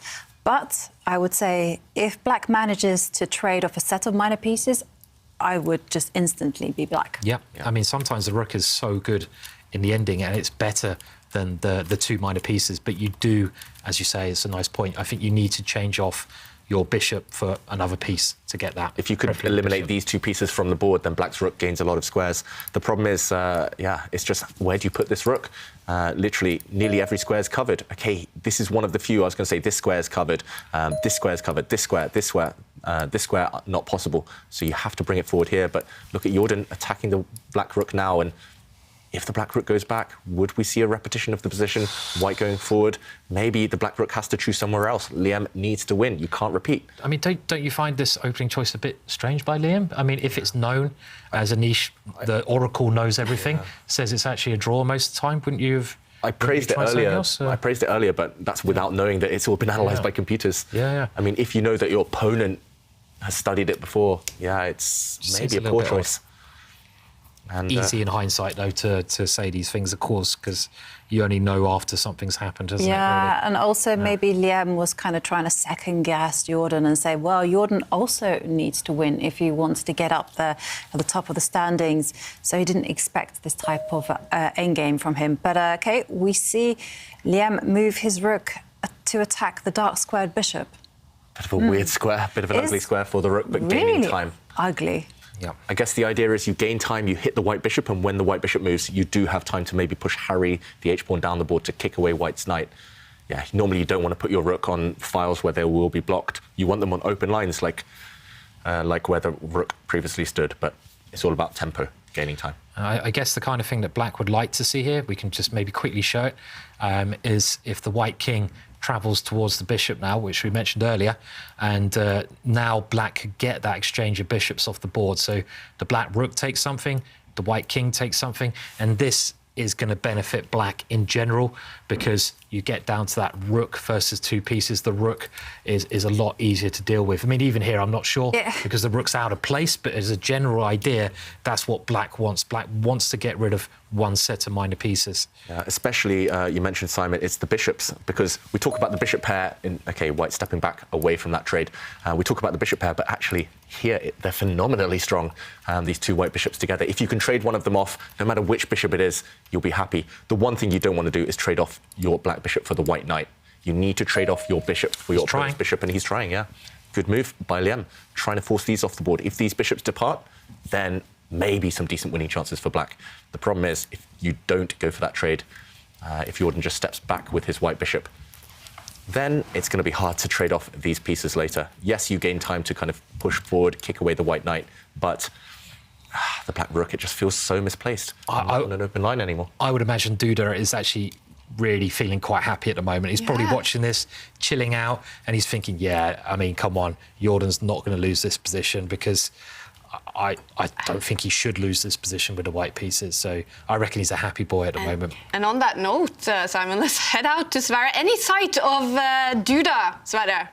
I actually have him right behind here. If we can show the camera on the backside, I see him watching together with Anish right now. They're following the screen.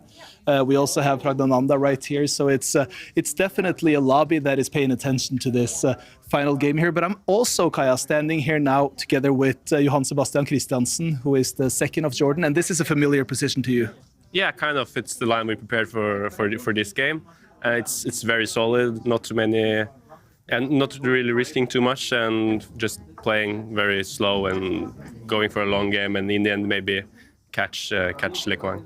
But you know, we're thinking a lot about the tournament win right now. But for Jordan, it's quite a lot of places that he can move either up or down, regardless on the spot he catches here. If, for example, he was to overpress for a win right now, that would mean that suddenly it could cost Duda the win as well. Yes, exactly. But I don't actually think Jordan thinks too much about it. He's just playing and trying to win and not really thinking about who wins and who comes second and who comes third and so on. So right now we have a lot of people watching the game going on this screen, but then there's also some people watching a game going on at a different screen. Inside of the lobby, there is also quite a bit of action. So right now, there's a lot of stuff going on, but our focus, that is directed very much at the chessboard right now. Absolutely, Sverre. I thought I heard some shouting. Apparently, that was probably the Manchester United-Chelsea game going on. Magnus Carlsen, we did see following that, but this is way more dramatic than that Premier League game. If Liam wins this game, he will win the tournament. Any other results, and Duda will win. Everything depends on this final rapid game in the Oslo Esports Cup. Any hope for Liam here? he might need help, Liam, in order to win this game. And it's exactly what Anish, what Johan Sebastian was saying. White is just rock solid. So it might depend on a blunder from Jordan for Liam to win this one. And first of all, there was a trade of those light squared bishops. We said that that would probably help black, but black does have doubled pawns now on the g-file. Not ideal. Those pawns, those black pawns, they are right for the picking at some point. White's king can go after them. Simon, do you think this trade has helped or still difficult? Yeah, I mean, I think I'd be a bit more comfortable if I was black here because it's one less bishop to worry about in a position where that rook was in so much danger. So I think I'd feel more relaxed, as in my plan is simpler. I could just move my rook around. OK, I might lose a pawn, but I can just simply try to cause trouble with that rook. But as you mentioned, often the rook is better than the two minor pieces. But in this particular case, the two minor pieces, they just work so well. And with this last move, white is going to win a pawn. Look at the bishop in the middle of the board. You can't really move that away ever. It's going to stay there for all eternity. And it's easier for white to play and better, I'd say. A little bit better for white. But saying that, draw most likely at the moment. Yeah, I have to agree with you there, Simon. I really do think that the bishop and knight are just working beautifully together. But the key is actually to keep the black rook under lock and key. If you can control the movement of its movement, then it should be actually fine, and maybe you can even push for more. Yeah, I definitely would be pushing for more here if I were white. And, OK, really instructive move there from Jordan. He brings the white king in, and it's definitely not the type of position where you should be greedy. If you take this black pawn, it looks like you can get away with it, but you do let the black rook into your position, and suddenly the black rook might start marauding, might start taking some pawns. So first, Jordan just lifts his king up, covering any entry squares the black rook wants to use. And, OK, the black rook has been given time to cover this pawn, so Liam, for now, still maintains all of his pawns intact, but yeah, white has full control. I mean, one move that I'm itching to play with white, and I've been itching to play for a long time, is to push this white pawn forward. And look at this bishop now. Simon mentioned it's impossible to ever kick it away, and now that this black pawn push has been just removed from the equation by white's pawn being here, this bishop is an eternal piece. And the bishop, the knight, they do completely lock out this black rook. So, OK, he's played it. Really important strategic move, very nice positional one there. And also, these black pawns now are fixed too. So if the white knight can sneak around behind and grab them, I think Jordan will be a big favourite. But for now, it's still in the balance. It's time for the black king to join the party. Yeah, very, very important to do that. Teamwork makes the dream work. We've said that many, many times. But in endgames, it's especially important.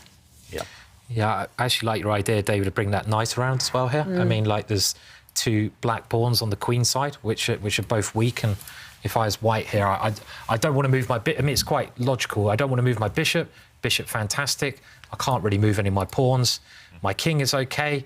I could go towards the G pawn, but I don't see it really helping. So what do I do? Logically, the only piece I can move is my knight. So then you look at the best square full of knight and you start manoeuvring it to better squares. And, well, that's what I'd be thinking. Maybe we can show the route of that knight. Which way do you want to go, Simon? Well, maybe C2, let's say, and then I want to go to E1. Say black just waits, for example, and then you drop back. Yeah. And then, for example, black just waits, you go forward, and, you're starting to leap towards these weaknesses, black pawns. So it takes a while, but there is a path forward. And, OK, Liam gives a check instead, hitting the white king. I don't know what his idea is if the king moves forward. I guess he wants to deliver a check, hitting the white king, but very worst comes to worst, the king can just step back and the black rook still can't creep into the position. OK, we see that on their screen as well. This is the current position. The reason I say the king should step back is because if you step forward, taking a black pawn, then suddenly the black rook finally gets to the second rank. That's its dream destination. Still not the end of the world for white, to be honest. It's still probably very good for white. But the more I'm looking at this, the more I'm liking white's position, because I really think great preparation by Jordan, because even though Anish said, OK, it's probably a draw, it's black who's always going to make the draw, has to make the draw in these positions, and white who's pushing. So, I think Duda, he's getting happier and happier the more the game goes on. And I would just retreat here, at least repeat the position once. I think white maybe has other ways to do it, but Jordan, he's not, as we've seen, the most patient guy in the world, and he takes the pawn. He takes the pawn, OK, allowing the black rook to get active. But, I mean, presumably, I thought his idea was going to be knight takes pawn. Okay, so actually there was a nice tactic here, as Jovanka points out, taking this pawn off the board, actually opening up an attack against the black rook. But there, I guess, lots more pawns would disappear. Maybe white wants to keep pawns on the board. So instead, white pushed this guy forward. This is the potential winner. Note how it promotes on a dart square in the corner. And after black captured this pawn, white's knight is jumping forward. White wants to remove this pawn from the board and push his own trump card, this pawn later. So very difficult now. This is the target, but also white's knight wants to jump in with a nasty check. The black pawns are starting to drop. Obviously, Liam must be nervous. He knows that if he wins this, he wins the tournament. Can Jordan somehow play a little bit on that? Yes. Yeah, I mean, Jordan, I think that was the opening choice. You guys were praising it a moment ago. He chose an opening where, in order to create winning chances, Liam has had to take some risks. He maybe could have locked things down for a draw 5-6 moves ago, Liam, maybe even before that, but he needs to win. And yeah, we saw Liam take some odd decisions, and Duda looks very confident, we must say. Yeah, it's hard to imagine black ever winning this position. Just how do you ever win this position? White's pieces are too good, the knight and bishop. Yeah. I must admit, I'm surprised that Duda is so calm. If I were in his situation, I don't think I would be able to even watch this game. It's a I would lovely be like, position to be in, though, isn't it? Because, It like, is. you know, whatever happens, it's not in your control. You've done your work, so you can sit back. The stress is out, and it doesn't really matter. Okay, I That's true. If you don't win, you've still done brilliantly well. So you know, I think it's nice. Could the position be about to become complicated, though? Liam here, he does have one moment, one opportunity to push a pawn and at least rid the white bishop of its dream square, and he's done it. In this position, we just saw a capture here, black pushing forward. It looked like a trade was about to happen, but if the black rook goes back and takes this pawn, then white's bishop finds its dream home in the middle once more. Remember, this pawn is so dangerous, and it might just win the game for white. Therefore, Liam said, OK, instead of taking this pawn for now, I'm going to leave it. And he pushes his own pawn. These 3 pawns are running, but also this white pawn running itself. And this is just 3 squares away from promotion now. Looking complicated. All the pawns should disappear, but Liam is the one fighting for the draw because white's pawn is the most dangerous of the bunch. I'd actually love to see this get down to bishop and knight versus king. One of the hardest sort of endings to master. These guys should have mastered it, but we could even see that happening. But look at it, it's all happening on the right-hand side of the board now. This is the critical area at the moment. It's all about whether this pawn can push through and promote, but for now it's locked down by the black king. Black's king covers its square that it wants to advance to. So at the very minimum, if Jordan just wants a draw, he could give a check, for example. The black king could step back and he could take this pawn. I mean, this looks very natural to me, to be honest. But you are running out of pawns. Maybe this does give black the time to just step back with his rook, for example. Maybe trade a set of pawns. I mean, what else do you play here if not this check for white? I don't really see anything else, to be honest. Do you think this will? This is edging towards a draw. It looks that way. And at this, OK, we do see the knight check. And black's king has to continue blockading the white pawn. I don't think you should go any other direction. This way just looks illogical somehow. It's still fine because if you push forward with a white pawn, the bishop drops. But yeah, why not blockade if you can? Why not blockade the white pawn? And if this is a draw, that means we will finish the tournament with tie breaks, you guys. It's not going to decide the tournament winner. If this is a draw, then Duda will win no matter what. But we will get some dramatic tie breaks to finish off the Oslo Esports Cup. Yeah, and in those tie breaks, Liam would be fighting for second place, I guess. Yeah. Jordan also, I mean, lots of money at stake.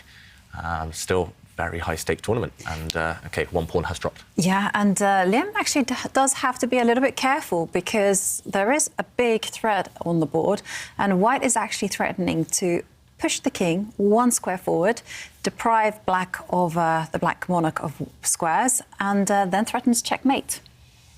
Yeah, we have to show this mating net in the current position because, as Jovanka mentions, big threat if black is just careless. I'm looking for just a random move. Then white's king steps forward. Whoops. Again, this knight check is just terminal. If you waste a move with black, then this is actually a checkmate net. And I'm not sure the name of this checkmate, Jovanka, you're the expert there, but checkmate is checkmate, and this one is pretty bad for black. This one's called checkmate. You're also an expert as well, Simon. I did do a video series on it, and Really? Yeah. I know Lawrence Trent has actually done some stuff for Ginger GM where he did an attacking Checkmating, course. yeah. So, like, between all three of us, we should know We should all the know names. The spider web checkmate. In the Norwegian spider. Do you have, what kind of spider does she have in Norway? Gross ones, like every other country. The gross Norwegian spider checkmate. You could call it Edderkopp. Edderkopp. Edderkopp, mate. Edderkopp, mate. Yeah, just... Yeah. So black's rook is coming, trying to stop this checkmate. I'm just wondering how you stop it, though. For example, if the white king does march forward in this direction, reinstating this threat of trapping the black king, black has to give a check, literally nothing else you can do. And then the white king maybe moving this way. You've got to be careful now, because if you keep checking, then white is going to kind of close the net around the black king.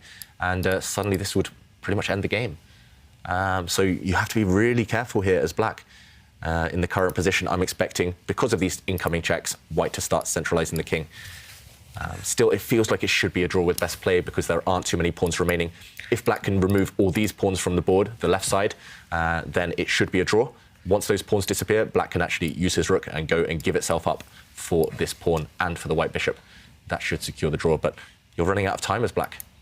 White can still create some threats in the process. Yeah. And also, I was just thinking, if the white king runs all the way to the left, maybe there might be even possibilities of trying to keep the white pawn alive.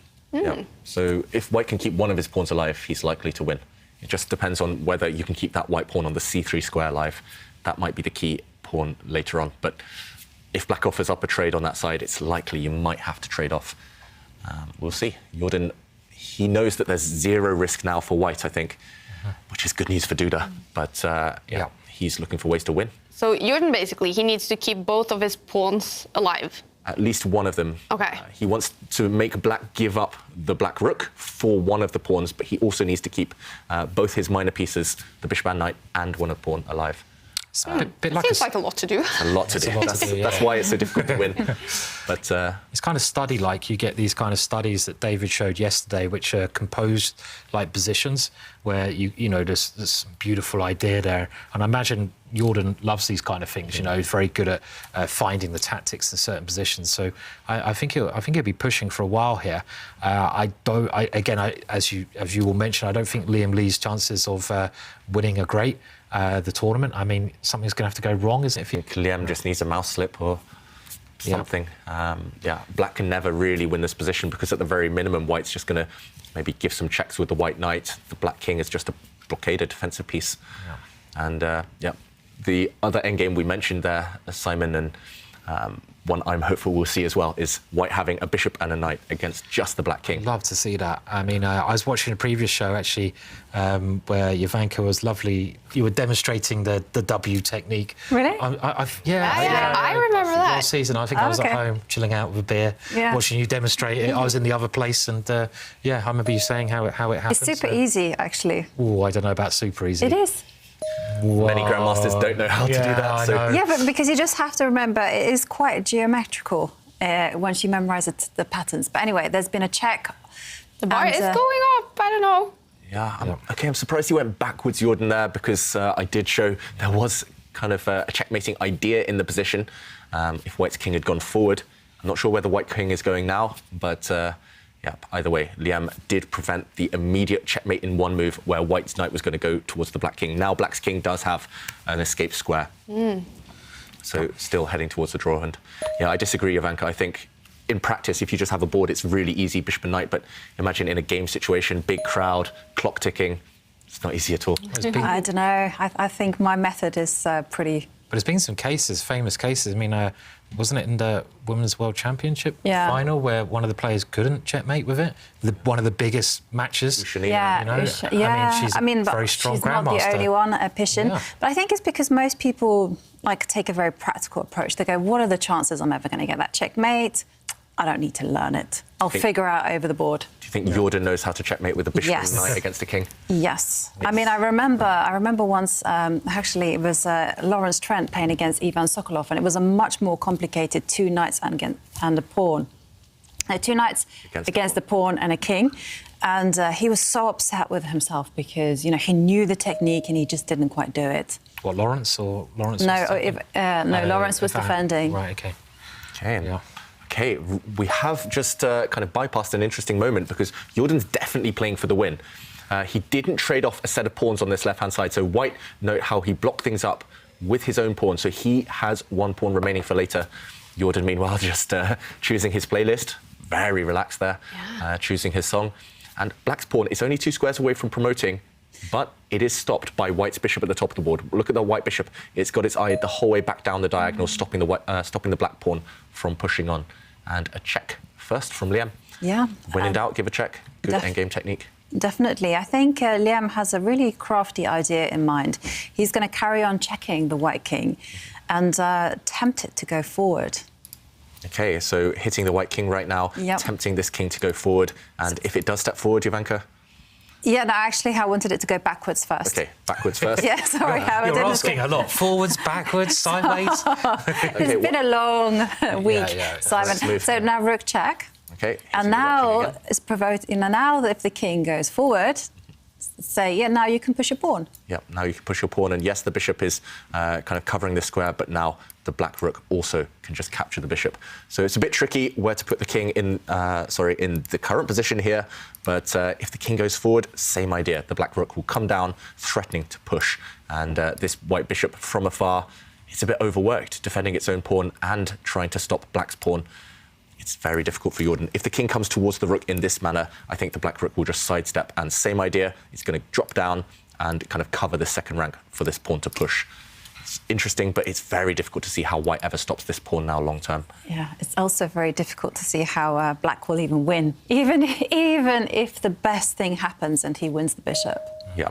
And OK, a knight block in this position, the white knight blocking the check and black's rook just sidestepping. This is a really annoying pin for white to break. And how do you break it?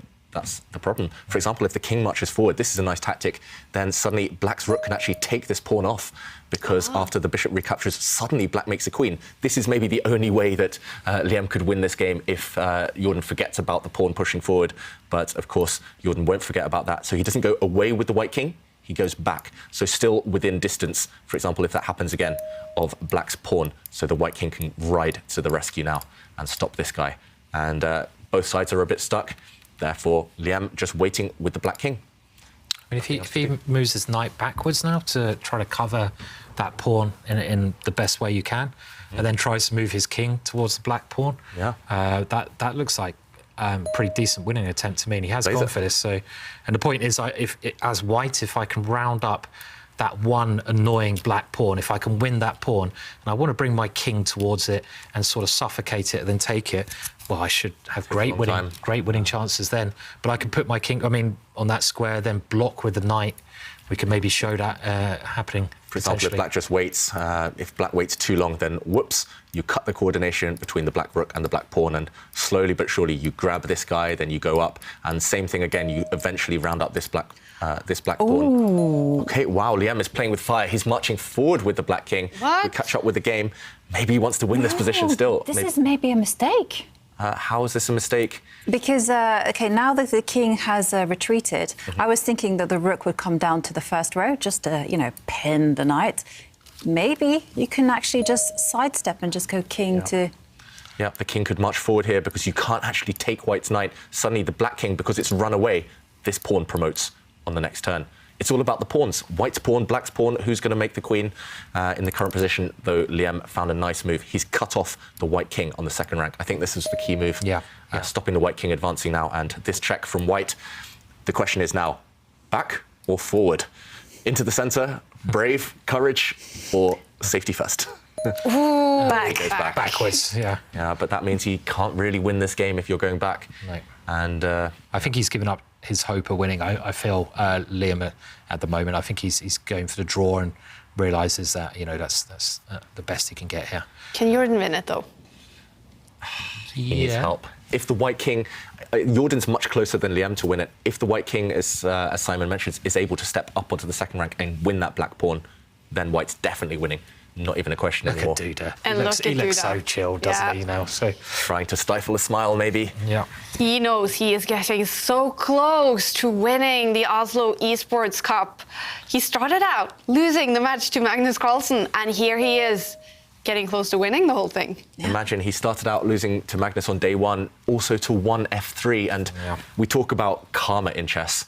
Imagine the heartbreak of losing to an opening like that, but then coming back and winning the event. Yeah. He's putting those ghosts to bed. So if Duda wins it, which is looking very likely now, then he's deserved it, definitely. Yeah, and Duda actually didn't even get any birthday luck either. You know, he turns 24 and he loses in a tiebreak to Liam Le, who now he's kind of hoping can not win this game. He's been the king of the tiebreaks, Duda. So many tiebreaks. He won most of them, and other than against Liam, of course. But yeah, I mean, he's a fighter, calls himself the Polish fighter, and yeah, fortune favours those who fight. Right now, Jordan trying to go back to the centre with his knight. I'm not sure where that knight's going. I think, well, really the only piece that White can use to try and win this position is the knight. Yeah. He can't really use his king, he can't use his bishop, so he's trying to find somewhere for his knight to go to. But I like this move from Liam, who attacks that pawn, and now just simply comes back asking the question, OK, well, where actually are you going to go with that knight? You can only attack one pawn. I'll defend it, I'd imagine. Yeah, if the knight ever moves from where it's sat right now, Black will go back after White's pawn on the c-file. There is But one. what about this idea, actually? Yeah. You just give up the protection of the h6 pawn and you just go, right, let's bank on Charlie. Yeah. C-pawn. Yeah, of course, yeah. and you've also got maybe some checkmate idea and bringing the knight back. If you know, at some point, there's a funny checkmate there. Maybe we can just show it. Let's say the rook defends the pawn, for example. So in this position. Yeah, just for example, it's probably a bad move, but just to show. And now the knight comes in to attack the pawn again, and the rook goes back. Let's just say, because it's a pretty pattern. And now the knight can, of course, take the pawn, which is good, but the check is quite tempting. And the king goes in the corner, and the bishop checkmates it. And I just like these patterns. I mean, that was like basically with the worst possible play that Black could ever do. A lot of help from Black there. A lot of help. Black had to self-mate himself, but it's a pretty pattern, and we like our pretty patterns. That was yours against me. What's that one called? We've got to give that one a name, haven't we? Anyone? Any advice? Can it be the Kaja mate? Because I would fall Kaja into mate? that. Yeah, well, yeah, we could call it the Kaja mate. Yeah, I thank mean, you. Or we could even ask people in the chat as well. But Yeah. Kaja mate's quite. I quite like the Kaja mate. Kaja mate's nice, yeah. Yeah, I would fall into that every single time. Meanwhile, a nice move from Liam, we should say, keeping an eye on this pawn, so fixing down the white knight. The white knight has to keep protecting that pawn. And the problem for Jordan is if he ever gets greedy with his own bishop, then suddenly the king is let out of its box. The king can remove this important pawn. And yeah, the king will just journey over, and it should be a simple draw. There's no way really to push this pawn forward while also winning Black's pawn. Black's pawn is a thorn in White's side. And actually, the position has repeated itself. And, OK, I was going to say, if Liam brought his rook back, that would have been the second time we saw that position, maybe headed towards a draw. But Liam says, no, I don't even need to do that. I can wait with the Black king. The bar's gone crazy, and I'm just having a mental. look at the computer as to why it's gone crazy, and it says that it's winning for White because of this move. OK, why? Now the idea is if rook takes pawn, this is a nasty knight fork. You've walked into the wrong square. Your king and rook are within touching Are we distance. going to see the Kaja mate? It could be the Kaja Look mate. at the bar, you guys! OK, what is happening here? So the Black king has stepped back to safety, and wow, this is amazing. The winning idea is a check from the white knight. The king marches back, and now you just move the bishop. He hasn't found it, Jordan. It's not easy. You just move your bishop out of the way somewhere. You guard this square that the Black rook wants to use, and you actually give up your knight. Wow, that was beautiful. This is difficult to spot. Yeah, very difficult. Here, the idea is that the white knight drops, but the white pawn steps forward, and no way to prevent a new queen. That was difficult. We can't How blame is Jordan for finding. Duda reacting to all of this? I'm curious to see him right now. That was getting very close for Duda. He is looking very calm, but it's getting close for him. Oh, I see a slight smile there. Yeah, you know, it is edging towards a draw. But that's how tricky it is when your opponent has a knight. Just one small slip. If you put your king and rook on the wrong square, you walk into danger. But yeah, I mean, that one, maybe in an over-the-board game, long game, he would have found it. He still has 5 minutes, or had 5 minutes, Jordan, but it's so hard to just kind of change the pace and notice that one moment. I feel like that mate was so beautiful. It's like if chess were like a sporting kind of thing, we'd have an action replay. Look at this. It was so wonderful. I think you should get extra points for pretty mates. Exactly. Ooh, that's a good idea. Some Like little sparkling study-like mate. finishes. No, but that would force people to resign early to avoid the extra points, to avoid the... But you yeah, can't that's resign, true. of course. You're not allowed to resign. So. Oh, and it's, I think, is it, No, you need your knight at the top of the board, I think, again. what the bar has... Easy to... But if he moves the bishop now, can you do it? Oh, no, because then you have to guard the pawn. Actually, maybe you can repeat the position. You can go back where you came from, still for that same trick, using the knight. So hard to see. I mean, this So what are we looking The same from trick is Jordan on now? the board. So this trick is in the position. For Jordan to win this game, he has to play this knight check. That's actually the most obvious move in the position, but it's not that one. It's the second move, which is most difficult, planting the knight on this square. Remember, there's a knight check here, there's a knight check there. We've had this position before, and OK, the stockfish there, I think maybe not spotting the horizon not deep enough, and as mentioned, this is the killer blow. The knight check, the king move, but this is the difficult one to see. It's like 4 moves in advance, so we can't blame Jordan if he doesn't find it, but dropping the white bishop back, covering the square that the black rook wants to use, and also after the king takes, to push forward with his pawn. He's found the first move. Oh, he's found the second. He's found the second move. If he finds this, he's a genius. This is the move he has to find, a knight check, and he wins the game. Will he find this? He doesn't find it. He is. Keeping us on tenterhooks there. But it goes back to, like, you've got to look at all the checks, you know, it's that basic rule. Check the checks out and check the forcing moves. So he should have considered it for longer, considering his time. The thing is, he's still got a winning position after the king moved. So after White's knight came to protect its pawn, this move, bringing the knight back, would win, except he's had that position twice before. So that would be the third time. So it's a winning move, but it would allow an immediate draw. And, OK, the white bishop steps back, and we've had this position before as well. Second time we've seen this position. If Jordan brings his bishop back, it's a draw. All right, let's take a look at Duda now. With this, it could be a draw now with this next move. Could well be. It's looking very likely. Well, I'd love to see him celebrate. Can you imagine him running around? We see a smile. We do see a smile on Duda's face. This next move can decide if he wins the Oslo Esports Cup. Right, the game goes on. The game goes on. The suspense is so hard. I think a draw is almost inevitable now, unfortunately. Yeah. But, the game goes on. White's goal to try and win this game is to push the white pawn forward far enough that the black rook has to sacrifice itself for that white pawn. But the problem is the black king is coming over now. And no matter when you start moving the white knight, white bishop around, black will get an opportunity to bring king over, give up the pawn give up the rook for a piece and the pawn. White's king is just in a cage. That's the problem. White's king is just terrible, not participating. It's a pretty simple draw now, I think, and we're going to see it probably happening in the next minute or two. The only trap is not to walk into a knight fork. No knight checks that hit the black king and the black rook at the same time. What kind of celebration do you think we're going to see from Duda? Do you think he's going to do the double fist pump? Is he going to do the Mexican wave celebration? A little bit of Ronaldo, maybe? What, shirt off, running around the hall? The Hussein, what's Hussein Bolt? Usain Bolt. Usain Bolt. Usain Bolt. Yeah, what was the dab? Yeah. Farah. Maybe the in-betweeners dance we were looking at earlier. Oh, yeah. Should we do that together? No. Wow, Jordan's about to give up his knight. He's about to push his pawn forward, and that's actually a great winning attempt. I don't think it wins, but here we go. We could see some flashy end to this game. White's knight is under fire from the black rook, but he pushes his pawn forward. So now if black goes and uses the black rook, captures the white knight, white will win. White's pawn pushes forward, and there's no way to stop it. You have to bring the black king back now, surely. Is that the only defence? Maybe we can see the stockfish moves now.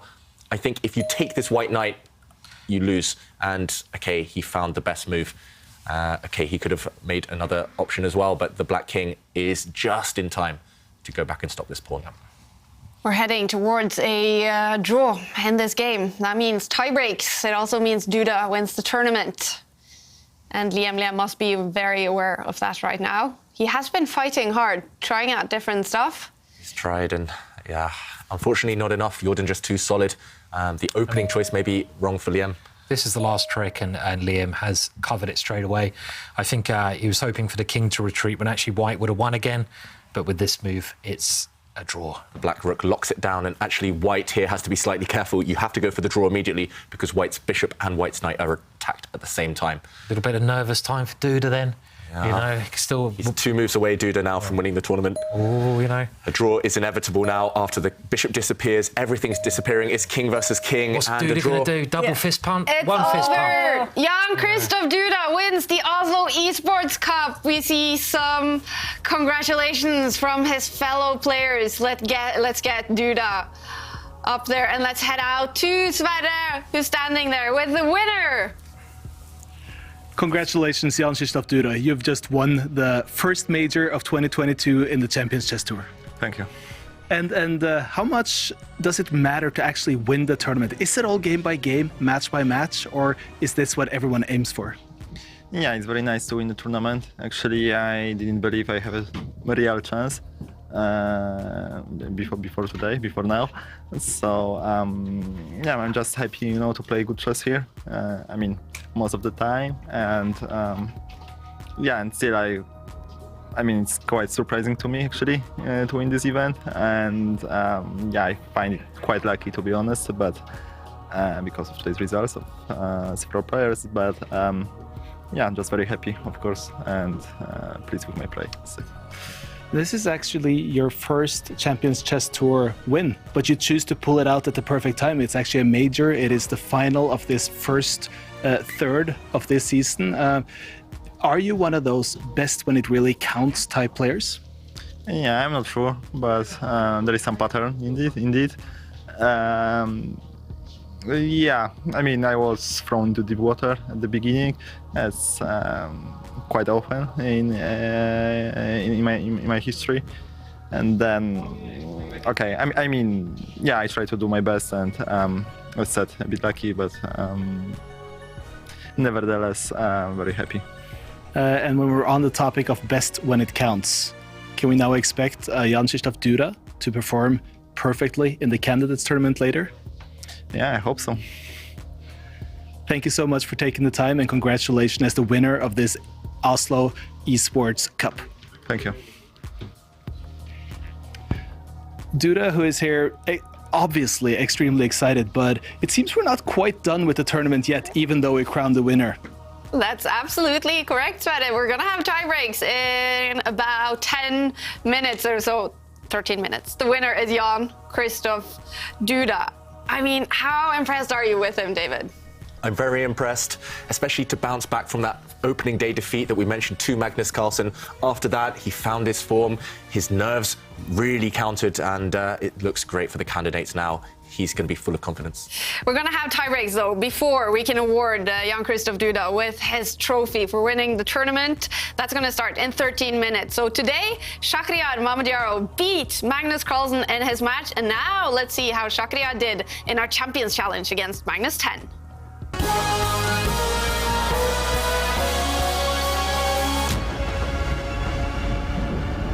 Shahryar Mamedyarov is now going to play Magnus Carlsen at 10 years old in our Champions Challenge. And it's a tough challenge, Shahryar. Are you nervous about it? How do you feel about it? I'm very happy to be here. First of all, it's my first visit in Oslo. Ah. Yeah, and very happy to be here and try to show my best chess and enjoy from Oslo. And yeah, we will try, and it's very nice. Of course, we will start from Magnus challenge, and we will see how I am ready or not for tournament. But I'm very happy to be here. Yeah, and we know, of course, Magnus at 10 years old, he was already very good. Now, you met him a few years later. He was 14, and you guys met in Dubai in a tournament that you actually won. What happened back then? Yeah, well, I think the first time I met him in Dubai when he was 14, me is 90, and I won this Dubai Open tournament, and it was first time I see his Magnus family, father, mother, and sisters. I remember when I win this tournament in last day, it was Magnus' sister's birthday. She was 5 years, Really? 5 years, and I go to big mall and buy for her gift, big gift, and I give in birthday. I congrats, yeah, I congrats, and it was the first meet, my first meet with Magnus' family. Of course, after this, we played many tournaments next year, and we can there in Group B. But after, okay, he played just one time, I think, in Group B, or maybe 2 times. But okay, I mean, and he just go, and he every year he improved his chess, and after a few years, he was world champion. Yeah, it's incredible. And actually, the Dubai tournament you talk about, that was actually when Magnus became a grandmaster at that time. Yeah, I remember. Yeah, I remember this day when he was a grandmaster. I was walking in the hotel. I missed the room, and I go to one room, and I see it was Magnus' room, my hotel room, and he was preparing chess after the tournament. It was crazy. Yeah. Everyone was, walking, everything, but I just go to hotel, and I miss, and it was my mistake. I just entered another room. I see his Magnus' room, and he was preparing chess. He was in the bed and preparing chess. I mean, after the tournament is finished. Yeah. I mean, he loved chess, of course, when he was 14, 13. Every single minute he was preparing chess, and it was very nice, very good. Cool. Yeah. But we also want to talk about you when you were younger, Shakhriyar, and especially at 10 years old. How big part of your life was chess back then? Okay, I started to play chess when I was 9. Okay. It's a little bit late? Strange, yeah, late, because it's 9 years. Is okay. When I played first tournament, all my countrymen in chess players like Rajabov, Kashimov, it was all international masters or grandmasters. But I played first tournaments in open tournament when I was 14. Wow. First, yeah, it's just too late. I mean, 14 is first open tournament, and I mean, I started late, but my results come very good. And in few years, in 14, in 21, in 6-7 years, I was in top 5 in the world. Wow. Yeah, I mean, yeah. So you had a natural talent for chess? I don't believe this one is national talent, because I believe hard work. I mean, if you work very hard, the results will come. And for this reason, I think is hard work. We love your chess style, Shakhriyar. Your games are always super entertaining. So will you bring that to this game to try to beat Magnus? Okay, we'll try. Yeah? Okay. Are you ready? Okay. All right. So Shakhriyar, he's going to have 2 minutes on the clock. The goal, of course, being a grandmaster, is to win in as few moves as possible. But if he loses on the board or on the clock, the goal is to last as many moves as possible. So Shakhriyar, if you're ready, go ahead. Make your first move. This is the Champions Challenge. Okay, we can start. Yes. All right, we have the first move. What is your strategy here? Okay, his first move is not to lose immediately. Okay, let's do Very nice. some risk.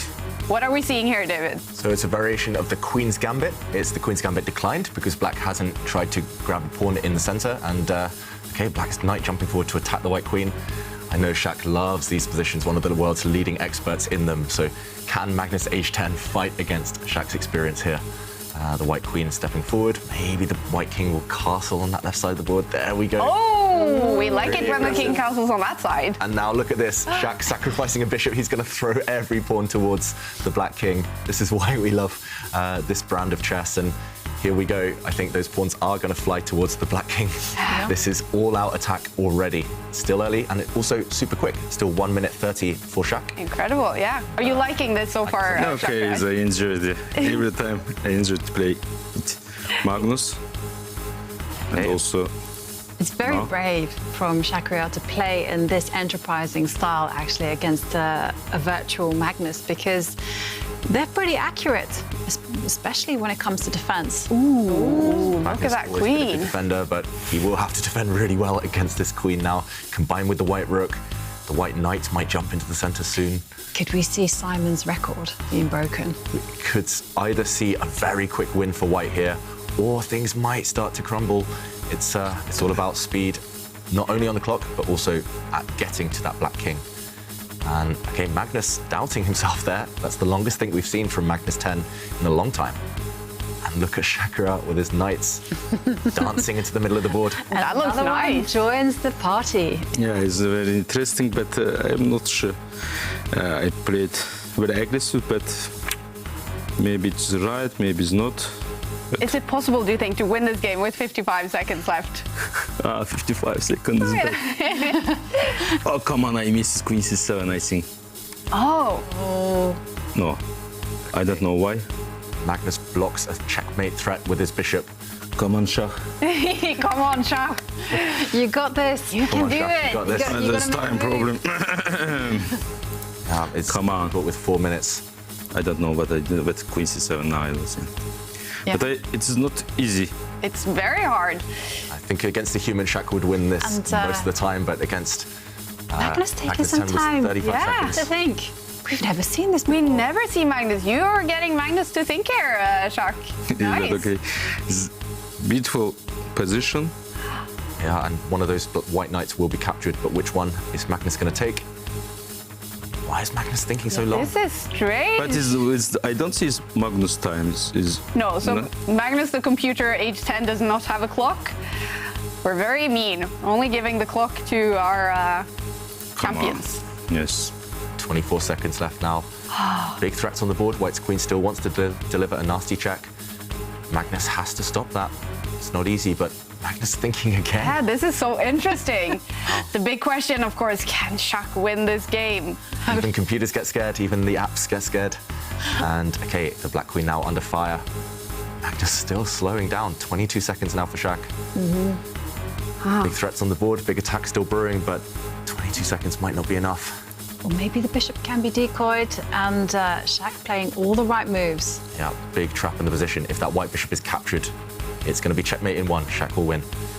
Is Magnus going to find a way to defend? Okay, he tries to trade. Oh, what a move he play. Yeah, great. Very tricky Magnus, like. Yeah. Yeah, I think it will be not nice finish. I want to give checkmate, but. And Magnus is insistent. He wants to trade off those queens. And the queens are off. Shaq does not have much time. Nice, it's finish. Is it not possible? 8 seconds left. Okay, Get the moves in. Get the moves in. No, it's finish. It's finished. But I think it's somewhere it looks like it's winning position. I just miss it because 2 minutes is not easy to play. Yeah, it's not. Super but hard. I think it looks like winning. Yeah, somewhere it's like it's a very good attack and very bad king. But I think it was absolutely winning position. But okay.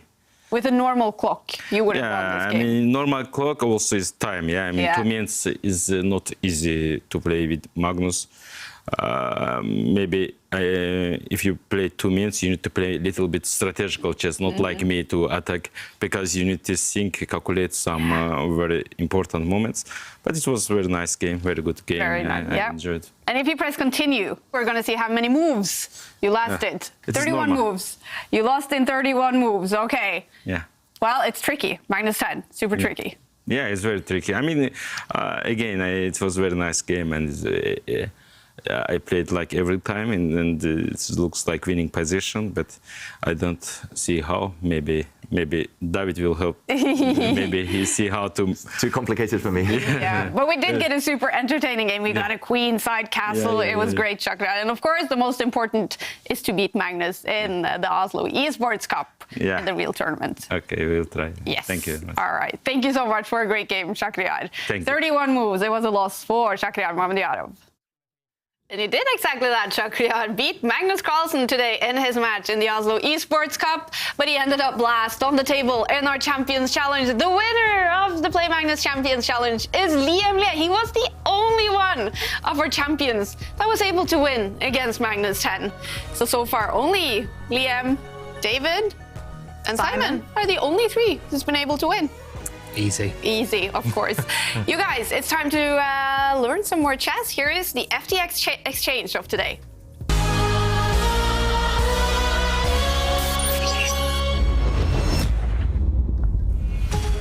And the exchange of the day comes from the clash between Liam Le and Jordan van Foreest. It came from an earlier game today, and in this position, Liam with the white pieces is actually one pawn down, and some exchanges require sacrifice first. And here, Liam crashed through with favourable exchanges using a sacrifice. Bishop takes pawn, broke open the defences around the black king, and after black recaptured, we saw the white rook burst forward, and it's all to do with this diagonal. Actually, we saw the black queen swing across now, but after a really calm, really clever move, bringing the final piece into the attack, we saw a set of trades, a set of exchanges, and at the very end, there's nothing for black to do to save this knight. He had to give it up, because if he had moved away, then the exchange becomes a forced win with a rook check, utilizing this pin, and next move, winning the black queen.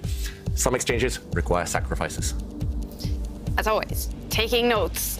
Blitz tiebreaks are about to start between Liam Le and Jordan van Foreest. Who will start with the white pieces? It is Jordan who will start with the white pieces here. The tournament is decided. Jan-Krzysztof is the winner, but still money and important points to play for these two players. And here we go. Here we go. It's Blitz. 5 minutes on the clock now per player, and it's the same. Until this last move, it was the same opening as the previous game, which did end in a draw. And this time, no open Spanish, as we call it. It's a very closed position with all the pieces still on the board. We now, due to Jordan's last move, we arrive in a position that's going to become about manoeuvring, potentially. Black, the first to castle. White will do the same shortly. And you're happy to see this opening? Yeah, in some respects I am. I mean, again, it's a long, manoeuvring, very subtle game. And I think the interesting thing is, well, if Liam wins this game, is he going to be a bit annoyed because he could have played this in the game to win the whole tournament? Maybe he shouldn't win this game. But it's always fascinating to see how these top players place their pieces in this manoeuvring battle. Yeah, and actually, I think it was Jordan who made the first change from that last game. So, okay. Liam, I mean, I just wonder how he's feeling in general, just by taking space there, covering some squares. But how will you feel if you know you were so close from the biggest tournament victory of your life, so much money, such big prize at stake? Yeah. It's hard to refocus now on just a blitz game. But I have to say, Liam actually has done that remarkably well, because he also did it against Jan-Krzysztof. So many times, you know, in their match, he was winning and he failed to win, in fact, even lost at some point. But then when it came to tie breaks, he managed to kind of kick into gear. I think he's one of the coolest customers, Liam Le. I mean, when he's in these situations, you can just tell he's just very relaxed, you know. He plays good moves, he plays them quick. I mean, look at him there. You can see there's not really any stress on his face. And he's had a great tournament anyway, so enjoy this last couple of games. And we have to remember, he is he has a full-time job working for the university as a chess coach. It's quite impressive to perform at this level. Yeah. When you also work. And he's not just a chess coach as well. You know, he's also director of the Webster chess team. So that means that, you know, he's looking for recruitment. He's planning out exactly what they're going to do. So it's not just like, let me rock up and let me train with some of the finest young minds. There's a lot of admin work as well. Yeah. Yeah, and I mean, the reason he's so good at these playoffs is he's a blitz specialist. He's the former World Blitz champion. I think in, 2012, 2013, he won the World Blitz Championship. And we've seen him in the playoffs be super fast. The reason he nearly won this tournament is because he even beat Duda in a playoff, in a tiebreak like this one. And okay, manoeuvring stage is just finished. Just as we come in now, we see a set of trades of pawns in the center. Things are starting to open up, and black just shuffling the rook in the middle. It's very, very tense. One slip from either side, and the advantage could swing. First, it's still about improving pieces. Black has an isolated pawn in the middle of the board, but he's trying to trade it off now, trying to trade it off for white's very strong central pawn. Still barely pause from Liam. Yeah, I think both players are in their preparation, as they should be, in quite a well-known line. Not that I know that, I'm assuming it is. And here, the only danger is that too many pawns will get exchanged off. But the thing is, it's really opening up, and that generally leads to a very exciting game with the pieces still on the board. Can white get the knight to that square we love so much? A knight on f5 will thrive, and Kaja, you were asking about this earlier, actually, that knight getting to that square, and we could see it come towards the black king. I always remember from these kind of openings the famous Kasparov-Karpov matches, and there was some great victories by both players in those really impressive World Championship matches, which mean Jovanka at least were brought up to, really, weren't we? You know, Yeah. and it's great, you know, great to have those memories. Neither of these players were alive at the time, but I'm sure they've hang on a those minute. games. Just don't rub it in, Dave. Sorry, Simon. Oh dear. Yeah, I know I'm old, but you know, it's not David wasn't even alive as well. Sorry. David wasn't even alive. Oh no! I just meant such that a these- youngster, Dave. You're such a youngster. I just meant these players, they're very classically educated. They would have studied those slightly older games. Dig. But look at the clock time. Suddenly, Jordan, he's frozen. He's gone into the tank. He's spent a minute and a half now on this one move, and it's very complicated. It's very tense. Firstly, that shows he's not actually in his preparation anymore. He's on his own. He's got to look at this position with fresh eyes, but also he's stuck for moves. Okay, bringing out his bishop, very logical, but temporary pawn sacrifice. Suddenly, black has won a pawn in the middle of the board. How is Jordan going to justify that, find compensation for that pawn he's given up? I guess now it's Simon's idea coming into play, you know, perhaps putting a knight onto the beautiful f5 square. Yeah, I don't necessarily think it should be done now. No, sure. Yeah. But it will be there. Yeah, I mean, you can see White's pieces are looking quite good. Maybe you can just move the light square bishop one square as well, just line it up against the king, get it back on that diagonal. But it is a pawn sacrifice. To me, it looks like... I don't know if I was just going to suggest this, actually, but then I thought, no, it will never happen. But, yeah. OK, so we did see a temporary sacrifice from White and a whole flurry of tactics there. We don't have time to show it, but the queens have come off, a set of rooks have come off, and actually it's just level trades apart from black maintaining his extra pawn. The key reason for Jordan going for this is White has got the bishop pair. White has the two bishops. In return, black has more knights. So still roughly level material. It's just about whether the bishops now compensate for black's extra pawn. And the winner of the tournament, Jan-Krzysztof Duda, has tweeted, "Mommy too? Boy, what's that mean?" Mommy too? I'm not quite sure. So I guess well, if our viewers can help us out and tell us what Mommy too perhaps means. Google Translate. Then tweet us using Chess Champs and I will translate the message. I'm going to bet this goes to Armageddon. You think? Yeah. Yes. Anyone want to have a little cheeky bet against that? No, So because first- because we were having a discussion earlier at lunch. I Google translated. Okay. It means we got it. Okay, we got it. Got it. Yes, you got it, Jan-Krzysztof Duda, the winner of the tournament. These two are fighting for important prize money. So the winner in tie breaks gets $5,000. The loser in tie breaks get $2,500. And prize money is what matters when it comes to the overall tour standings. By the end of the season, we will name a overall tour winner, the best online rapid player in the world. And it is important then to gain as much prize money as possible.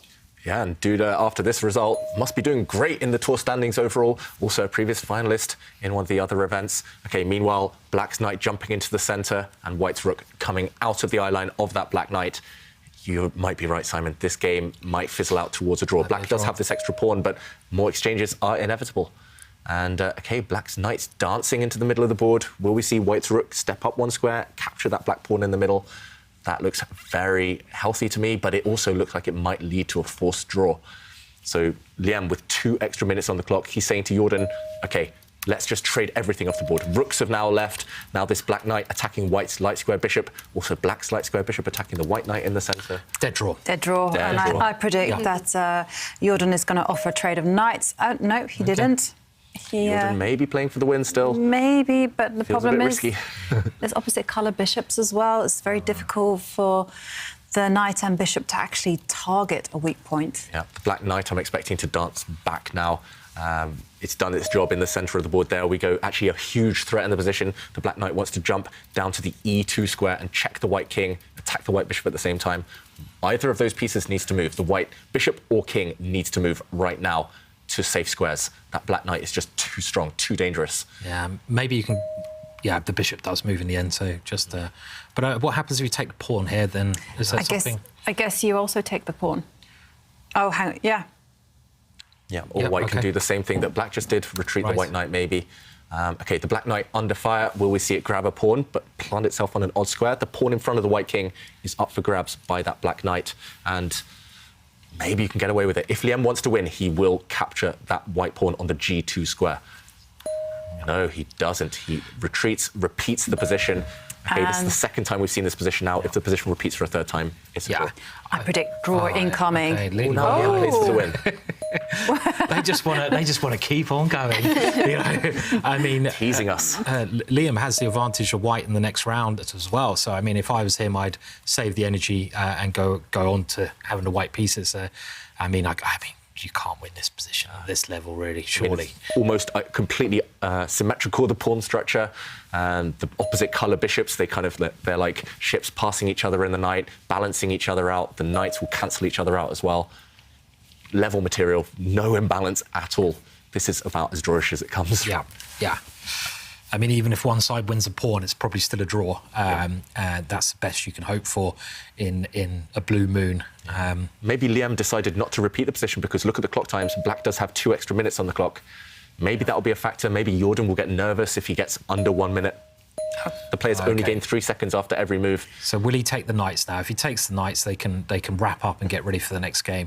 But if he doesn't capture the knight, he's still trying something. Moment of truth. Will Black trade the knights? Will Liam go for the draw? He didn't previously. He could play on here. Maybe he's calculating whether he can jump into the centre with his king. Now the black knight will fall, but if the black knight is captured, the white bishop falls as well. So no trade. Jordan stepping back. Still the same dilemma. Knight trade or no knight trade. Liam, will he play for the win? Well, there's a pattern here. Liam absolutely wants to squeeze out this position for as long as possible. Keeps the knights on the board. Yeah, Liam is definitely the one trying to press. Look at the black king. It's more active than its counterpart. White's king is okay in the centre, but black's king is going towards that white pawn on the B file. And I have to say, we have seen Jordan lose maybe a couple of positions he should have drawn in endings, especially yesterday when he's playing Mamedyarov. And maybe Liam is well aware of that and just keeping a bit of pressure on. But it's the king, isn't it? The king is so active. Why not play? That is a good move, though. Yeah, but, it's allowing black to kind of go for the B-pawn. Yeah, suddenly, look at the evaluation bar. It's gone up in black's favour. OK, Liam repeats the position first. This is the second time we've seen this position, but he's going to play for the win. He's going to either put the black knight on a different square, or he's going to go back where it came from. And, OK, this is the square I was expecting. As Ivanka says, at some point, Liam will make a dart with the black king or black knight for that white pawn on the B2 square, which is very lonely, it must be said. OK, advancing now from Jordan. Still difficult to make progress. Black's pawn on that left side weak as well. And, OK, locking up the position. Yeah, I wasn't a fan of that one. I actually thought that you could wait a little bit more. But OK, giving a check.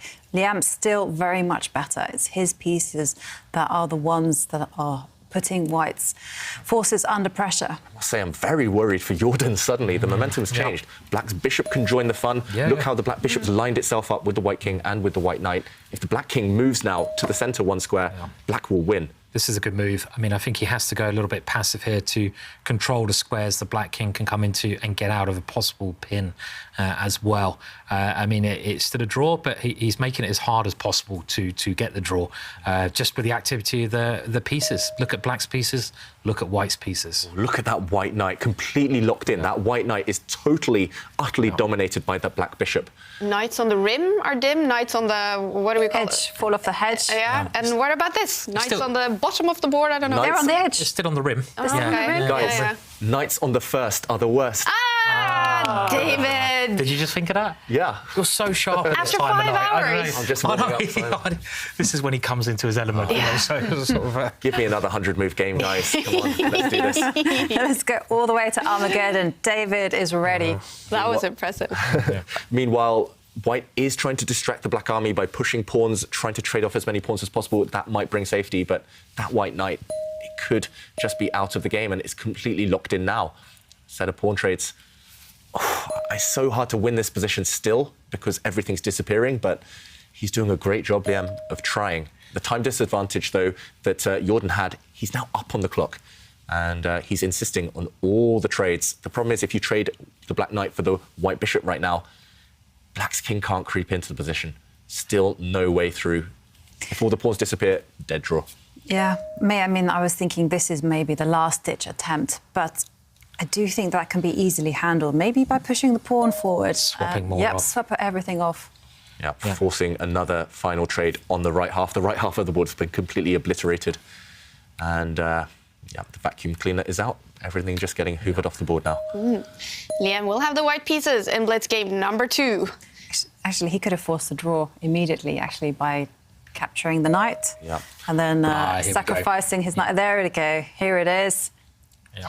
The first one is a draw between Jordan and Liam. Jordan had the white pieces in this one, and in 5 minutes, blitz game number 2, Liam with the white pieces. If we have a winner in that game, then that will be the winner of this match. If it is a draw, then we will finish the tournament with Armageddon. Let's head out to the lounge. We don't expect these players to stop. They want to prepare for the second game, but are players still around? Sverre, what's happening in the lounge? Yeah, absolutely. They're standing straight behind me here. It's Pragg is having a conversation with Anish, but also there is next to me, as you can see here, Johan Sebastian Christiansen, the second of Jordan van Forest. And who do you consider to be the favorite now? If you look maybe besides the fact that there are black pieces for Jordan. I mean, it's hard to say. Le Quang William is a very strong blitz player. He was the world blitz champion some years ago. But Jordan is also, he's young, he's very fast and playing good chess, so it's hard to say. I mean, Le is playing with the white pieces, so I would say he's a slight favorite, but anything can happen. Are we going to see the first Armageddon game of the entire tournament? Well, I'm not sure, but actually I kind of hope we will do. I think that is probably helpful. I'm actually looking at Liam here. He is simply standing around now in the lobby, taking a bit of a time, having some water and trying to relax a little. It's a Liam that has really been playing some good chess over this week, and he's trying to secure the win in this final match against Jordan van Forest. It's interesting because previously he's been quite anxious about getting back to his room and actually doing his preparations, but it seems like right now he's trying to find that good feel because he's walking a bit about and trying to feel what is actually just a good atmosphere. Yeah. So here in the lobby, the players are definitely interested in what's going on, and we're very excited to see the final outcome. Could be the final game coming up very shortly, and after the final game there will be a prize ceremony. But the players, they've been in Oslo now for about a week, the tournament lasting 7 days. Before it started, we did have some fun in Oslo.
Like so much fun. I didn't dare to join. Was it fun, you guys? It was incredible. Yeah. Yeah. For us, it was a bit more relaxing than for David. Yeah, the boats were faster than they looked. I think they wanted to give the players a scare, but yeah, a lot of fun. It's great fun. Yeah, no, I mean, it's a great way. It's my first sort of, I got off the plane and, you know, you guys said, I'll come for a boat ride. I thought it'd be a nice little opening ceremony, a nice little cup of tea or a glass of champagne, and you're on a speedboat over the bumps, getting wet. It was cool.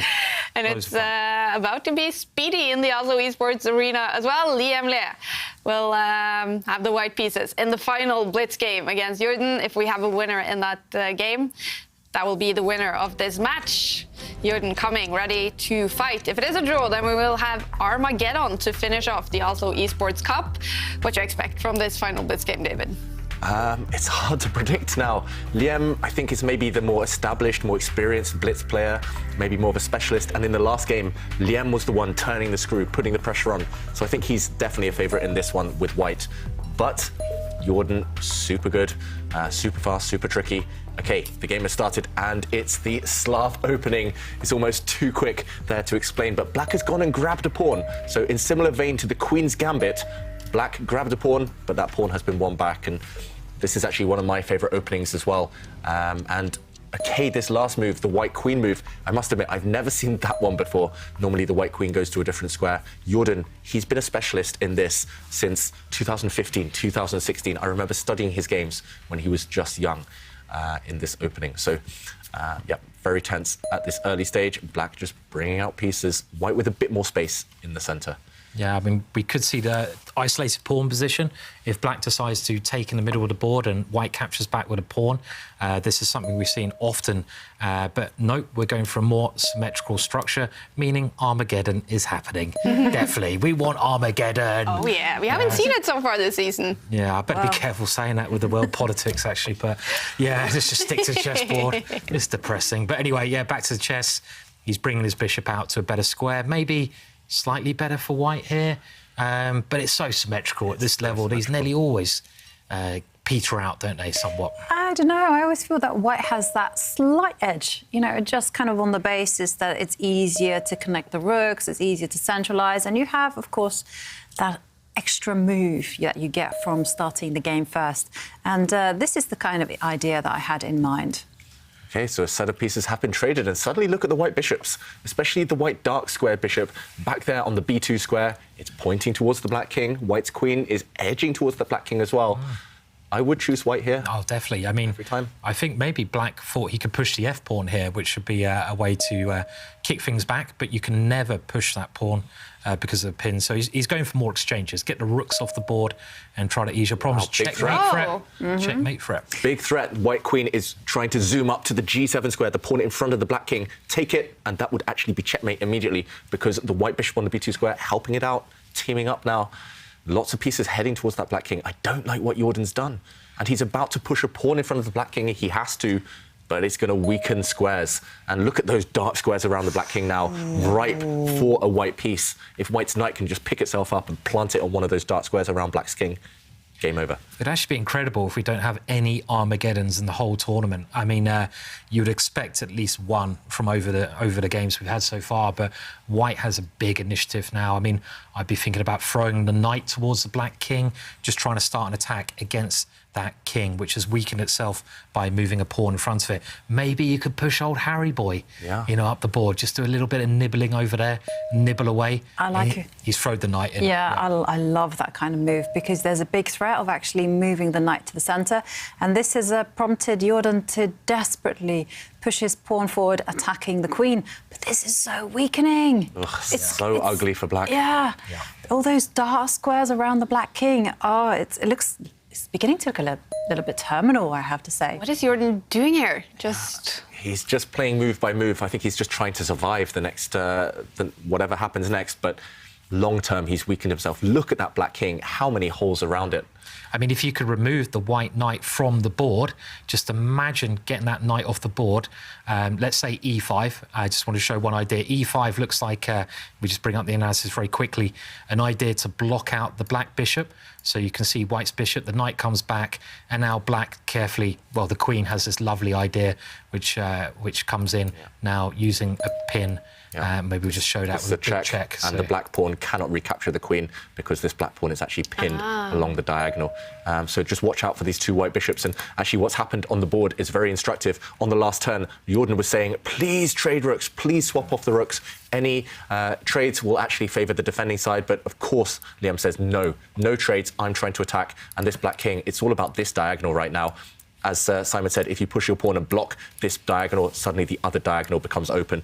And it just looks so scary. White has a massive threat in the position. If Black just makes a move, White's knight is coming back. And then it's all about this square. The knight and bishop are going to team up to just infiltrate and crash through towards the Black King. This is the threat in the current position. White's knight coming back. You can't stop it. It just looks beautiful for White with this position. It's all about the White bishops.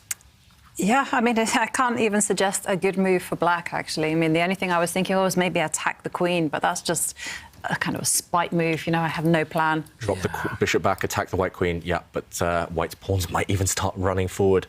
I really like what Liam's done. Look how calm he is as well. And we're going to see this happen. Yeah, the white queen attacked by a black bishop and blocked. Straight away, the pawn comes up, and you know what? That pawn could even move again later on, bringing in more firepower. Jordan's trying everything, but Liam keeping. He's no way he's going to exchange that bishop off. That bishop is so dangerous, and now you can't stop the knight coming back. There's nothing you can do to stop that knight going to the square David mentioned. It's almost game over. I mean, how do you defend? You have no useful, productive moves here as black. All of white's pieces, look at them, they're all pointed towards the black king. White's light squared bishop, white's dark squared bishop, white's queen, they're all teamed up, and black's king has 0 defenders around it. If you had a black knight near the king, maybe you could survive, but you can't survive an attack if you have no defensive pieces. Simple as that. I was kind of thinking, you know, maybe the black king could kind of go on a desperate run. Where's it going to run? But that was the issue. There were too many pieces in its way. I was like, maybe it could run away to the left, but no. Maybe Jordan could sneeze, take the king off the wooden board and move it to the other side of the table. Yeah, unfortunately. But actually, it's online. It's online chess. So you can't even cheat, which is very unfortunate. I mean, this is... I don't think he can survive this. And also, guys, not only is his position hopeless, but look at the clock time. 1 minute 40 against more than 4 minutes. There's no chance Jordan saving this game. This game has just been a masterclass from Liam in how to attack, how to build up and attack very naturally, very smoothly. Actually, the only thing... OK, let's... can black just throw a piece forward? You know, I don't know, maybe attack the bishop. There you go. Thrown a piece forward. Well, Moved it to the fourth. He's gone backwards. He's gone backwards. OK, well, same. Yeah, but he's trying to defend. I mean, he's got to cover that weakened square. So it's actually a very imaginative way to try and defend. But it's so passive putting the knight there. And, you know, we could even see this f-pawn joining in at some point, I feel. Let's say the knight goes back. We can analyse this quickly. There's a little forced variation. So the knight comes to try and get into the weakened square with a big check. Jordan's idea is to cover that square by moving his knight, so his knight comes out, and now something like another pawn joins in. He's done it straight away. Breaking through, breaking open the white rook. Yeah, trying to open up all the bishops, all the queens, all the rooks, everything. Yeah, so he's done it in this position, pushed his pawn forward, and OK, this has allowed, meanwhile, the black bishop to retreat, hitting the white queen, and now, OK, I just peeked at the computer. Is there something White special? sacrifice his queen and win. Oh! He's done it. Wow. Beautiful. He's given up his queen, so the bishop's about to take the queen, but he just plays pawn takes pawn, ignoring it. Now the queen, when it disappears, pawn takes pawn, and this king is doomed. The white bishop... Tapi. I mean, this is one of the games of the tournament, and he saved it till the end. Liam, the bishops crash through, the white rook are protecting this pawn. I mean, this is just going to end the game. The bishop can capture, but you just take back, and black is forced to give back the queen. White will emerge with extra pawns in the endgame, even after that sacrifice, and white is winning. Wow. Lovely. That's incredible. Lovely way to finish. Beautiful finish to the tournament. Yeah. Queen sacrifice, that is like the crown jewel when you play chess. It's what you want to do. You want to have it in your best game collection. He didn't even stop to think, Liam. He sacrificed a queen, and he barely paused. And OK, Jordan, desperate now, just pushed a pawn forward, but this pawn could be captured by the white bishop. Did he forget about that bishop at the bottom of the board? It was hopeless anyway. And look at that evaluation bar, realising it's completely winning for white. The black king is doomed. Yeah, and I think, is he about to resign? He's got his headphone. Yeah, he's had enough now. It's over. That is the final game in the Oslo Esports Cup. A beautiful win in the Blitz tiebreaks by Liam Le to take second place in the tournament. They're standing there, and do you think that is what they're talking about now? That possible queen sacrifice? Yeah, maybe Jordan's just saying, well done, that was nice. Sometimes you just have to appreciate beautiful moves, beautiful concepts and ideas. But yeah, Jordan will be, OK, I was going to say he will be gutted because he had chances to win this match, but no, a nice touch there, the players smiling and having a laugh together. And for the last time, they are leaving the Oslo Esports Arena after a game, heading into the lounge towards Sverre. And hopefully we will have a reaction after that final game in the tournament.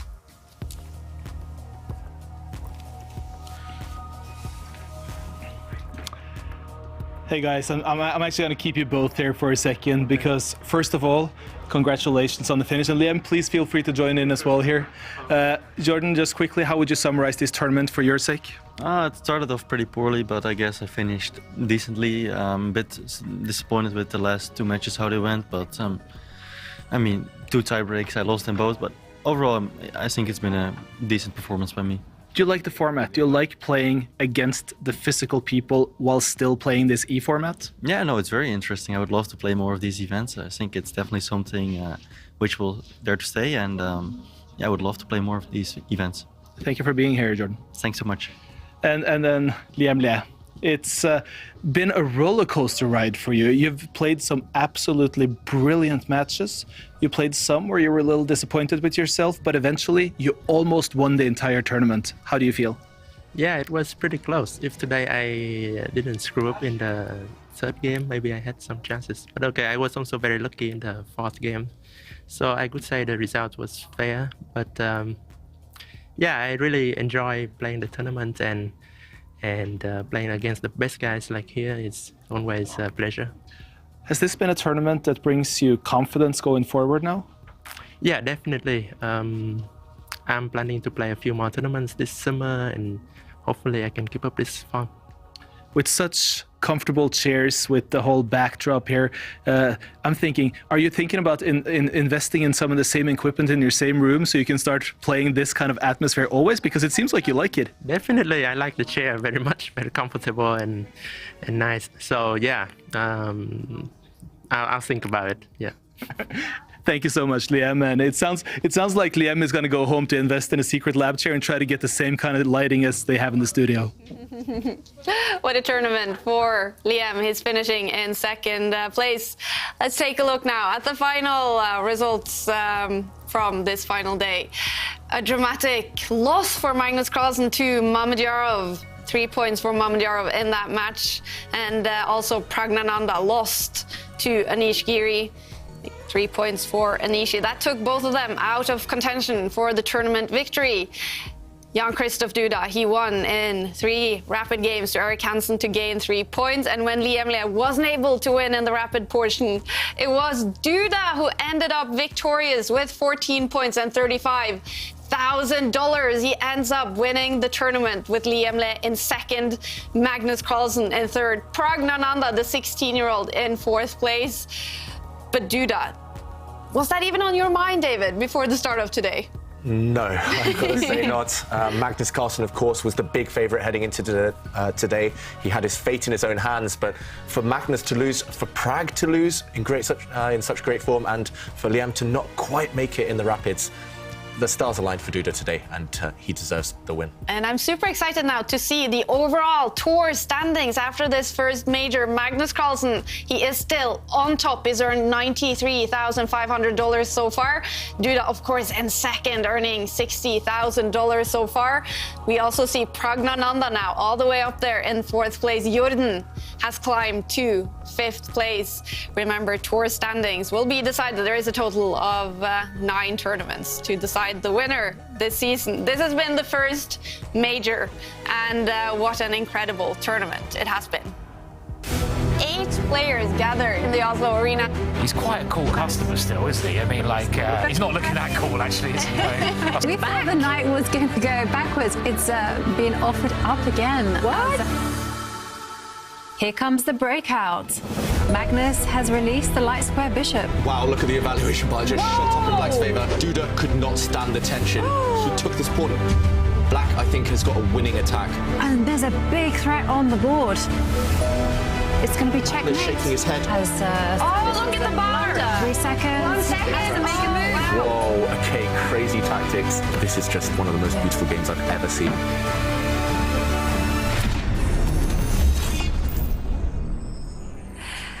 After 7 incredible days of chess here in the Oslo Esports arena, the first major in the Meltwater Champions Chess Tour 2022 is over. Tour director Arne Horrevei, what has these days been like? Amazing. It's been fantastic to finally be able to host a major physically with the players present and get such amazing chess. And what a thriller we had today as well. What is amazing. Dream finish to the tournament, and I think everyone's wondering, because it's been so nice to see 8 players gathered in an esports arena. Was this a one-time happening? Not by far. We can promise both the viewers and the players here that this will happen again. Not here for the next major. The next major, that's going to be in Miami. Is that so? Yes. All right, we have some excitement coming up. Very natural acting there. Did you? Like I didn't know. How do you guys feel about Miami? Nice? Okay, yeah. Arne, thank you so much. And we're also now gonna get the winner of the Oslo Esports Cup up on stage, Jan-Krzysztof. Big congratulations. It's been 7 intense days here in the studio. How do you feel about eventually winning the whole thing? Yeah, I'm very happy, of course. That's kind of unexpected to me right now that I have won this. I mean, I didn't even think that it's possible, honestly, yesterday. So yeah, everything worked out today. But I'm in general quite happy with my play here. So maybe it's not that, that random, winner. I mean, at all. You tweeted already after it finished, "Mamy tu," excuse my Polish. It means "we got this," right, in Polish. And who are the "we" that maybe has helped you towards this big victory? Yeah, I've got a lot of people helping me. First and foremost, my mom, who is in Poland, a couple of trainers who are in the camp, to which I was supposed actually to attend, but yeah, but instead I got here in Oslo. And so yeah, there's actually a training camp towards the candidates happening without you? Yeah, I was supposed to be there, but bigger things were coming. And yeah, and also to Robert Kempinski, who was there, and Adam Gronkowski, who is present right now. Wow. Well, what does this confidence that you must gain from winning this extremely tough tournament mean heading into the candidates in only 2 months? Yeah, it's very nice to win something, and especially such a strong tournament. Yeah, but it's just something very different, I would say. So, but I will be in very good mood in the candidates. So that's also part of the success, I believe. We're so happy for you, Jan-Krzysztof. And coming up now will be the NFT trophy that you win for winning the Oslo Esports Cup. Will this be the first NFT in your collection? Yes. What do you think about it? Yeah. It's very nice, actually. I mean, like, yeah. You need to read up on NFTs. Yeah, very. As said, I mean, I didn't expect, to win this, so extremely happy with the trophy. Jan-Krzysztof, huge congratulations on winning the Oslo Esports Cup. Thank you. That's it for this tournament. The winner, Jan-Krzysztof. Thank you to everyone who has been following us over the last 7 days. The next Meltwater Champions Fest Tour starts May 19th. We will be back then in 3 weeks and hope to see you then. Bye, everyone.